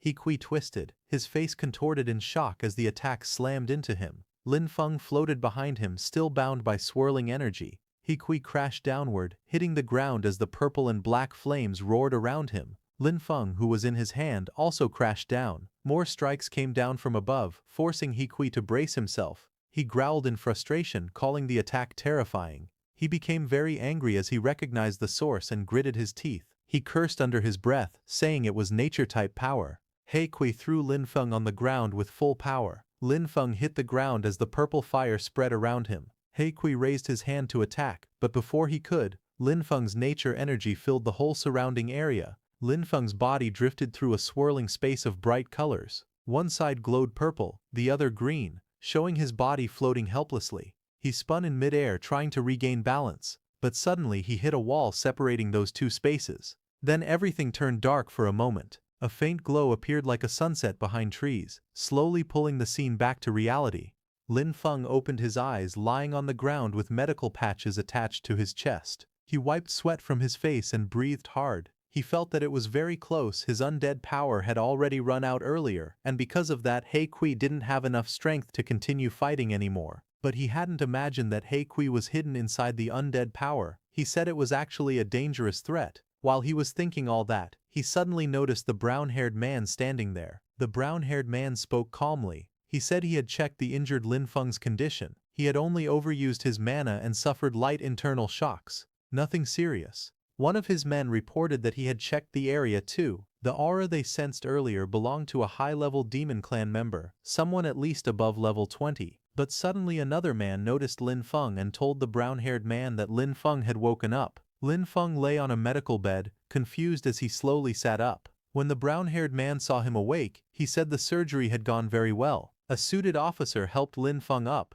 and asked directly if he was the one who killed the Demon Clan member and how he felt now. Lin Feng didn't answer right away. Seeing more men gathering around and watching him closely, he looked down slightly, his expression turning serious. He thought to himself that he didn't know who these people were, so it was safer for him to speak less. Seeing him hesitate, the brown-haired man calmly told him there was no need to be nervous. He studied Lin Feng quietly. In his thoughts, he wondered if the child's nature magic was too pure. Maybe he was the child of nature that Vera had talked about. Lin Feng's ID card slipped from his pocket. The brown-haired man glanced at it and said that based on his clothes and ID he must be from Sunwheel Academy. He then took out his ID and introduced himself properly. He said they were mentors from the Extraordinary Academy's Nature Department. Hearing this, Lin Feng stood up and bowed politely. He introduced himself as Lin Feng from Sunwheel Academy and greeted the mentors respectfully. Just then, another group of people came there. It was a man with long red hair who approached with several armored soldiers behind him. They all stared at the destruction in silence. As that red-haired man stepped forward, he noticed the brown-haired man and immediately recognized him as Master Seymour. He asked Master Seymour what had happened there. Master Seymour calmly explained that there had been a Demon Clan invasion, but the demon was defeated thanks to Lin Feng from Sunwheel Academy. Hearing this, the red-haired man was surprised and sweat rolled down his face. He walked closer to Lin Feng and placed a hand on his shoulder. With a proud smile, he said that heroes truly arise from the young. But as he looked to his side, his expression suddenly shifted. His eyes widened in shock. The red-haired man stared at the scattered rocks and that blonde man's sword on the ground. His eyes widened as he recognized who the killer was. Master Seymour gently placed a hand on his shoulder and asked what was wrong. The red-haired man lowered his head slightly. Seymour called him Lord Count and asked again if he had discovered something. After a moment of silence, the red-haired man finally spoke. He said he was thinking about how hard they fought on the front lines to resist the Demon Clan. Yet even with all their effort, a Demon Clan member still managed to sneak into the rear. He said it was truly shameful. Master Seymour looked at him calmly and said the matter had already been resolved and they should return to the academy. But before leaving, Seymour looked back and told one of his men, Yalan, to bring Lin Feng along as well. They needed the principal to give an explanation. Inside the principal's office, the room glowed with warm sunset light. As Lin Feng, Master Seymour, and the principal faced each other, the principal sat behind his desk and said he already knew about the incident. He explained that the school would strengthen its management and that 3 more patrol teams would be added. Before he could finish speaking, Master Seymour suddenly grabbed him by the collar. Master Seymour pulled him close and shouted angrily. He said people only panic when death is already at their door, just like looking for a toilet only after making a mess. His anger turned into an outburst as he shook the principal, yelling about what use a principal like him even had. Lin Feng quietly placed a hand over his face, looking embarrassed while watching the scene. Master Seymour pulled the principal closer and glared at him. The principal, feeling embarrassed, whispered that a student was still in the room and begged him to give him some face. Master Seymour threw the principal onto the chair behind him and continued speaking. He said that while the principal admired wolf culture and didn't mind students acting wild, a student killing a member of the Demon Clan was actually a good thing. He insisted that this matter couldn't be brushed aside with just one sentence. The principal then turned to Lin Feng. He said Lin Feng had single-handedly killed a Demon Clan member and stopped their possible sabotage plans. Calling Lin Feng's achievement significant, he revealed a reward from the academy, a heroic spirit fragment. He held the glowing shard in his hand before passing it to Lin Feng. Lin Feng took the fragment and looked at it quietly. He asked what the use of the item was. The principal explained that the heroic spirit fragment was the leftover will of an ancient hero. He said it looked like Lin Feng had already found one fragment in a dungeon before. The principal continued, saying that when two fragments came from the same hero, they would be drawn to each other and merge. When that happened, a heroic spirit projection could awaken and fight as the user's partner. He added one more important detail. This heroic spirit projection had no restrictions. Hearing that, Lin Feng said that, in that case, if he ever ran out of mana again, he would still have the strength to fight. He then pulled out the fragment he already had. Holding both pieces together, the two fragments began merging in his hands. A bright glow formed as the fragments fused. In the next moment, a green aura burst out, and a long spear appeared, held by a heroic spirit projection standing before him. The green energy continued to swirl as the heroic spirit slowly took shape. Half of his face appeared first, calm and sharp, decorated with tribal markings and a glowing red gem on his forehead. Moments later, the full figure materialized, tall, muscular, and carrying a long decorated spear. He wore ancient warrior clothing with a green robe draped across his body and a red pendant hung around his neck. His presence felt powerful and dignified. A burst of light flashed under his foot as he knelt. The warrior lowered himself onto one knee before Lin Feng. Placing a hand on his chest, he introduced himself respectfully, saying he was General Guan Yu, and greeted his summoner. The principal stared in shock, unable to hide his surprise. He quickly grabbed a book and flipped through the pages, trying to figure out who this powerful spirit was. The principal stared at the open book in his hand, confusion written across his face. He wondered aloud why this heroic spirit didn't appear in any historical records. The summoned warrior stood with a hand on his chest, his posture calm and respectful. Across from him, Lin Feng watched quietly, saying nothing. He then raised his hand and the spirit turned into dark, shadowy energy and began to retreat at his command. After that, Lin Feng turned to the principal and Master Seymour. He bowed politely as both of them observed him with serious expressions. He then stepped through the doorway, leaving the principal's office and returning to his room. Just as he left, Master Seymour leaned toward the principal and spoke urgently. He said they had to take Lin Feng with them. He continued, explaining that the purity of Lin Feng's natural mana was something he had witnessed only once before in his life. He believed that with even a little cultivation, Lin Feng would surely achieve greatness in the future. But the principal calmly told Master Seymour to let Lin Feng decide for himself. Outside, Lin Feng closed his eyes and slowly shook his head. Remembering his fight with that demon worshipper, he quietly thought to himself that he was still too weak. He admitted that when facing truly strong enemies, his methods were too few and his endurance was still lacking. His gaze hardened. He knew he had to increase his strength as soon as possible. Otherwise, even farming in peace would be impossible. He walked through the academy grounds, thinking back to the mission hall. If he remembered correctly, many of the rewards there included skill scrolls. Soon, he arrived at the academy mission hall. Rows of blue mission screens floated in the air before him. He read through the rules. Mission rewards were divided into 4 tiers: A, B, C, and D. He decided that at his current level, the rewards from C rank and D rank missions were far too low. His attention shifted to the higher tier missions. The first mission involved clearing a demonized wolf pack in Eagle Rise Canyon, labeled as a B+ threat. The reward was a choice of one B-grade nature or elemental skill scroll, but it required a 5-person team with an average level of at least 15. Another mission listed the exploration of the ancient Mage Tower ruins below the 3rd floor, with an A-level threat. The reward was 3 synthesizable fragments of an A-grade skill scroll. This mission required a high-level rune master and a team of at least 4.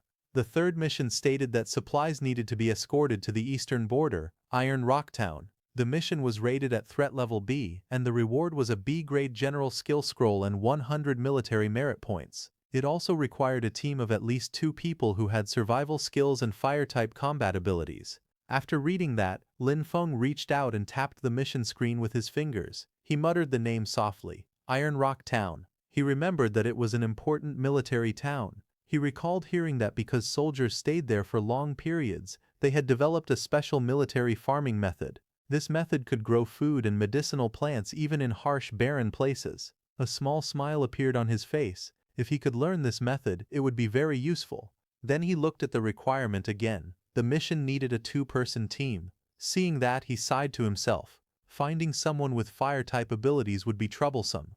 Just then, nearby, two girls were arguing loudly. One of them shouted that it was all because of the other. Hearing that, Lin Feng immediately turned around, watching the scene in front of him.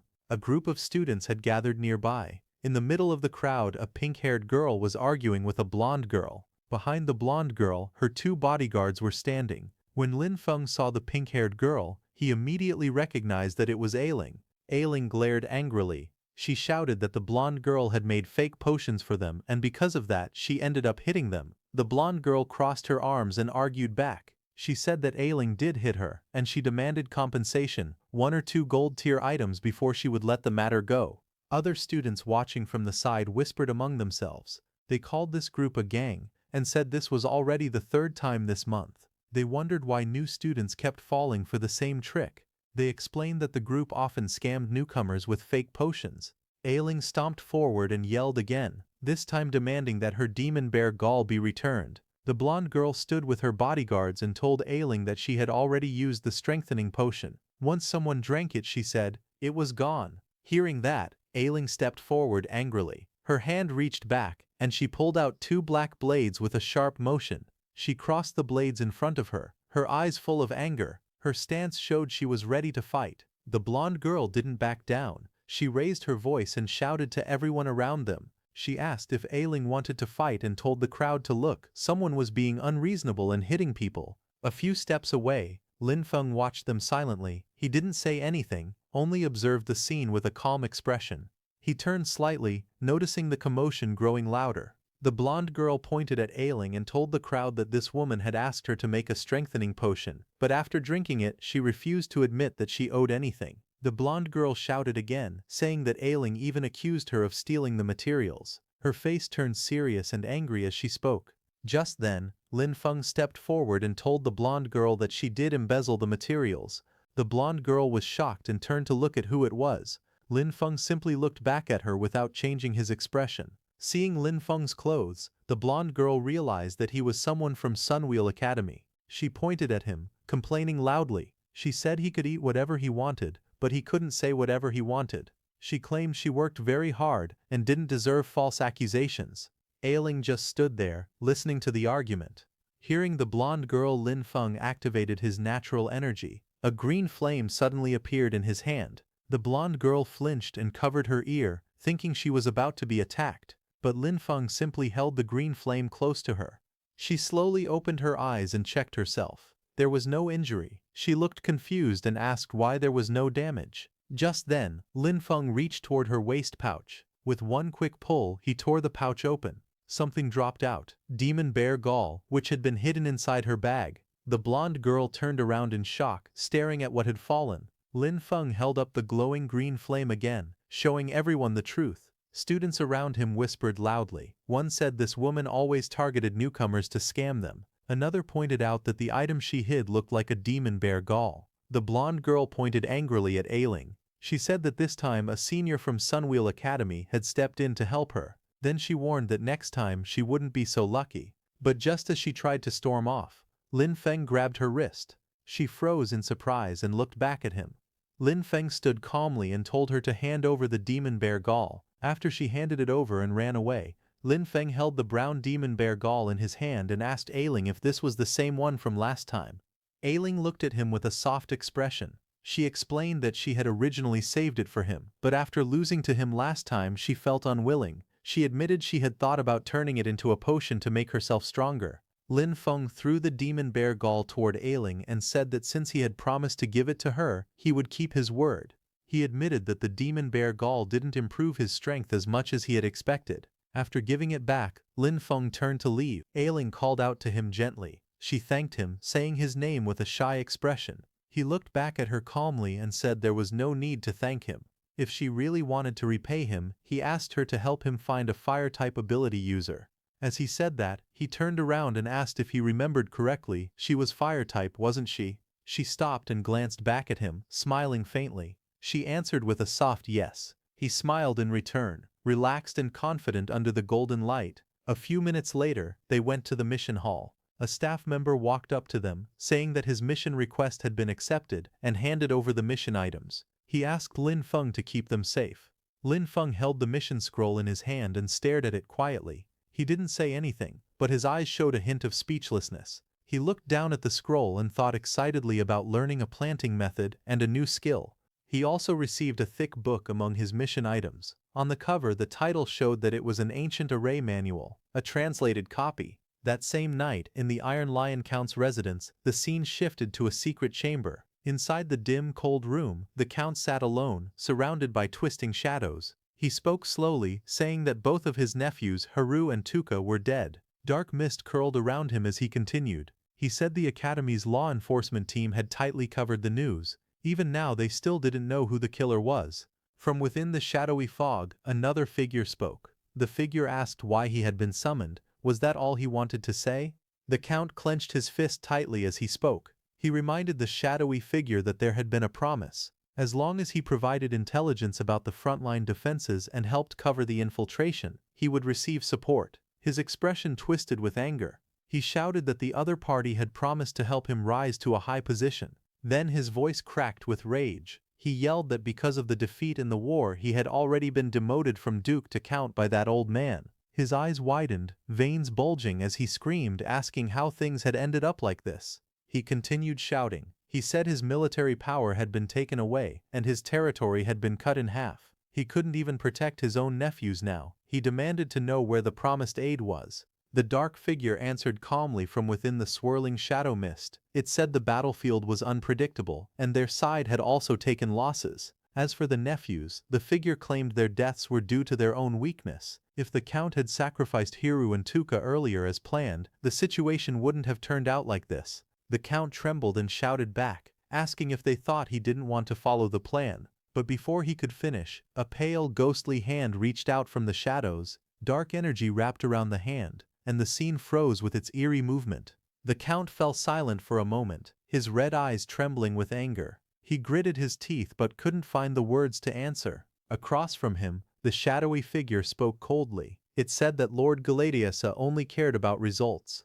The Count's face twisted with frustration as he snapped back. He said that ever since he had opened a back door on the battlefield for them, the old man had been watching him closely. He asked how he was supposed to help any further. The shadow replied without emotion. It said that was his own problem, and reminded him not to forget his position. The shadowy figure stepped forward angrily. It pointed out that even the group from the nature department could not save him now, its voice turning sharp as it spoke. The Count's expression tightened as he stared into the swirling darkness, fear and anger mixing in his eyes. His jaw clenched as he stared forward, his teeth grinding in anger. Purple shadows drifted around him, showing how tense he had become. Then the shadowy figure stood on the steps, its dark aura spreading wide. It spoke coldly, saying that relying on the nature department to remove the curse would only cause the Count to die even faster. After saying that, it retreated. The Count turned slightly, watching the swirling dark energy disappear. His expression remained stiff and troubled.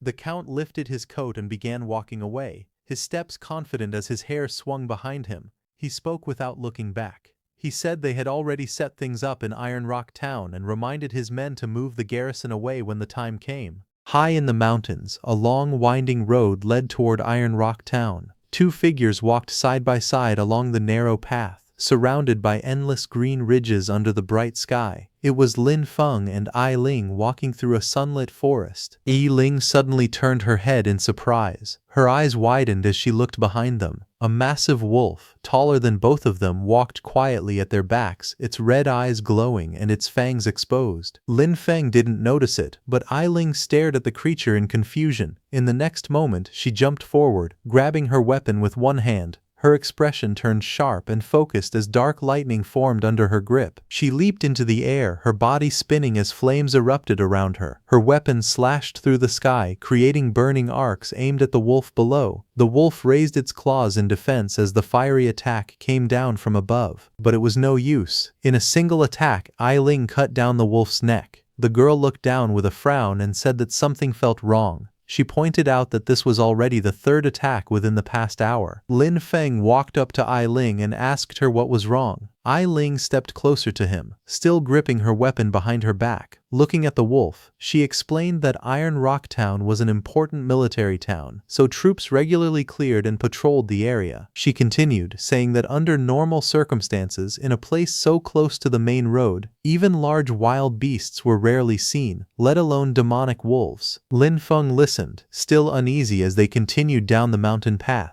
Ai Ling said that ever since they entered the mountain area that morning, they had already faced 3 waves of attacks. She added that this was very abnormal. Hearing that, Lin Feng crouched low on the hillside ahead of her, scanning the surroundings. Terraced fields stretched far into the distance behind him. Green energy suddenly flowed around Lin Feng, wrapping the ground in glowing patterns as he used his ability. He leaned forward and stood up slowly after finishing his check, pointing toward the forest. He reported that the surrounding plants hadn't detected any anomalies, but he was still cautious. He told her that regardless of the situation, they should speed up and try to reach the outskirts of Iron Rock Town before dark. The two of them moved quickly through the mountains, their bodies turning into streaks of white light as they shot across the sky. Soon they arrived at the outskirts of Iron Rock Town. Massive white stone structures rose layer by layer, covered in greenery and bright flowers under the clear blue sky. Lin Feng stared at the city in surprise. He asked if the sight before them was the suspended terraced fields. He immediately ran toward the city excitedly, saying that the view was spectacular and that he was ready to learn the planting method. Before he could go any farther, Ai Ling grabbed the back of his jacket and told him to wait. She stood close to him, staring around with a tense expression. She pointed out that the place was too quiet, even though Iron Rock Town was an important military town. The two walked through the empty streets. Ai Ling told him to prepare for battle and said they should move forward carefully. They ran between the buildings, checking the silent town. As they turned a corner, they suddenly spotted a soldier sitting against a stone pillar with a rifle in his hands. Lin Feng called out to Ai Ling that someone was there. He stepped closer and placed a hand on the soldier's shoulder, but the soldier didn't react.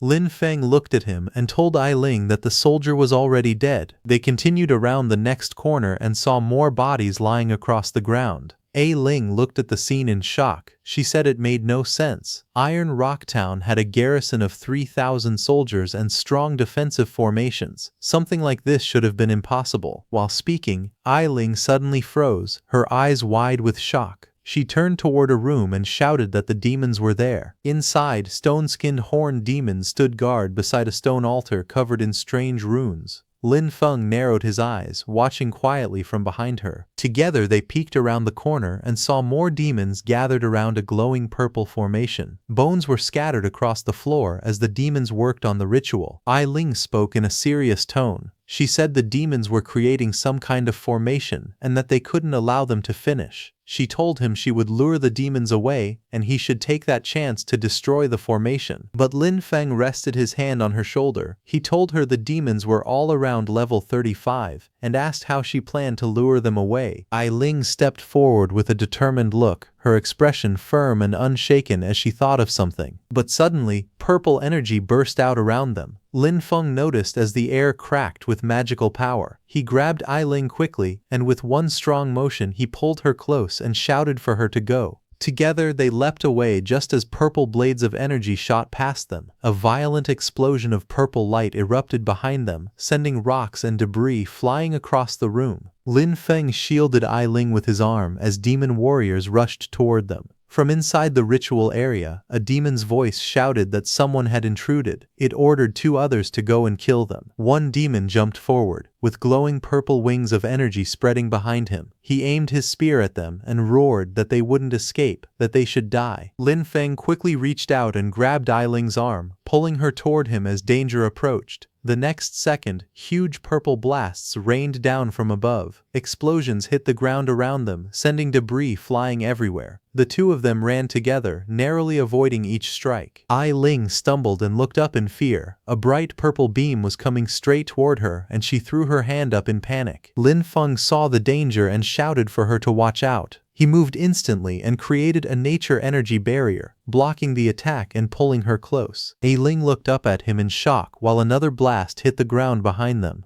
Lin Feng stood calmly, looking ahead with a confident expression. Dust floated around him from the earlier explosion. Ai Ling stared at him with wide eyes. She was blushing, seeing how heroic he looked at that moment. But suddenly, both of them were thrown into the air by a burst of purple energy. Their bodies spun as rocks and glowing lines shot past them. They landed hard on sandy ground. Smoke slid across the surface as several demons with spears ran toward them. Ai Ling pushed herself up and grabbed her dagger, glowing with bright green light. She held it tightly while glaring forward. But suddenly the green light disappeared from her weapon. She looked at it in shock. When Lin Feng tried to use his power, green energy gathered around his hand, swirling like a flame, but it also disappeared. Lin Feng looked at his own hand and spoke calmly. He said the mana in this area couldn't be channeled, and that the formation from before probably had a mana imprisoning effect. He then took out the item he got from his principal and pressed it, but nothing happened. Lin Feng was shocked to see that he couldn't even summon heroic spirits and that this was bad. A skull-faced demon appeared with a wide grin. It asked if they liked the anti-magic formation and said only demonic energy could be used here. It laughed loudly. More demon soldiers walked toward them with their weapons, while Ai Ling and Lin Feng stood facing them. Lin Feng glanced at Ai Ling and had a quick thought. He knew undead magic didn't follow the normal magic system, but Ai Ling was standing right next to him. He thought that if he used it, he would definitely be exposed. So he believed he could only run. Suddenly, Ai Ling called out to Lin Feng. She told him that she would hold the enemies off, so he should escape and go to the Changfeng fortress in the east to get help. Lin Feng stared at her in surprise and asked about her. Her hand tightened into a fist as she spoke again. She said that someone had to go back and report the situation. She turned her back slightly and continued. She said that she had lost to him in their last match and that she couldn't let him look down on her again. Then she raised her weapon, her eyes firm. She shouted for him to go.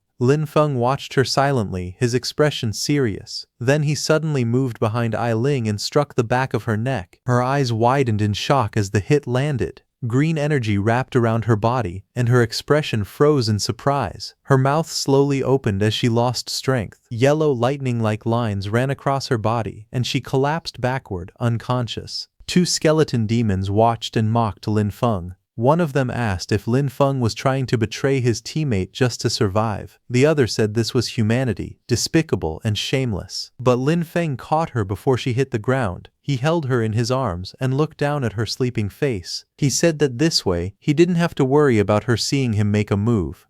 Lin Feng looked at the enemies with a calm smile on his face. One of the skeleton demons shouted at him, asking why he was still laughing when he was about to die. Lin Feng reached into his jacket and pulled something out. Green energy glowed in his hand as he raised the lamp of nature. A horned skeleton demon pointed his spear at Lin Feng and shouted. He said Lin Feng dared to use the lamp of nature in front of him and called it courting death. Purple flames fell from above like meteor fire. Lin Feng stood with his back facing them, holding the green crystal as the bright purple streaks came down toward him. Just as those waves of purple attacks rushed toward Lin Feng, a green barrier formed around him. The energy circled him like a shield, pushing away the smoke and force around his feet. Lin Feng stood calmly inside the green light, holding the glowing lamp of nature in his hand. The lamp of nature floated slightly as green flames wrapped around it. The next second, Lin Feng infused his necromancy energy into the lamp of nature, turning it into the lamp of the undead.